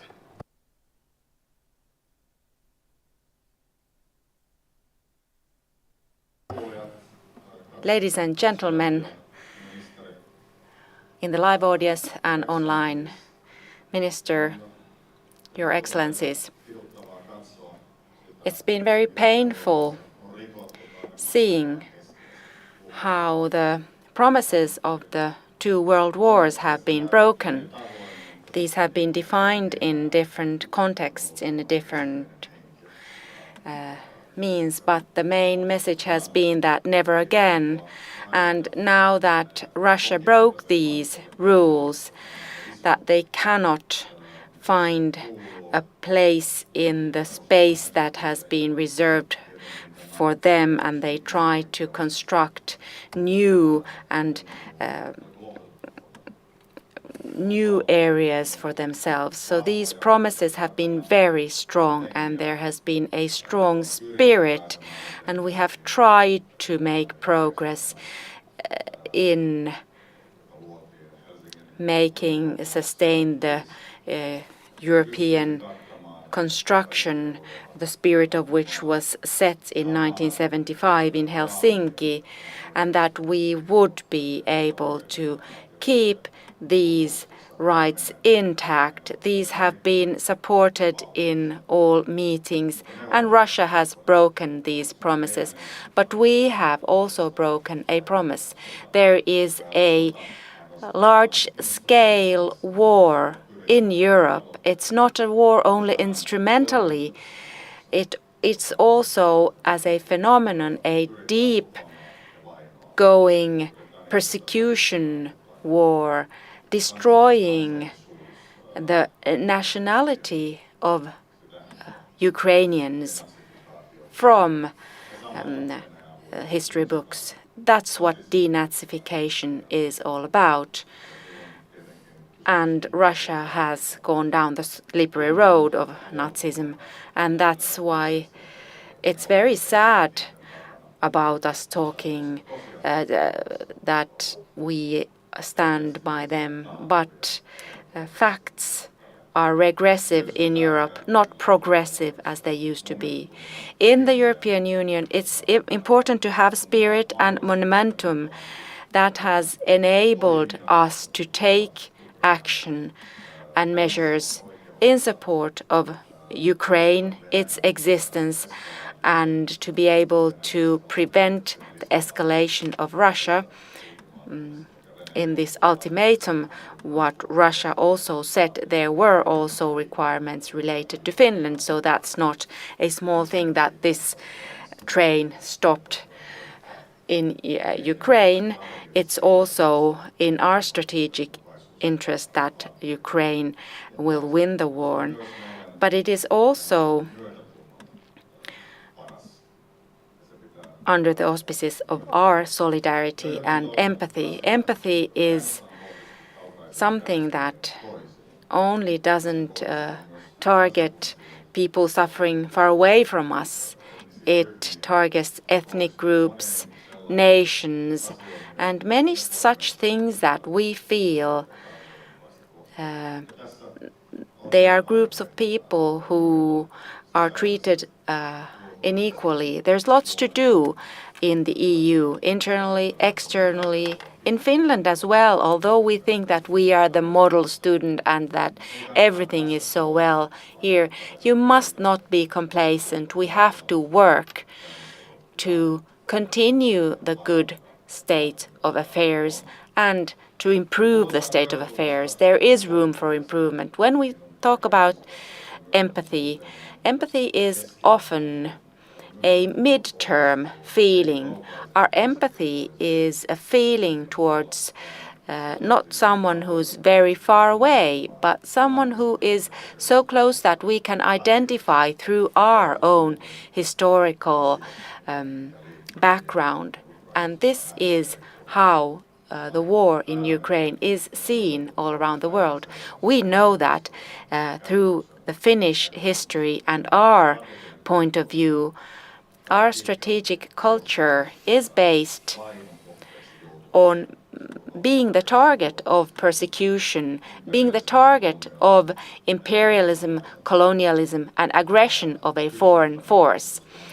That is what has matured the Finnish sense of empathy and our conscience. What happens far away from us, we also have to pay attention to problems. Let's say in China, in the neighboring areas of China, we have to feel empathy to those people there persecuted. And that's where power policy and moral, they go hand in hand. When it's practical, you can use moral arguments for a crisis management mission somewhere in the world.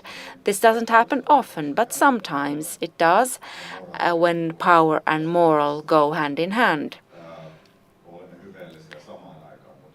We are very good, and at the same we do deeds of good at the same time when it serves our national interest. But then there are the opposite examples. It was clear in Afghanistan where power and conscience met, but once the situation escalated and progressed, it should have been thought in a realistic way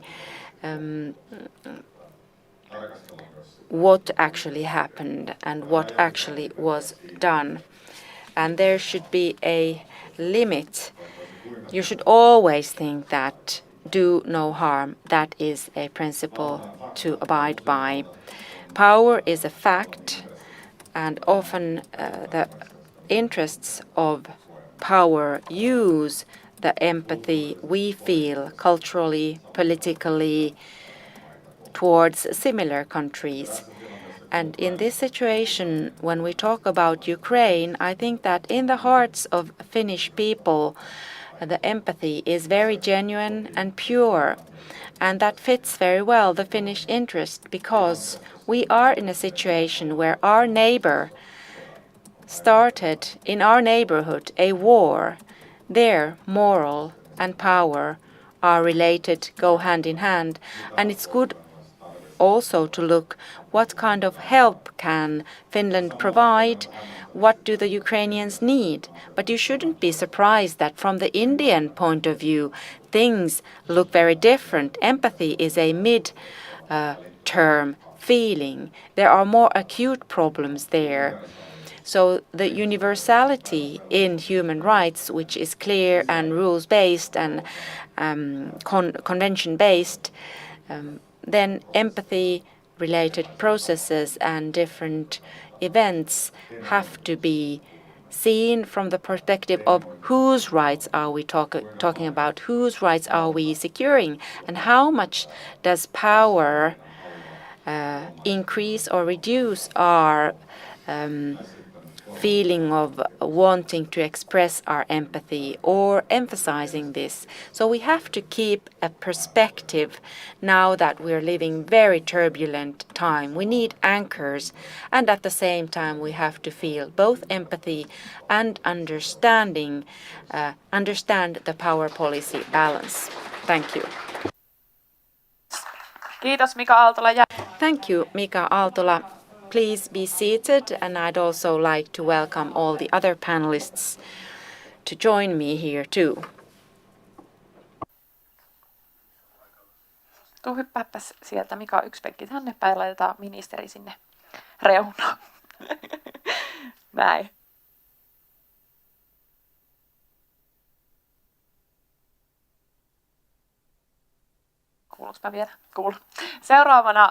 Next, we will move on to our panel discussion. We have some 30 minutes at our disposal to discuss this matter, and I'm sure that we can say that this is a very heavy and breathtaking subject. So let's move forward at a very peaceful pace, and we have now heard two interventions, and that's why I'd like to ask the other panelists very brief comments on these interventions. First, the Finnish Trade Union Confederation's Solidarity Center, Janne Ronkainen.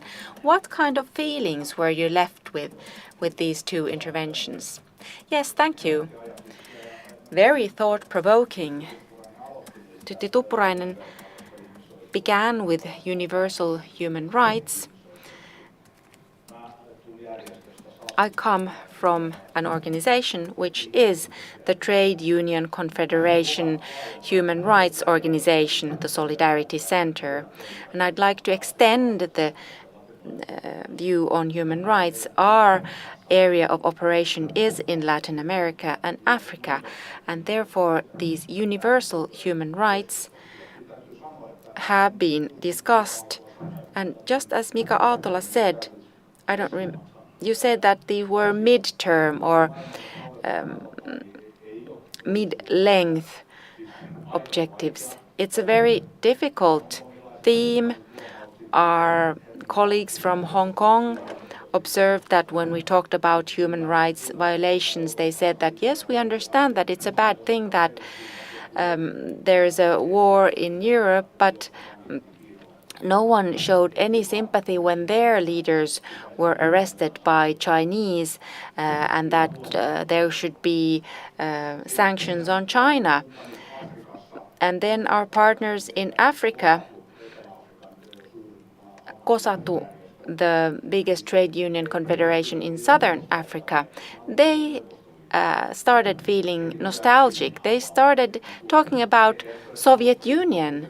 They said that Soviet Union has supported their striving for independence and said that the US are the bad guys and that this is a US Soviet Union and that Ukraine is just like a side story here. So from this point of view, talking about universal human rights, it doesn't give the whole radar or the whole picture. And then just an example from our Latin American colleague, the Colombian Trade Union Confederation, for them, US was the thing that was brought to mind with them.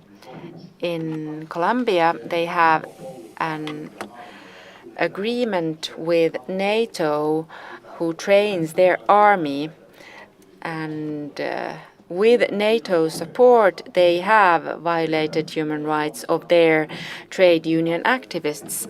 And that would mean that 80% of Finnish people and trade union movement, they might say that NATO is a good solution for them. The Colombians couldn't understand how you can support such an organization which actually steps on the rights of human rights and their civil society organizations. So this was the feeling from our colleagues there. Demo Finlandin toiminnanjohtaja. Demo Finland, Gary Klaukka. What kind of thoughts from you? The same theme on the mid-term empathy. I have noticed similarities in our partner countries, Zambia and Mozambique, where the distance to this conflict has caused that they don't find so much empathy or sympathy, but it does have a global impact. Energy prices, fuel prices. So no country can say that they wouldn't be affected by this conflict. I would link this whole context to the general status of democracy and that we are at a critical point in the world. Before this Russian aggression, pre-pandemic, the situation was worrying.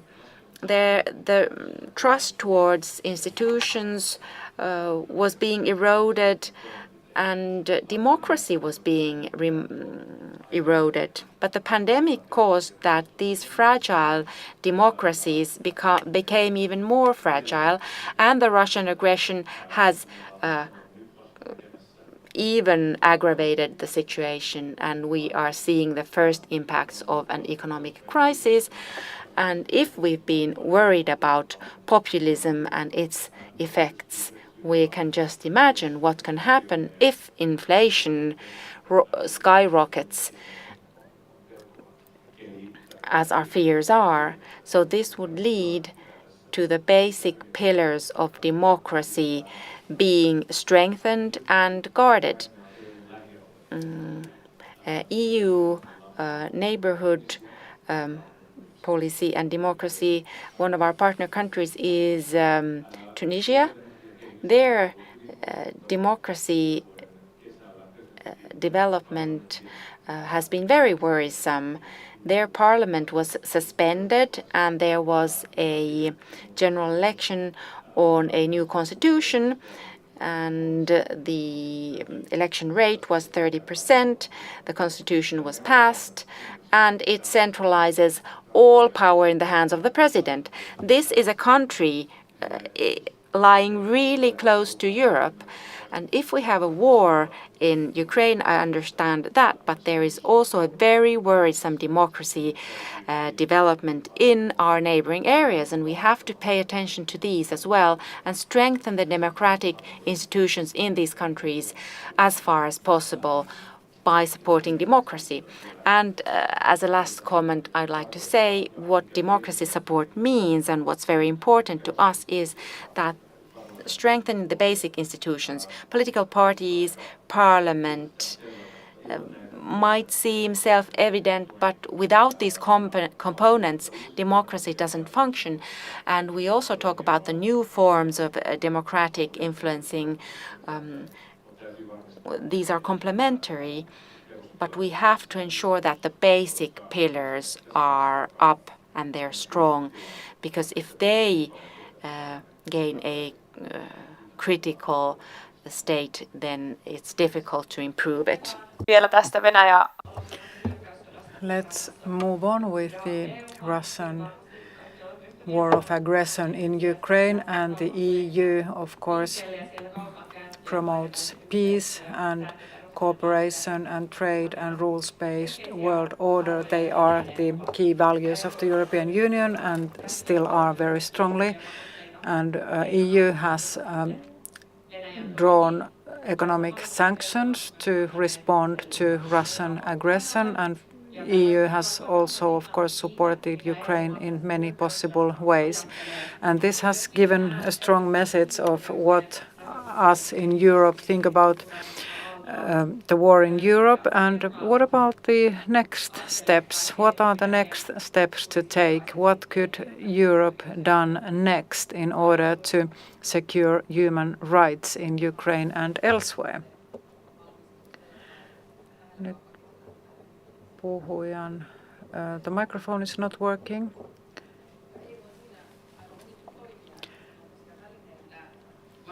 So EU is an active player, so it has tools to support human rights and also promote them within its own union, and of course have a wider global effect. And of course that's what the EU aims at.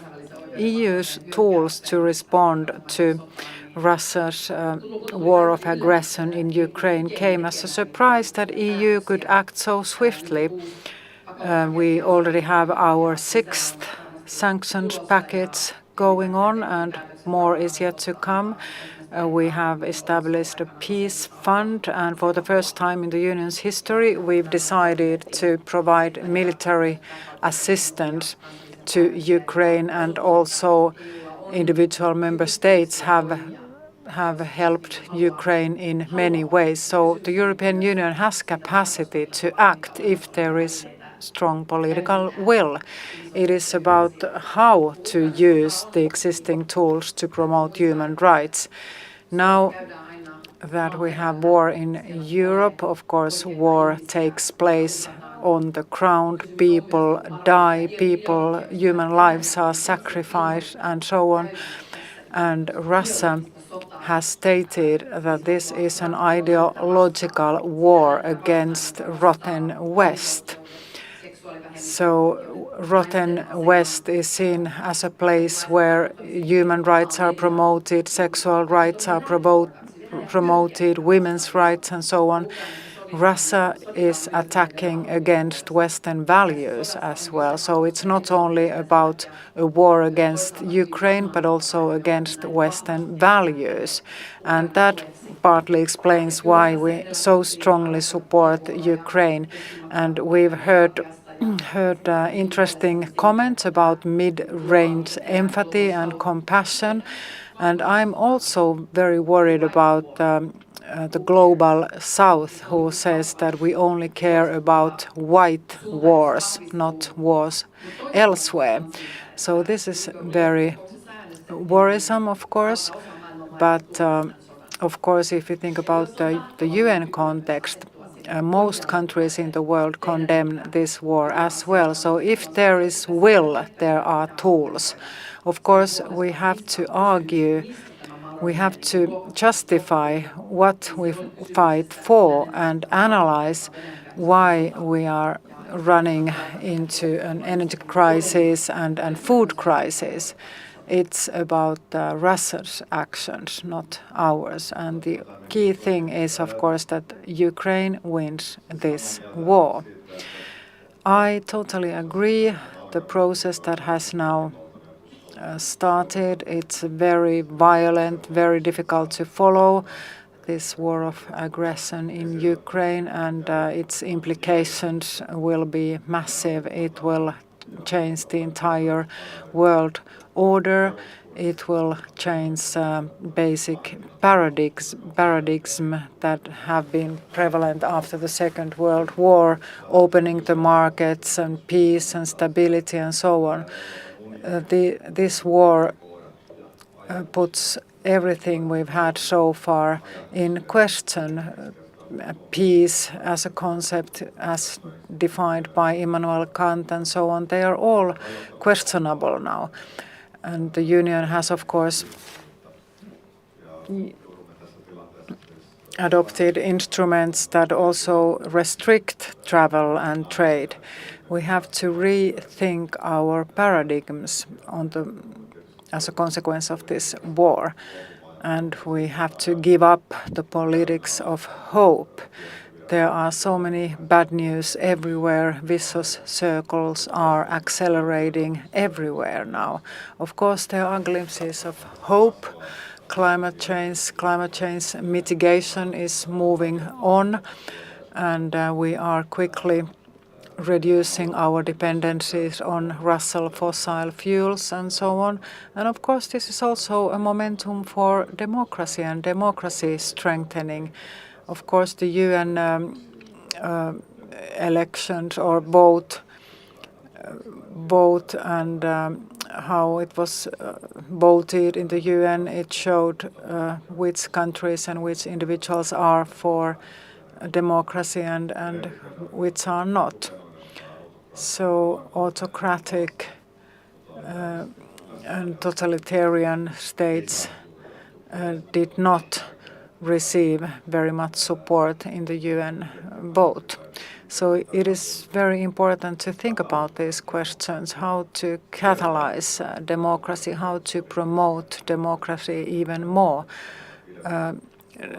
Democracy doesn't wage war, and how to promote peace and democracy in a different way than before if we are faced with authoritarian systems and states like China.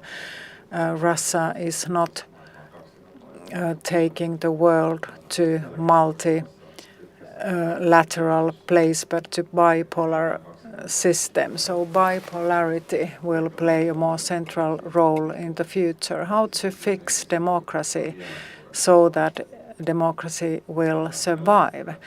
There are more challenges to come, and we should not be afraid of things that happen in the world. In the democratic world, things happen, and we just have to make sure that the momentum doesn't turn negative.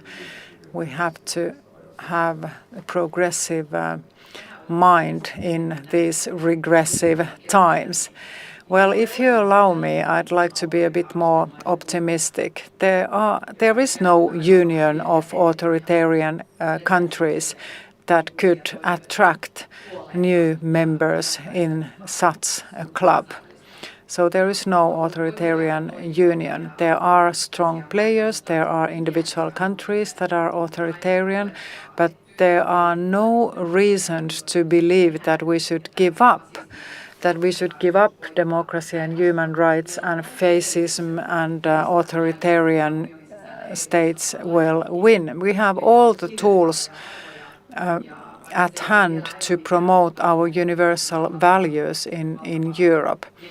Maybe it hasn't been such a success yet, but well, Biden's summit on democracy was a good start. And I'd like to call for all democratic countries to form a democratic center of gravity where Europe, United States, UK, Japan, South Korea, Philippines, who together want to promote our universal values, could use their power to promote these values. I don't want to surrender. I don't want to surrender to China, that it takes the dominant position in the world. Well, I'm an optimist by nature. That's why I wanted to say this. Okay, we are expanding on our theme. Now,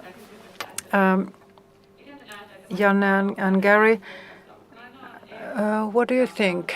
Does war of aggression in Ukraine harm democratic work in Europe and in the world, and what are the implications of war in vulnerable countries? Very brief answers, please. Of course, the Ukrainian war has implications in many countries. In our partner countries, well, first of all, COVID-19 came first, then Ukrainian war, double economic crisis, and of course political crisis as well. Let's take a look at Tunis or Sri Lanka. The president left the country a few weeks ago, so economic crises are behind these events, and of course rising energy prices, rising fuel prices, and so on. So it is very challenging at the moment, and as we've discussed before, we shouldn't let any vacuum to be created. If there's a vacuum, China or Russia will fill it, and they will take advantage of it and build a world which is against democratic principles. We shouldn't give up now. As Minister Tuppurainen said, we have to work twice as hard as we've done so far. I believe the European Union has the tools and means to do that, so I'm optimistic too. Well, I'm very much along the same lines, and of course the Ukrainian war has implications on many parts of the world. I'd like to start by continuing of what Minister Tuppurainen said. We should be very proud of what European Union has achieved so far, especially in its mission towards peace. But I wouldn't see the UN election result as positively as you did. If we take a look at the global map, most countries did not condemn Ukrainian war. So this is a very interesting question, because many countries maybe repeat the narrative in Russia that countries should be against Western countries. Well, Russia is officially a democratic state, so nobody puts democracy into question, but other Western values like liberal values, sexual rights, and so on, many countries criticize them, not only in Asia but also in Africa and elsewhere. And of course this white war is something that many countries have paid attention to. And China is very interesting place, and my interpretation is that many African countries have not given their opinion because they are very much dependent on China. So they don't want to intervene in disputes between bigger players. They want to remain neutral and try to pick the cherries on the cakes on both sides. So it remains interesting to be seen whether human rights are key values for us, even if their costs would be very high. What about the Yemen war, for example? Are human rights as important to us in Yemen as they are elsewhere? Yemen is far away. We don't have that many financial interests in this country. Mika Aaltola and Tytti Tuppurainen, very briefly, my last question. We often talk about democracy as a vulnerable system, and vulnerability also came up in this discussion. How do you see our own democracies in Europe? Are they resilient enough towards outside influencers? Should we somehow strengthen our democratic resilience against disinformation, for example? In the government report, we have paid attention to this indeed. So we have to be very much aware of what is going on. We have to be very agile, and this is part of the strategic compass in the European Union. We talk about hybrid toolbox with which we can respond to hybrid influencing, for example. Well, conspiracy theories and fake news and everything, they are modern risks. We have to systematically respond to them, attack them, and promote high-quality journalism and free media. There's a lot of room for improvement for this also in the European Union. Many journalists are at risk, so this is something that should be strengthened. Well, internal development work is very important. We should not be complacent. We have achieved a lot, but there's still room for improvement. And this work is something that is ongoing. It never stops. Well, you have to exercise throughout your life. You cannot give up this work either. This is something that is ongoing all the time. We have to work with democracy every single day. We have to defend democracy in many situations. We have to take many factors into account, and we have to maintain an open space and not to give room for any possible conspiracy theories and so on. They are everywhere nowadays. Russia, for example, has paid for different bloggers or Instagram stars for working for their interests in corona vaccination matters, for example. Information influencing is everywhere nowadays, and we have to respond to it. We shouldn't be afraid of this, of course. We shouldn't be too careful either. Well, somehow world moves forward. Brexit was not the end of the world. Now Britain is one of the greatest supporters of Ukraine. It's a very traditional country, very much strategic competent, so we are too nervous maybe. Sometimes election results are surprising and sometimes not so surprising, so we should keep calm and take a look at what happens around us. And Russia is doing something, of course, but we also have to take a look at what happens inside the countries, inside the European Union. Of course, we have to stay agile and vigilant, and this is part of the democratic process. We have to renew ourselves, and there are different forms of democracy. How to update democracy for modern needs. This is something that requires constant work. And if we succeed in this, Russia has nothing to say. We have to be alert all the time and awake. Maybe that's what we did after the Cold War. The movement never stops. We have to closely follow what's going on in the world.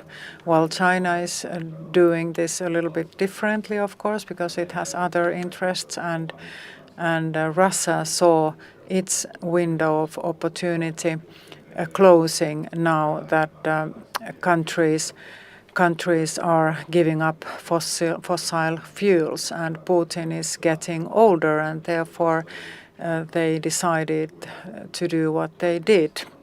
Now we have to turn our eyes on China. What happens there?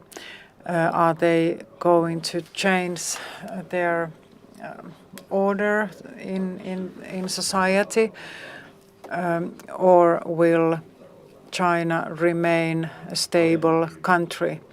A lot depends on China and United States nowadays. European stability depends on global stability as well, and Europe cannot influence everything.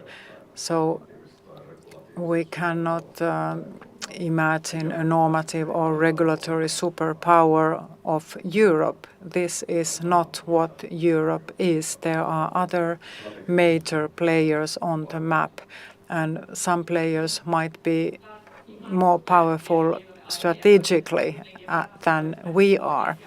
This is a super interesting theme. We could have continued for hours, and I was pleased to hear that all of us are very much pro-democracy, and it's good that we discuss these important themes in Europe Forum today in Turku. Thank you, everybody. I'd like to thank Minister, panelists, the audience and the viewers, and of course I extend my thanks to the organizers of this forum. I wish you a nice afternoon, and maybe you have a couple of minutes time to maybe respond to some questions from the audience. Thank you very much.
No niin, tervetuloa tänne Welcome to Europe Forum in Turku, our live audience as well as our audience online. My name is Aku Aarba, Executive Director of Energiakaupungit, Energy Cities. We have a nice panel here, but before presenting them, I'd like to ask our Climate and Environment Minister Maria Ohisalo to provide us some insight to the theme of the energy dilemma and trilemma. Good afternoon, ladies and gentlemen. It's great to be here in Turku and great to see that Europe Forum has survived the corona years and we have a large audience. It's great to see here in Turku. It's very fit for this event because Turku is a link between Finland and Europe. Before going into the theme itself, a couple of words on the acute situation in politics and the big picture. We are living the times of high rising energy prices, and behind the phenomenon there are many things, but one thing is the end of cheap fossil energy. So it's not an energy crisis we're living, but we're living the crisis of fossil energy.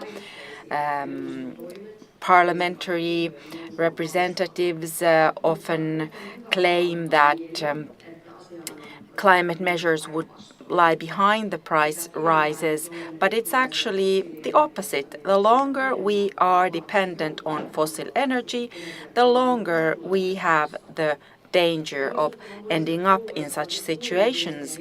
And from many parties I've been hearing arguments on putting the climate measures or watering down the emission trading systems. We should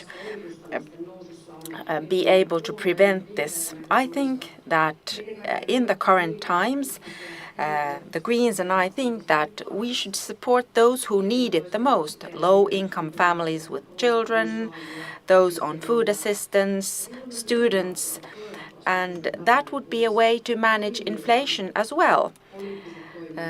At its worst, the political measures would strengthen these problems, and in our budgetary negotiations we have to make sure that this won't happen. The big picture is clear. The only way to get out of this situation in a sustainable manner is to invest in the green transition.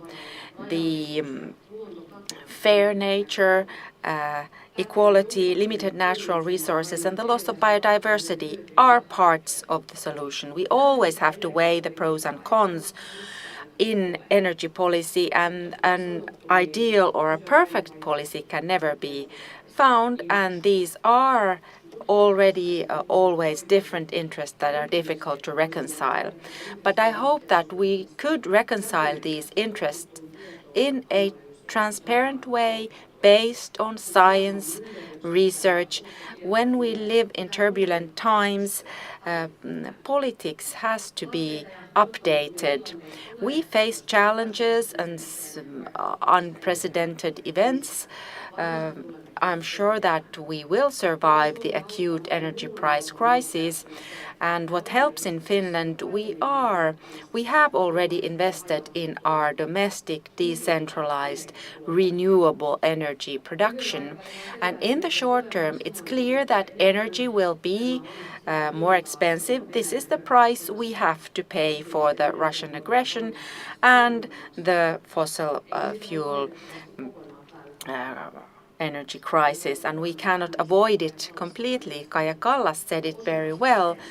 I think that the Estonians feel that they are paying currently in monetary terms the things that Ukrainians are paying for with their lives. So in Finland, I think we will survive. We can and we should take temporary measures to mitigate the effects of the crisis, but this has a cost, for example, lost tax income, etc.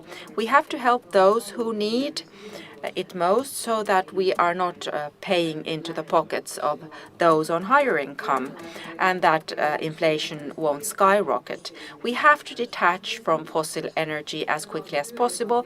This is the work we have to continue consistently, both in Finland and in Europe. Electrification and moving to renewable energy with lower production costs will in the longer term reduce these long-term price spikes, although the stock market price of electricity might fluctuate more than before. But wind and the sun cannot be cut off from another nation, or at least it would require more than turning the tap. We are talking about energy self-sufficiency, energy independence. The cooperation in climate and energy sector in the European Union is important because we have a common energy market and energy price fluctuations don't stop on member states' borders. The emission trading system is in a key position to reduce the emissions of industrial installations as well as reducing greenhouse emissions from electricity and heat production. It is the flagship of the European Union, which has made clean solutions more profitable than the polluting ones and given a market a clear signal to move towards clean solutions and their benefits. Individual member states should provide local framework for businesses to make the investment decisions and to change their operations. The national carbon neutrality decision 2035 was an important political decision. This law entered into force in July this year. And these are very important targets because energy investments are very long term. The environmental awareness of consumers and people increases and the demand for clean and green products is increasing. This is also a competitive edge already now and in the future for businesses, not only in Finland but in Europe as well as globally. Countries which rely on renewable energy will have a competitive edge and they are more attractive to investments as well. Many businesses all around Finland have started this change already, and the message I get from the business world, from industry, is that now is not the right time to move backwards. And that's why Finland, with its climate law and different incentives, tried to provide a better insight into the future development. Writing this down in the legislation that we will become a carbon neutral country by 2035 means that it doesn't only require commitment from this government but also the ones to come. The strategies in the different sectors of industry include all the different measures to achieve it of a carbon neutral Finland by 2035. An important part and parcel is the roadmaps for carbon neutrality drawn up with businesses. We also have to update our aims and objectives. Transports are electrified more and more, but we are losing on our carbon sinks. We need courage to look at these longer term trends and take decisions upon them. When we make politics, we have to think globally but act locally. Finland can also be in energy policy much bigger than its size when we act together with the European Union, and correspondingly the European Union with its solutions can influence the direction of the world. If we look towards US President Joe Biden's climate package is historical in American sense, and it provides great opportunities for green work, green technology, and I'm sure that for Finnish export companies there is a market share there as well, I'm sure. The big challenge of our times is to find solutions to global crises such as the climate change, the loss of biodiversity, and at the same time construct a Finland where people can live their familiar, safe lives. I believe this is possible, but it requires research information, vision, and courage. It requires also cooperation between actors, something that this Turku European Forum also feeds into. Thank you for doing this cooperation.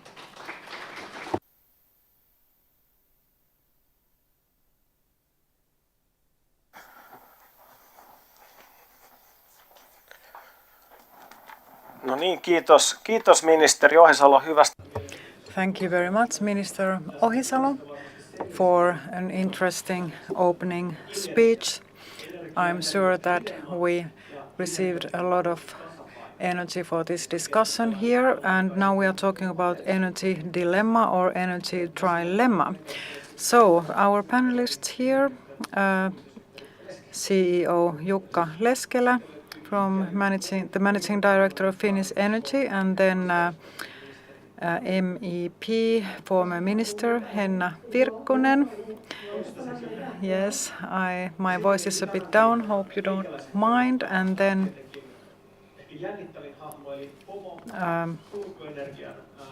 the most interesting person here is CEO of Turku Energia, Timo Honkanen. And he's my boss also because he's leading the industry association. And then Head of Citizen Communication, Ismo Ulvila from the European Commission's representation in Finland. So with this group of panelists, we will tackle the energy trilemma. So this is a new concept, describes the balancing of energy availability, price and environmental effects, and looking for this balance. So this discussion is now more topical than ever. In recent years we have mainly discussed the environmental effects of energy production, but in recent years when, well, first of all, energy prices have gone up, and then of course Ukrainian war has influenced a lot this discussion, and now price and availability are other key elements in this discussion, and therefore we chose energy trilemma as the theme of this discussion. Now that we heard Minister Ohisalo, what do you think of this? Well, I paid attention to fossil fuel crisis, not so much about energy crisis. So what do you think of what did you think of Ohisalo's opening remarks? Well, I think that Minister Ohisalo paid attention to very important topics. We have to solve these acute problems first, and then at the same time look well into the future and see where we are heading to. So the big picture is still there. We have to find new solutions for the future. We are on our way to climate neutral energy systems. We still have challenges on this road, but we've already done a lot, and we are well on track towards carbon neutrality. And of course, the steps we take now to solve this acute crisis, they are also important steps in the future, for the future. So it's important to keep the time perspective in mind. Well, Minister Ohisalo rightly emphasized important matters. Unfortunately, I lost my voice already yesterday. Well, Minister Ohisalo focused on environmental aspects and also social aspects. Both of these are important perspectives in green transition, but we should not forget economy. Economy, social and environmental are the key elements in sustainable development. So these the measures we take now, they have to be economically sustainable also, and we also need to find incentives for greener future. So the changes we make, they have to be beneficial for the markets as well. Well, I share the minister's view on fossil fuels. They pose a great problem. And thinking about energy, well, energy is a physical entity. It doesn't disappear. Energy is always there. It just changes its shape and it goes around the globe all the time. So we still use the same type of energy as people did when we lived in caves. We burn fires and then receive energy. So innovativeness has been very scarce in terms of energy. We have to step into a new world. We do not burn wood. We have to do something else. We have to create new solutions to keep this world to not only ourselves but also to our children. We have to find new solutions where we do not lose any energy. And it's not only for the environment, it's also for the economy. Energy is very expensive, of course, and the high price of fossil fuels is also an important incentive for creating new energy sources. So this incentivizes us to find new energy solutions, to find cheaper and more environmentally friendly alternatives. And then last but not least, well, I think Minister Ohisalo very well highlighted the most important issues. The only possible way forward is towards green transition. And there are other conditions as well as, for example, protecting biodiversity. At the same time, we have to remain competitive in the European Union, and we have had experience on this already by decoupling. Our emissions have been cut by 30% since 1990. At the same time, GDP has grown. So we are the first ever economic bloc in the world that is on this road, reducing energy and increasing economic growth at the same time. So we have to get away from all combustible energy sources. We have to create new investments, innovativeness, jobs, economic growth, and so on. We have tremendous opportunities here with energy transition. Well, biofuels are also very interesting, but let's stick to this energy trilemma first. We talked about this in other contexts as well, and we wanted to have this theme as our panel topic because this energy crisis is very visible at the moment. Is this a permanent change, or is this normal market action with questions related to price and availability, or is this a fundamental change? Well, I think this is a permanent state of things. First of all, we've always thought about energy. In 1932, the power plant in Imatra was established and started to produce electricity in Finland. And then 7 years later, Vanajavesi power plant operated with coal, and at those times we used very little electricity, of course, in Finland, and yet people thought that we don't need any more power plants. Well, since then, energy demand has been very high, and it's increasing all the time. So energy consumption will increase. So we need more environmentally friendly and cheaper alternatives for energy production, but energy does not disappear. The more we use energy, the more we receive it. So we just have to use it wisely. The more we use energy, the more we can produce it and produce well-being to ourselves as well. Jukka. Well, thinking about the traditional energy trilemma, well, energy availability, price, environmental effects. So these are the three corners of the energy trilemma. And thinking about availability and security of supply or price, they have not been very critical factors during the last 10-15 years in Europe. So the political focus has mainly been on the environmental effects. And the environmental effects, from our perspective, has related to climate change. All other environmental aspects have been left aside.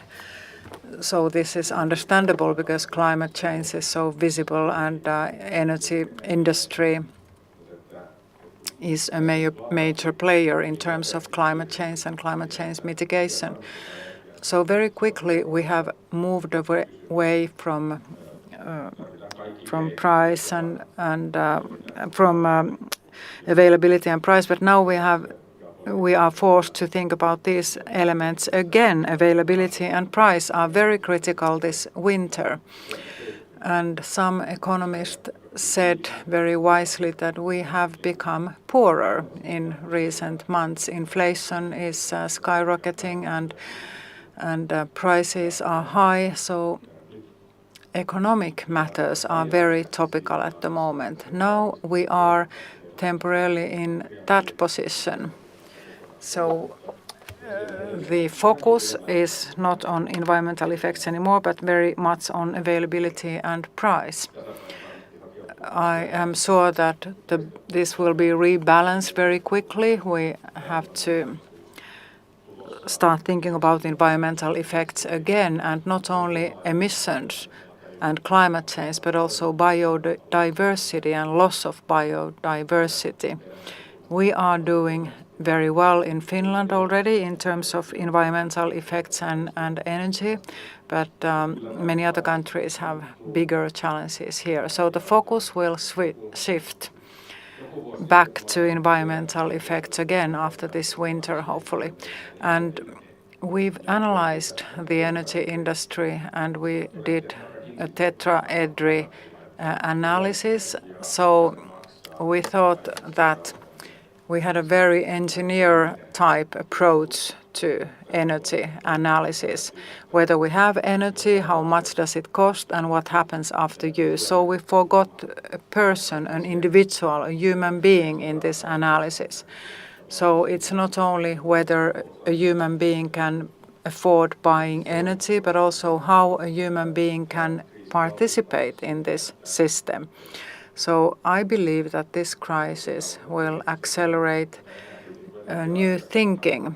Households and consumers, they are not only end users anymore, but they are participants in the energy cycle. They can be producers, they can be sellers, and they are part of the system. Every single household is now a major player in the energy system. And then Henna, I'm sure that you will speak very briefly due to your lacking voice, so please be brief. Henna, in long term, I believe that we will reach balance, so all elements will be taken into account, price, availability and environmental effects. Well, in recent decades, price and availability have not been critical factors. Well, then now they have become critical factors again. And of course, availability is a very critical factor also in terms of renewable energy, thinking about wind power and solar energy.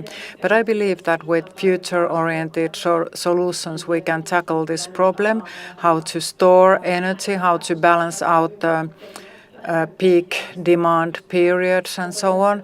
So I believe we can manage energy systems much better in the future, but it is important also to secure a stable availability of energy.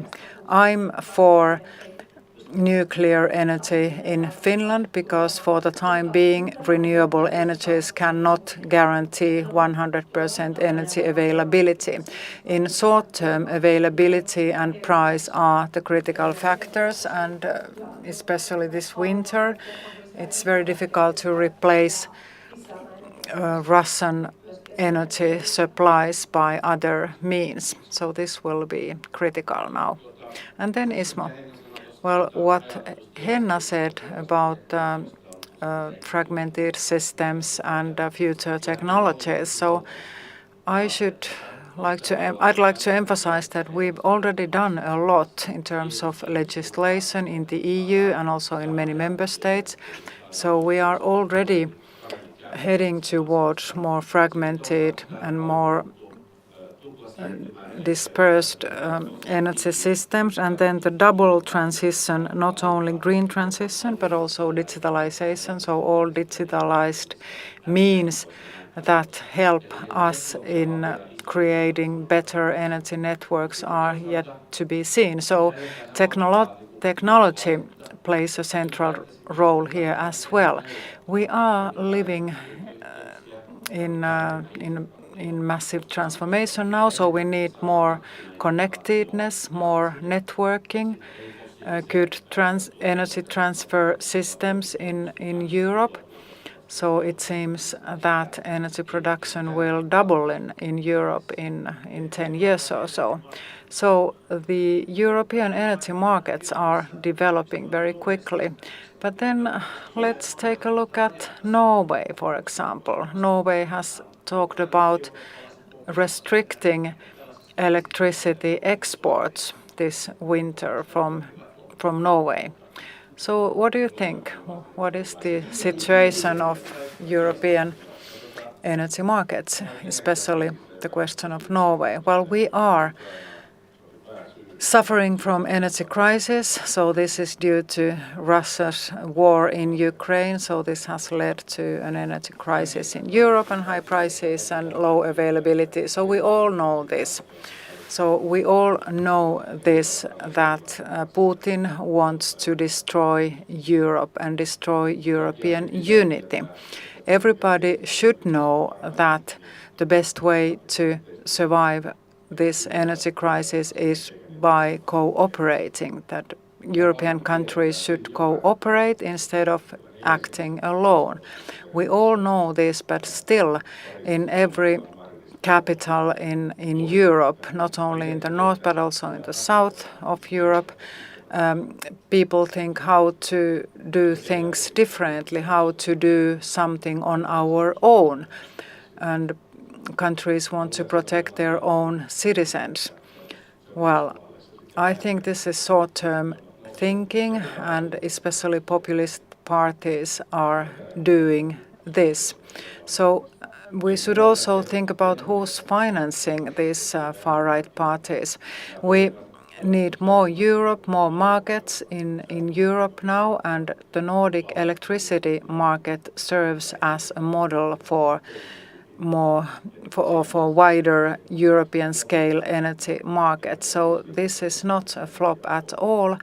I wouldn't say so. Energy prices are high only because there is no energy at the moment available. And Henna, Jukka said that crisis awareness is at a high level. Do you agree? In summer, we talked about restricting natural gas consumption. Well, the end result was not very good. It's an optional system, and only 15% saving target was introduced. Well, energy is an everyday good. Of course, it's difficult to understand that now suddenly we should save energy, and different member states have given different messages on this. Many European countries are really suffering from high energy prices. In many countries, homes are warmed with natural gas, and many member states already took measures last year to make electricity bills smaller for citizens. And for example, my small apartment in Belgium, I have a small apartment there, and now I pay only half of the electricity price compared to what I paid last year.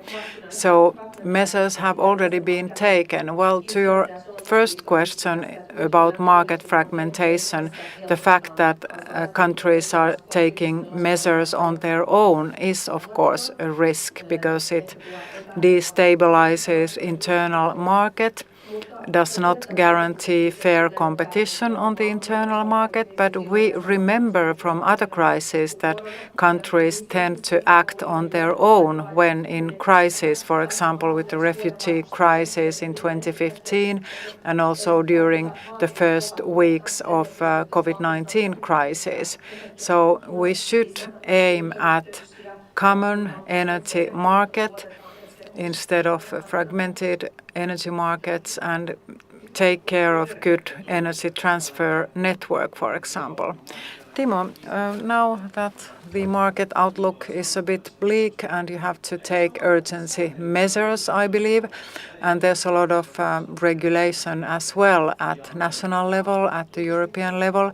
So do you think it's reasonable or unreasonable? Is there too much regulation now on the European energy market? Well,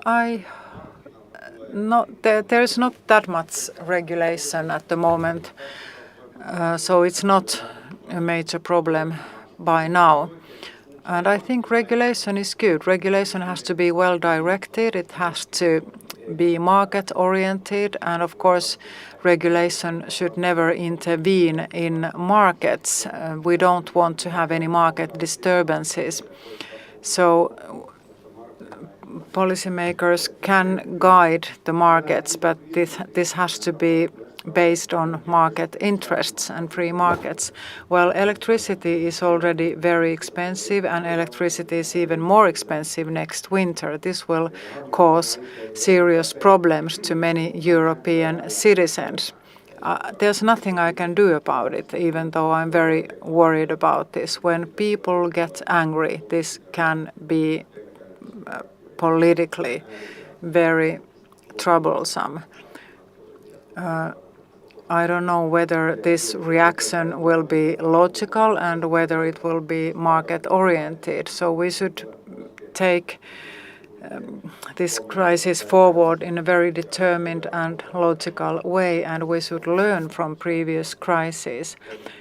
In Norway, the electricity prices are only 30 cents per kilowatt hour, so that is not a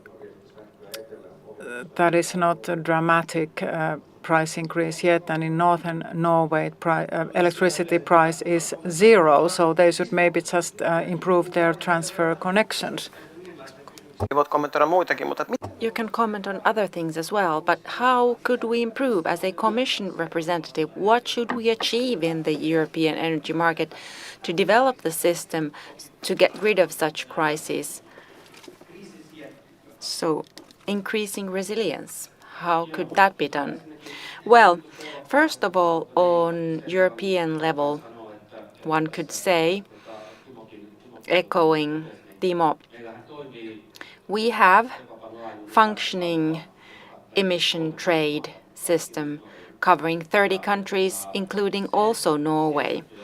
And the carbon price signal coming from that system has been a hard work, and now it does steer investments and behavior. It is multiplied by 25 compared to when it was put up. And we should be quite proud of making this function, because in China they've strived for it for 10 years. We have supported it from European Commission, but it doesn't function yet. So we have a European-wide tool which provides a price for carbon and steers investments. We have to safeguard this, to keep its steering impact, to not to go back 10 to 15 years in time. But on the other hand, then there is somewhat a difference. Henna was referring to the national subsidy systems used in different member states. So how we utilize the different sectors. Commission doesn't have power to intervene in national energy policy. We provide recommendations, for example, twice this year. First of all, through Repower EU, which is the acceleration lane, where we increase the target levels, we accelerate investments. And on the other hand, the winter package, where we then give recommendations on energy savings and others. There are also opportunities for member states to take national measures, etc. But what is essential here is that we, even despite doing it on European or national level during the coming winter, we should have such a steering impact that wouldn't increase energy consumption, and especially not fossil energy consumption. We start with the trialogues, the tripartite negotiations of the big law package, so their influence will be then longer term and come with a certain delay. But there's lots of work to do, and there are bumps on the way. Let's talk about the social dimension and equality and fairness. Price is determined on the markets, and the markets self-regulate themselves. But I have heard different ways on how to harness these price fluctuations. And some already have proposed that maybe the emission trading system should be suspended for a while or even be given up. How to respond to such arguments? Jukka, maybe, very briefly. Well, it would be really harmful to destruct these markets and what has been achieved and has functioned for 20 years and has steered, even though the steering signal can be weak at times, but it has existed and it has shifted climate crisis from political decision makers' desks to businesses, to CEOs. And this is what Minister Ohisalo already said, that we should see the big picture and look into the future, have a longer-term vision. And some have also proposed that now in the emission trading system, the market balancing mechanisms might be used here. Could these be introduced more to the markets? For example, SDP yesterday proposed something similar. And it's a logical proposal, although it's very difficult to communicate this in connection to the big transition, because we are sliding down on the emission levels because gas is being substituted by coal, and now this bump costs maybe more than, because we have a scarcity of these emission rights. So the effect wouldn't be very strong, because you can save your emission rights that would mean that the EU would deviate upwards from their emission trading system. This would be a deviation, but would it affect the price? Well, I think that as a measure it wouldn't be so significant, because in these high prices the question is about increasing fuel prices, and we have a scarcity of energy. So therefore, the significance of emission trading is quite small. Along the same lines as Jukka, the significance of emission trading is relatively small. In Finland, 87% of our electricity was produced zero emission, and in 2025 we will have own production which is zero emitting. So luckily in Finland we have done already a lot, and in Europe as well. But what I see here is that in the long term, and we have to remember that on EU level we have the climate law, which requires 2050 to us be zero emission. We know what the final destination is. If due to exceptional situations there's a bump, there's a deviation, in the big picture it's not critical. But what's more important is that we have the architecture in good condition and shape. And I'd like to cite here Commission Vice President Frans Timmermans, who visited Helsinki in June. He put it very well. Both the Commission and the Member States have to take care that the green transition is fair. If it's not fair, we won't have a transition. What does it mean? It means that there are losers and winners. There are groups of people who will need tailor-made measures. These would be national level measures, and then there will be the European Social Fund and others who can provide assistance. But this is essential to keep everyone aboard. We're running out of time, and I'd like to come back to the energy trilemma and the new balance. We are looking for a new balance. Crisis is always a situation where we mix the pack of cards again. What would be our route towards the new balance, the new normal? How would you summarize it? Henna. I think it's very important from the point of view of energy production is that we accelerate investments in renewable resources, but also invest in nuclear. That is part of our energy supply in the future. In the short term, battling with the scarcity of energy and high energy prices, we have to promote energy savings and also fairness. We have to subsidize energy renovations and other things like that. And of course, through social welfare, we have to help those in greatest need. The emission trading systems problem, although it mainly functions, it has been touched upon throughout the years. So leave the markets to function. Markets should function on their own, and a good example, my daily work at Turku Energia, how markets steer our investments. We have been involved for over 20 years in wind power.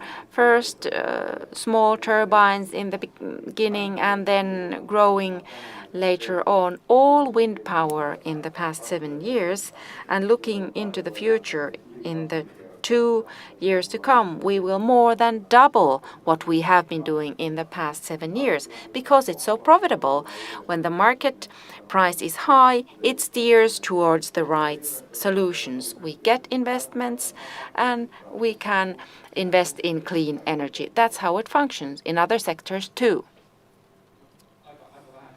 Well, there's not much to add to that.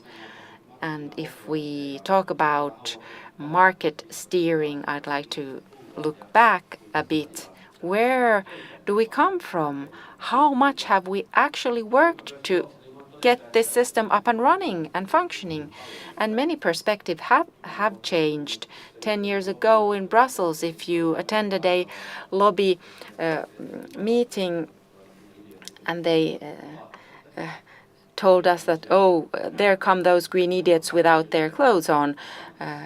That's not the spirit anymore. We're all on the same side, and there's a great collection of investments, measures, steering ways, and business models that have been accepted because people have noticed that this is good and profitable, sustainable business and in the favor of all.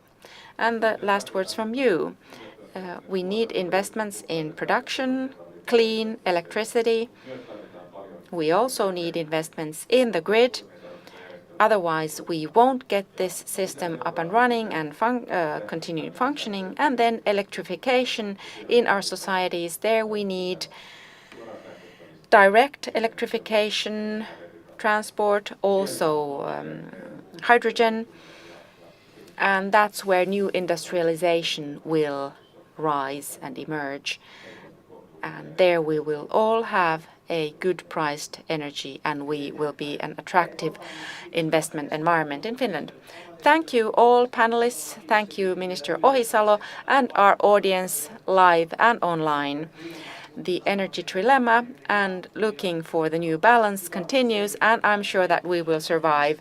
Nothing is forever, not even crises. Thank you very much.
No niin, tervetuloa tänne Turun ja Varsinais-Suomen.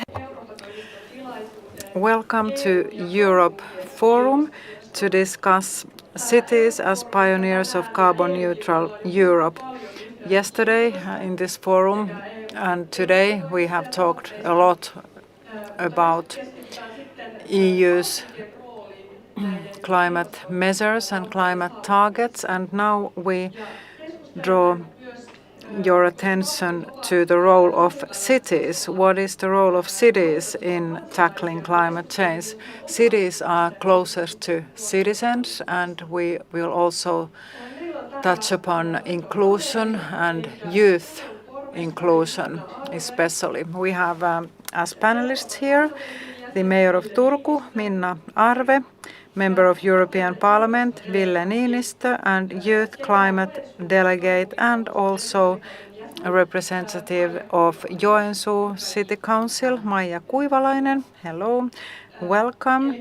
So, as we've heard today and yesterday, EU's target is to be a carbon neutral continent by 2050. Now we start discussing what is the role of cities and different administrative levels and ordinary citizens in achieving this target. So let's start by Minna Arve and Turku. Turku has set a target to be carbon neutral already in 2029 when the city celebrates its 800 years anniversary. So this is 6 years ahead of the Finnish target 2035, which is already very ambitious, and 21 years before the European target. And Turku was also chosen as one of 6 cities, or one of 100 cities in the EU's carbon neutral and smart cities mission. Their objective is to show example to other cities in Europe of how to achieve carbon neutrality. What do you think of the role of Turku being a pioneer in this climate work? What benefits does it bring? Well, this brings us a lot of benefits, clearly.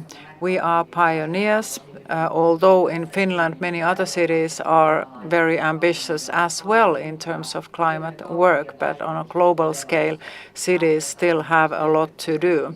Well, cities are very much responsible for climate crisis because 70% of global emissions come from cities, and 3/3 of EU citizens live in cities, and we have to provide good examples. We have to act as examples, as pioneers.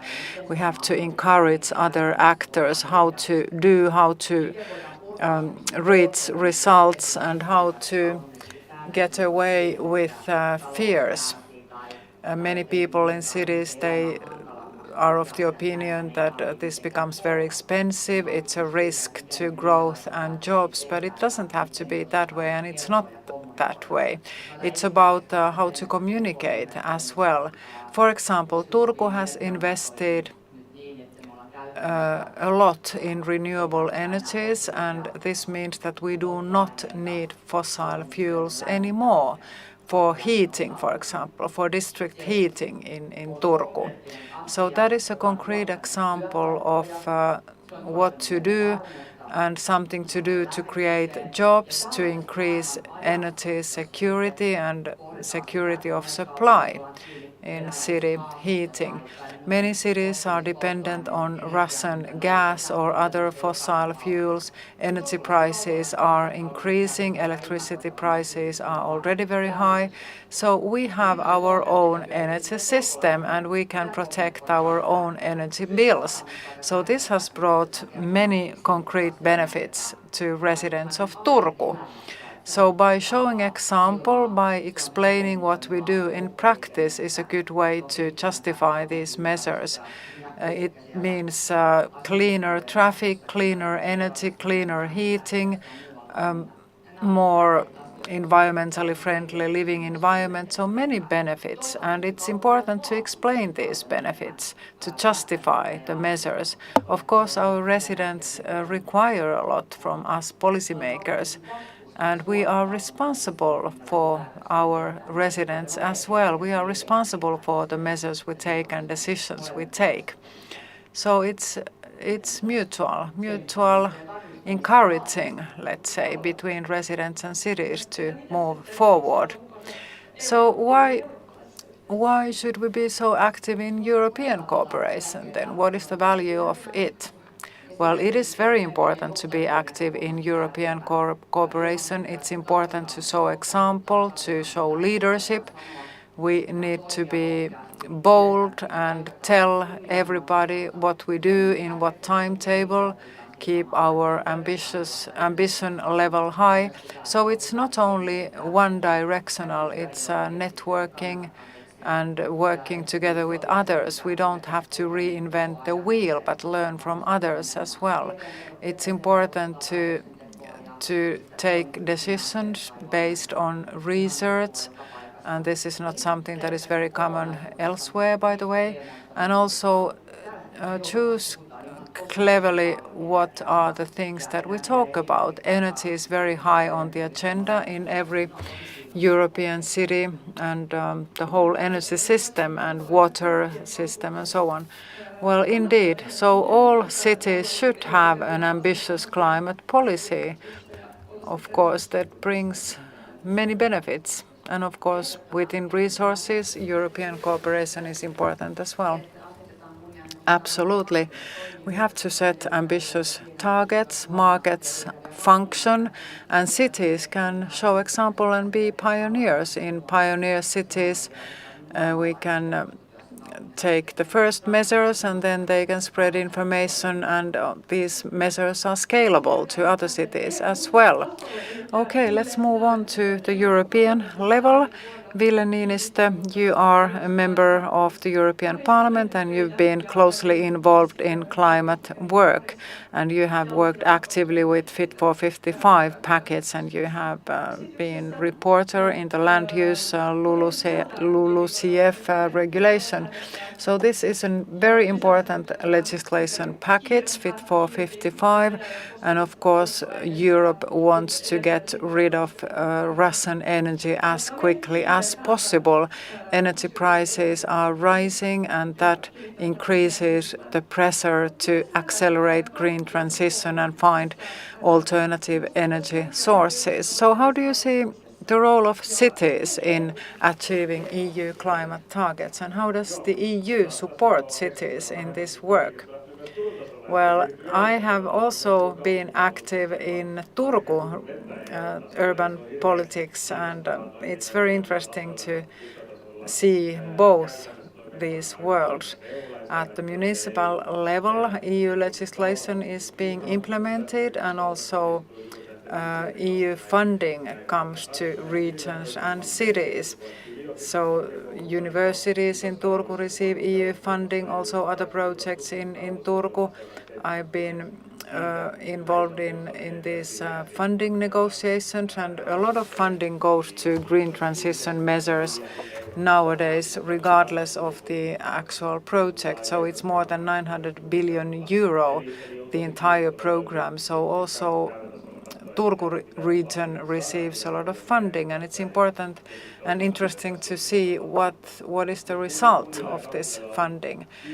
Cities and municipalities have good reasons to be pioneers because they can act on a smaller scale. They have a lot of competencies in the Finnish scale. They are energy players, waste management players, traffic players, especially in public traffic, but also more extensively in terms of cycling, for example, how to promote alternative traffic modes. And this also relates to public health, climate work, and so on. For example, when cities promote cycling, for example. So cities are very important players. Oulu, for example, in Finland has promoted cycling already since 1970s, and the results have been very promising. And Joensuu too, if I understood correctly. So municipal decision makers are very important players in all this, and it's about the well-being of city residents, providing better quality of life to urban residents. It's about savings when we talk about energy efficiency in terms of heating, for example, street lighting, and using LED lamps in urban lighting, for example.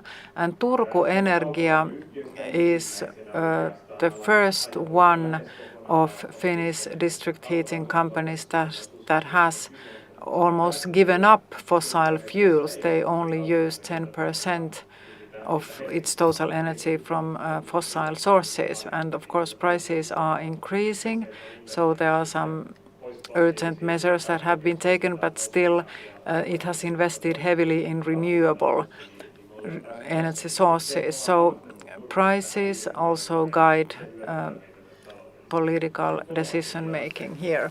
And then the third factor is that all these measures, they benefit residents and urban economies and city budgets and so on, and also provide markets for local companies. Many of these technological companies are local companies, by the way, and of course universities are closely involved in this work as well. EU legislation is very important as well, because EU is a superpower in terms of legislation. The climate package is massive.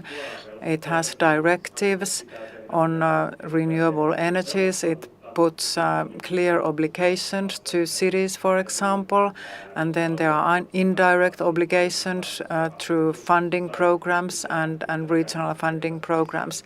And Turku has received Horizon Europe money for its energy projects, so I'm very happy about this because I was personally involved in this promotion work. I said to the decision makers in Brussels that Turku could be a good candidate for this mission of smart cities. So urban administrations are very much key players here, and they should be pioneers in their own region, because this also brings in economic benefits. What about Minna? What would you like to say about EU funding? Yes, funding is very important here because we need resources, of course, a lot of resources, and funding facilitates the introduction of new operating models.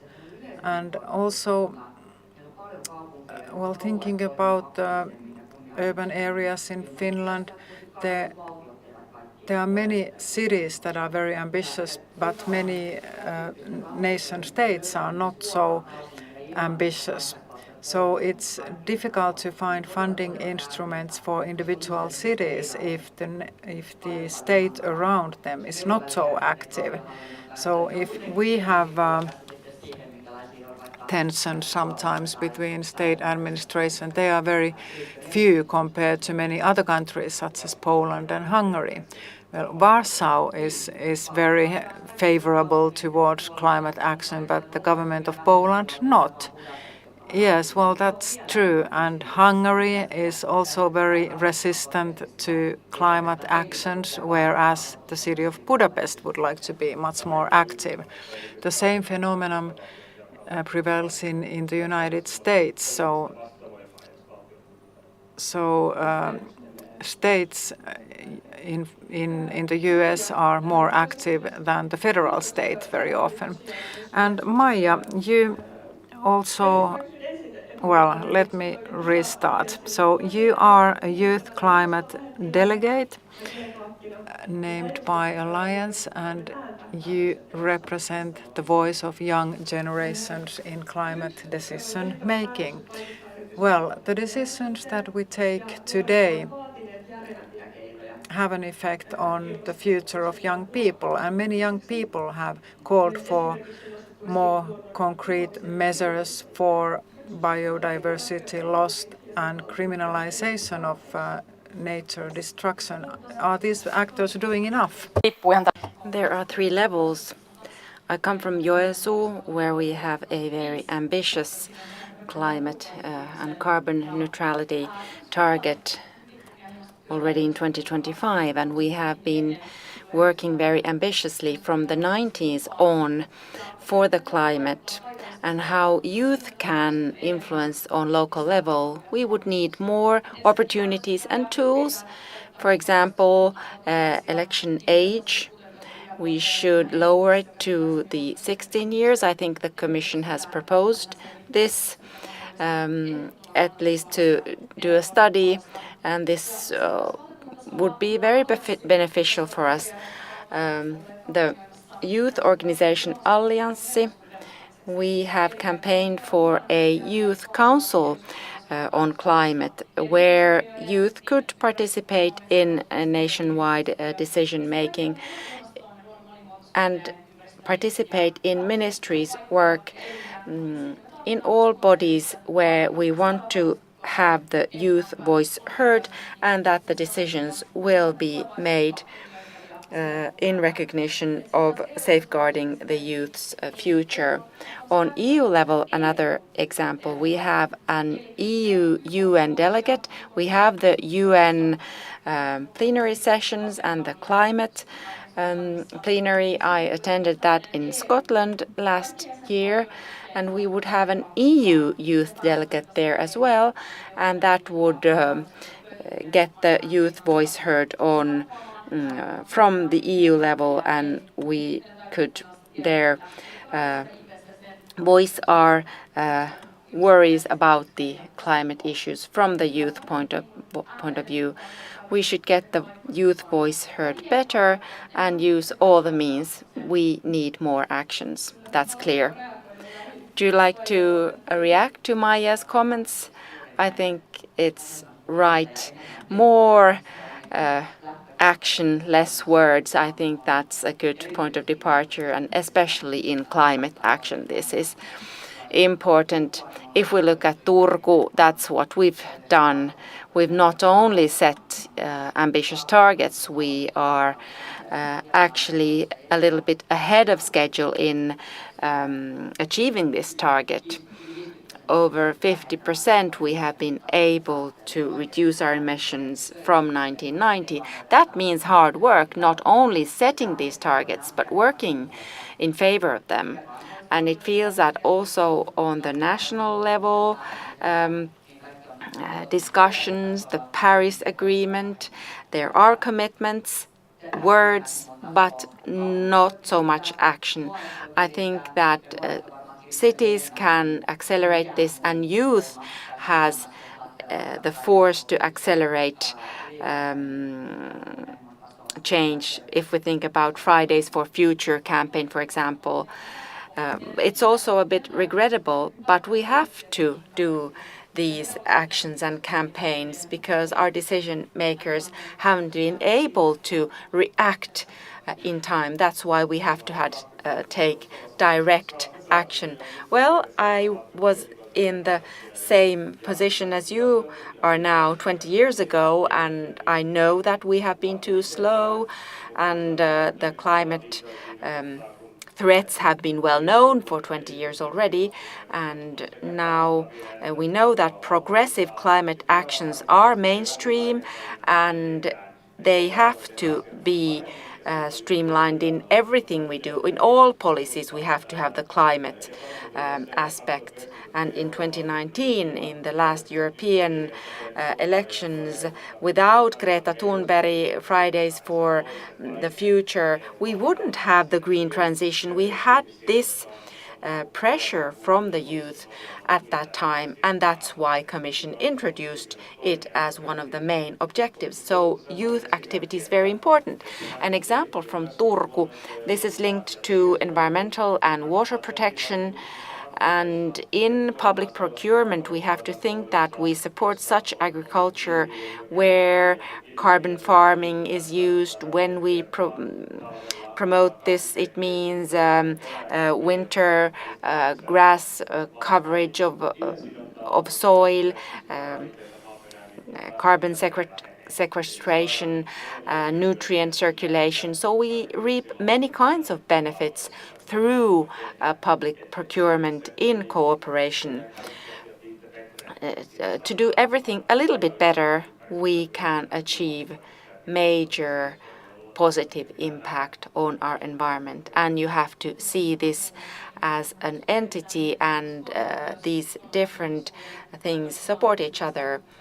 Yes, that's very true. We have to know that these are interdependent. We cannot, for example, solve the climate problem and leave aside, let's say, the loss of biodiversity, loss of certain species. So we have to see the life cycle in everything. And in addition, to promote the circular economy, to get the resources circulating, I am convinced that these are so sensible and that we must do them. Sometimes it feels that my own patience is running out in the discussions. We're discussing that we should maybe slow down the climate action and buy more fossil fuels from Russia. Well, what did that mean? How much should we pay more for that? Taking nature, biodiversity into consideration, strengthening that, promoting circular economy, they are interlinked, interdependent, and one practical example of what we've done, which is an excellent example, the Kakola wastewater purification plant. It is a major Baltic Sea action. We have the heat pumps there so that from wastewater we can produce 10% of our district heating in Turku, and the rest we have the mass that goes into a biofuel plant where it can be utilized. So economically it's very profitable. These heat pumps have paid off in a very short time, and this has created jobs as well. So it's a great equation. And you have innovated the energy transition. We're moving to an energy system where we have a decentralized energy production, solar, wind, surplus energy efficiently into use, and we don't always need gas or fuel in certain industrial processes, and wind power. We have harnessed that, and sometimes we have a surplus of that when the market price will be negative. And in the district heating, for example, in Vantaa, they have a subterranean heat storage installation, and with this we can maximize the positive effect for the environment. I want to go back to cities acting on grassroots level, closest to the citizens. An example from Joensuu: how do cities involve youth in climate action, and could something be done better? I know most about Joensuu. Of course, other cities have different examples. I visited the municipality of Ii and how they have very ambitious climate work from school students, projects, innovation, how to gain sustainable development and climate neutrality. We have our youth council in Joensuu, and I wish that we would have a separate climate team which would be more involved. We have several youth councillors, but Joensuu is a university town. We have lots of young people as citizens, but they don't participate in decision making so much. The youth voice should be made heard. We should do studies, involve young people more. I'm sure that there's lots of opportunities. They just should be introduced into use to make the youth voice heard, because the youth are feeling very anxious about the climate, and I think that cities should respond to this anxiousness of young people. So this EU mission on involving youth to accelerate decision making. What does Turku do to involve young people? You have the Youth Council. Our Youth Council chairman is a Fridays for Future activist. So we have climate know-how in our Youth Council. Then we have the Children's Parliament. So elementary school students can participate. The Youth Council has their own small budget. They can utilize it directly. We also have a citizens budget introduced 3 million euros annually, and their electoral age is 13. So young people may influence through that, and one of the emphasis has been young people and children this year. So also impact evaluation or assessment, we haven't been doing that a lot. We could do more there and more systematically maybe think what type of projects should we have a direct connection with young people or students. For example, building a new school, how do we organize safe transport, bike lanes or other. And I'd just like to add, we also have our youth delegates participating in different boards, for example, in our construction board, and there the youth can bring their own perspective in decision making. And I think that we should have also in our city council a permanent representative, and they should be able to vote there as well, because otherwise their voice will not be heard or their opinions are not recognized enough. So we should have direct means of participating. In Turku, the youth representative does have voting rights. I think it's important that young people are involved and participate, because young people tend to move around a lot, and there might be a higher threshold to participate. And if we think about the fairness of decision making, not only from the climate perspective, but socially, for example, in the councils, city councils, there's a study on this as well. For example, car driving middle-aged men are well represented, but then less so young people and women who walk and ride bikes. So if we plan cities upon this division of power, where the emphasis is on the middle-aged car driving men, then we don't involve enough and equally all the parts of our population. And in climate discussions,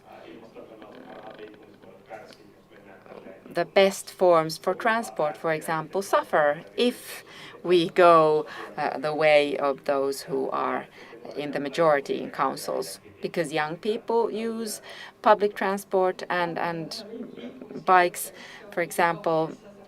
We'll come back to this later on, because transport is one of the major emitters in cities. Combating climate change requires the effort of us all, changing our way of living. We cannot drive cars like we always used to, although we would electrify them all, and we cannot use natural resources because they are finite. But young people seem to be very aware of these changes that are needed.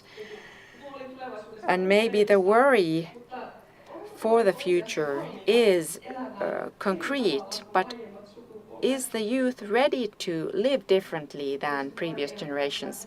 Of course, the youth is not a homogeneous group. We talk about it very generally. We have very different minorities as well. When we speak generally, I would say, yes, it seems that youth are more ready to make a change than our decision makers are. and previous generations. But I do know very active retired people who also would be ready for that. So we cannot think in silos like that. I think that's not the right way to approach this question. But young people have a readiness, and their experience is such that they don't have such a long background, so they're more flexible, they're more adaptable to change their way of living, and environment plays a very important role. What kind of a community are they living in? So there are many factors. This is already psychology, and I'm very interested in behavior. How can I, with my own example, lead to change so that I'm not just talking to walls, but I can promote this kind of thinking? We have 7 years' time, and especially the northern hemisphere here, within 7 years, 1.5 degrees, that target is achieved. We don't have time. We need a behavioral change today from everyone, not only the young people. So I want to call for everyone to express their view on what is the world we want to live in. That means a systemic change. We often talk about individual choices. That's not enough. We need a systemic change. And we are used to talking about the GDP, and GDP growth steers our decision-making on national level as well. We should change that thinking as well. We can't have sustainable growth or sustainable consumption because we have overconsumed 3 globes already. So our overconsumption day already was in March. So I hope that we could get good discussion on this systemic change also in economic thinking. It's not only the norm. That's how things have always gone, and that's how they will go. So we can detach, for example, emissions from consumption. We have to change our economic system to become more sustainable, to recognize the planet's limits. Maybe Minna and Ville could say something on this too. It feels that we have a common opinion. We know these facts, and the direction seems to be the right on EU level. The big change, the Turku climate plan was unanimously approved, and it was updated this spring. But still, the means to achieve these targets, it seems that there are controversies on them. And often there is this not in my backyard kind of thinking, which props up, for example, in the Finnish discussion on carbon sinks, and on city level you can think why the Turku center cannot be car-free, because it would be quite a simple means to cut down on emissions. People would move around walking and by bikes. In Brussels, there is in town planning, I wouldn't use Brussels as an example, says Ville. But what kind of challenge can you identify in achieving climate targets, and how could we involve all actors? Joo, kyllähän se varmaan niin on, että tämmöiset, mitkä ei ole siinä niinku ihan... Of course, things that are not closely related to one's everyday life are always easier to take. So we've discussed energy issues, for example, in the Council, but the level of or the atmosphere of discussion was not so personal. But when we talk about restricting car use, for example, or limiting car traffic, or talk about parking spaces and so on, then the discussion quickly becomes personal. So cities have to balance this out. There are many systemic changes that are being discussed, and there we are quite we agree on matters, but then when it comes close to your everyday life, then of course opinions differ. So very often people feel very emotional when we talk about restricting personal freedom, for example, if we try to limit car traffic in the city of Turku or close a parking hall or something. So there are so different issues being discussed in the city council. We improve cycling facilities all the time in Turku. That's a concrete thing to do. And of course, it's easy to agree on such issues that we should build more cycling lanes in any city because it adds to safety. So it's very different depending on what we talk about.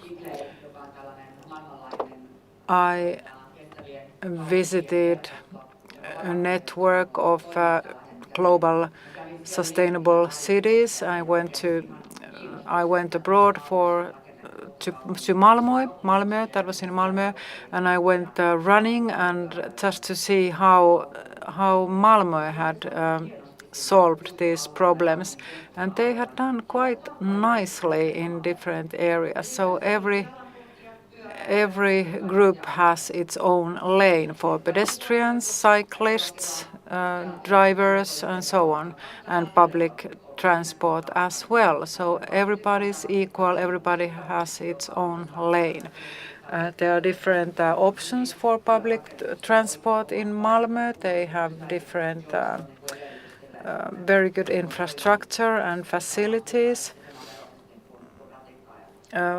for buses and trams, for example. There's a lot to be done, and we have to make a difference between bigger issues and personal issues. But how do you involve different actors?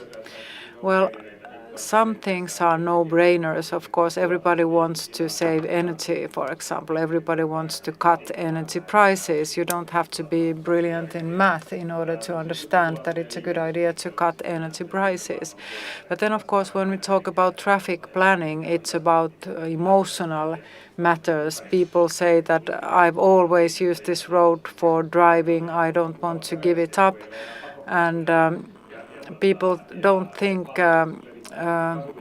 from other people's perspective. If they are used to driving, they want to drive for forever. So efficiency thinking does not extend to personal values and personal ideas. For example, us middle-aged men are often very keen to drive cars. So I believe that it's very inefficient in urban spaces that such a big share of urban spaces is used for car parking. Also in Turku I've seen this. Cars are parked everywhere and they take up a lot of space. And also in Turku, public transport is not ideal, and pedestrian city center has not been realized yet. If city centers were pedestrian areas, it attracts people and consumers. We've seen it in many places. And also rail traffic is very attractive in terms of public transport. So buses should be feeding traffic to trams, and trams should be mainly used in urban centers. And then these traffic nodes are very attractive for commercial actors and so on. And so there are many options to do when improving public transport. So I also use car, but it's much better when I don't have to go to the city center by car. It's always stressful to look for a parking space, and it's expensive and so on. It should always be possible to reach the city center easily and cheaply. We haven't achieved this yet in Turku. Tampere is a good example. They recently built a tram line and it's working very well. And many other cities have done similar things. So moving around is very personal and very important to many people. So it's of course difficult to find a solution that fits all. Well, when talking about emotions and feelings, I share this idea with Ville that we need legislation. We want to act quickly, of course, and we want to condemn ecocide and then we want to put ecocide along with homicide and other serious crimes. So it should be criminalized if people commit crimes against nature. So these are very important things, and these are very emotional things, and we need legislation for that also on global scale. Well, we could have another panel discussion for criminalizing nature destruction, of course, but let's not go into details with that. Okay, well, we still have a few minutes left. So what about your climate promises? What is your climate promise this semester as decision makers and policy makers? Turku and Joensuu have very ambitious climate targets. Even the EU has very ambitious targets, 2030. Turku and Joensuu even earlier. So what are your climate promises for this semester? Well, this autumn we will focus on the implementation of our climate plan, and we provide a lot of guidance so that all urban investments take climate perspectives into account. We use renewable energies, solar panels and so on. Then we also talk about traffic and movement and moving from one place to another, how to increase attractiveness of the city center for walking and for pedestrian users. And then we also want to develop public transport, provide better facilities for cyclists and pedestrians. This is also a question about equality. Many people walk around, many people cycle or use public transport. Mainly women do that. Women and older people and young people, they are the main users for public transport. So this is also an equality matter. So these are the top 3 things that we will do in Turku. Well, I have also bought my solar panels, and they will be installed next week on my summer house. We should act at every level. As individuals, as consumers, we should look for the optimal electricity contract, for example, how we move around, how could we save energy, how could we contribute. We should optimize our use of energy. That's the most efficient way to cut costs and cut energy consumption. At the EU level, markets know that low-emission environmental solutions are very attractive, and green growth is already there. It's one of the key economic drivers in Europe.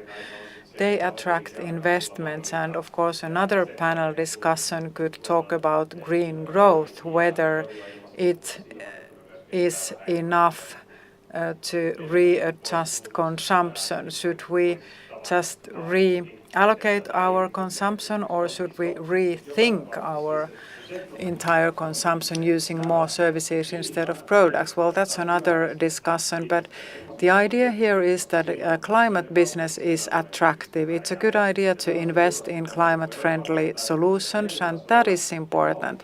And that is something that I want to encourage at the European level. I want to accelerate this transformation, that most competitive technological companies would come to Europe to provide climate-friendly solutions. Also, that is at the European level, and in Turku, I'd like to highlight the attractiveness. Cities that are environmentally friendly are often very attractive as well. Well, I try to accelerate this change on my part, and I want to continue with this decoupling road. I want to avoid overconsumption. I want to criticize our economic system. So we have to talk about things openly. I want to achieve as good results as possible. Maybe one day I'll be taking these decisions at the EU level. Well, I know many MEPs who could change places with you. Well, that is true. We need people who know about the environment in the EU. Well, time's up. I'd like to thank you all. This was a very interesting discussion. I'd like to thank all our panelists, our audience, and all viewers, and I wish you a nice evening. Thank you.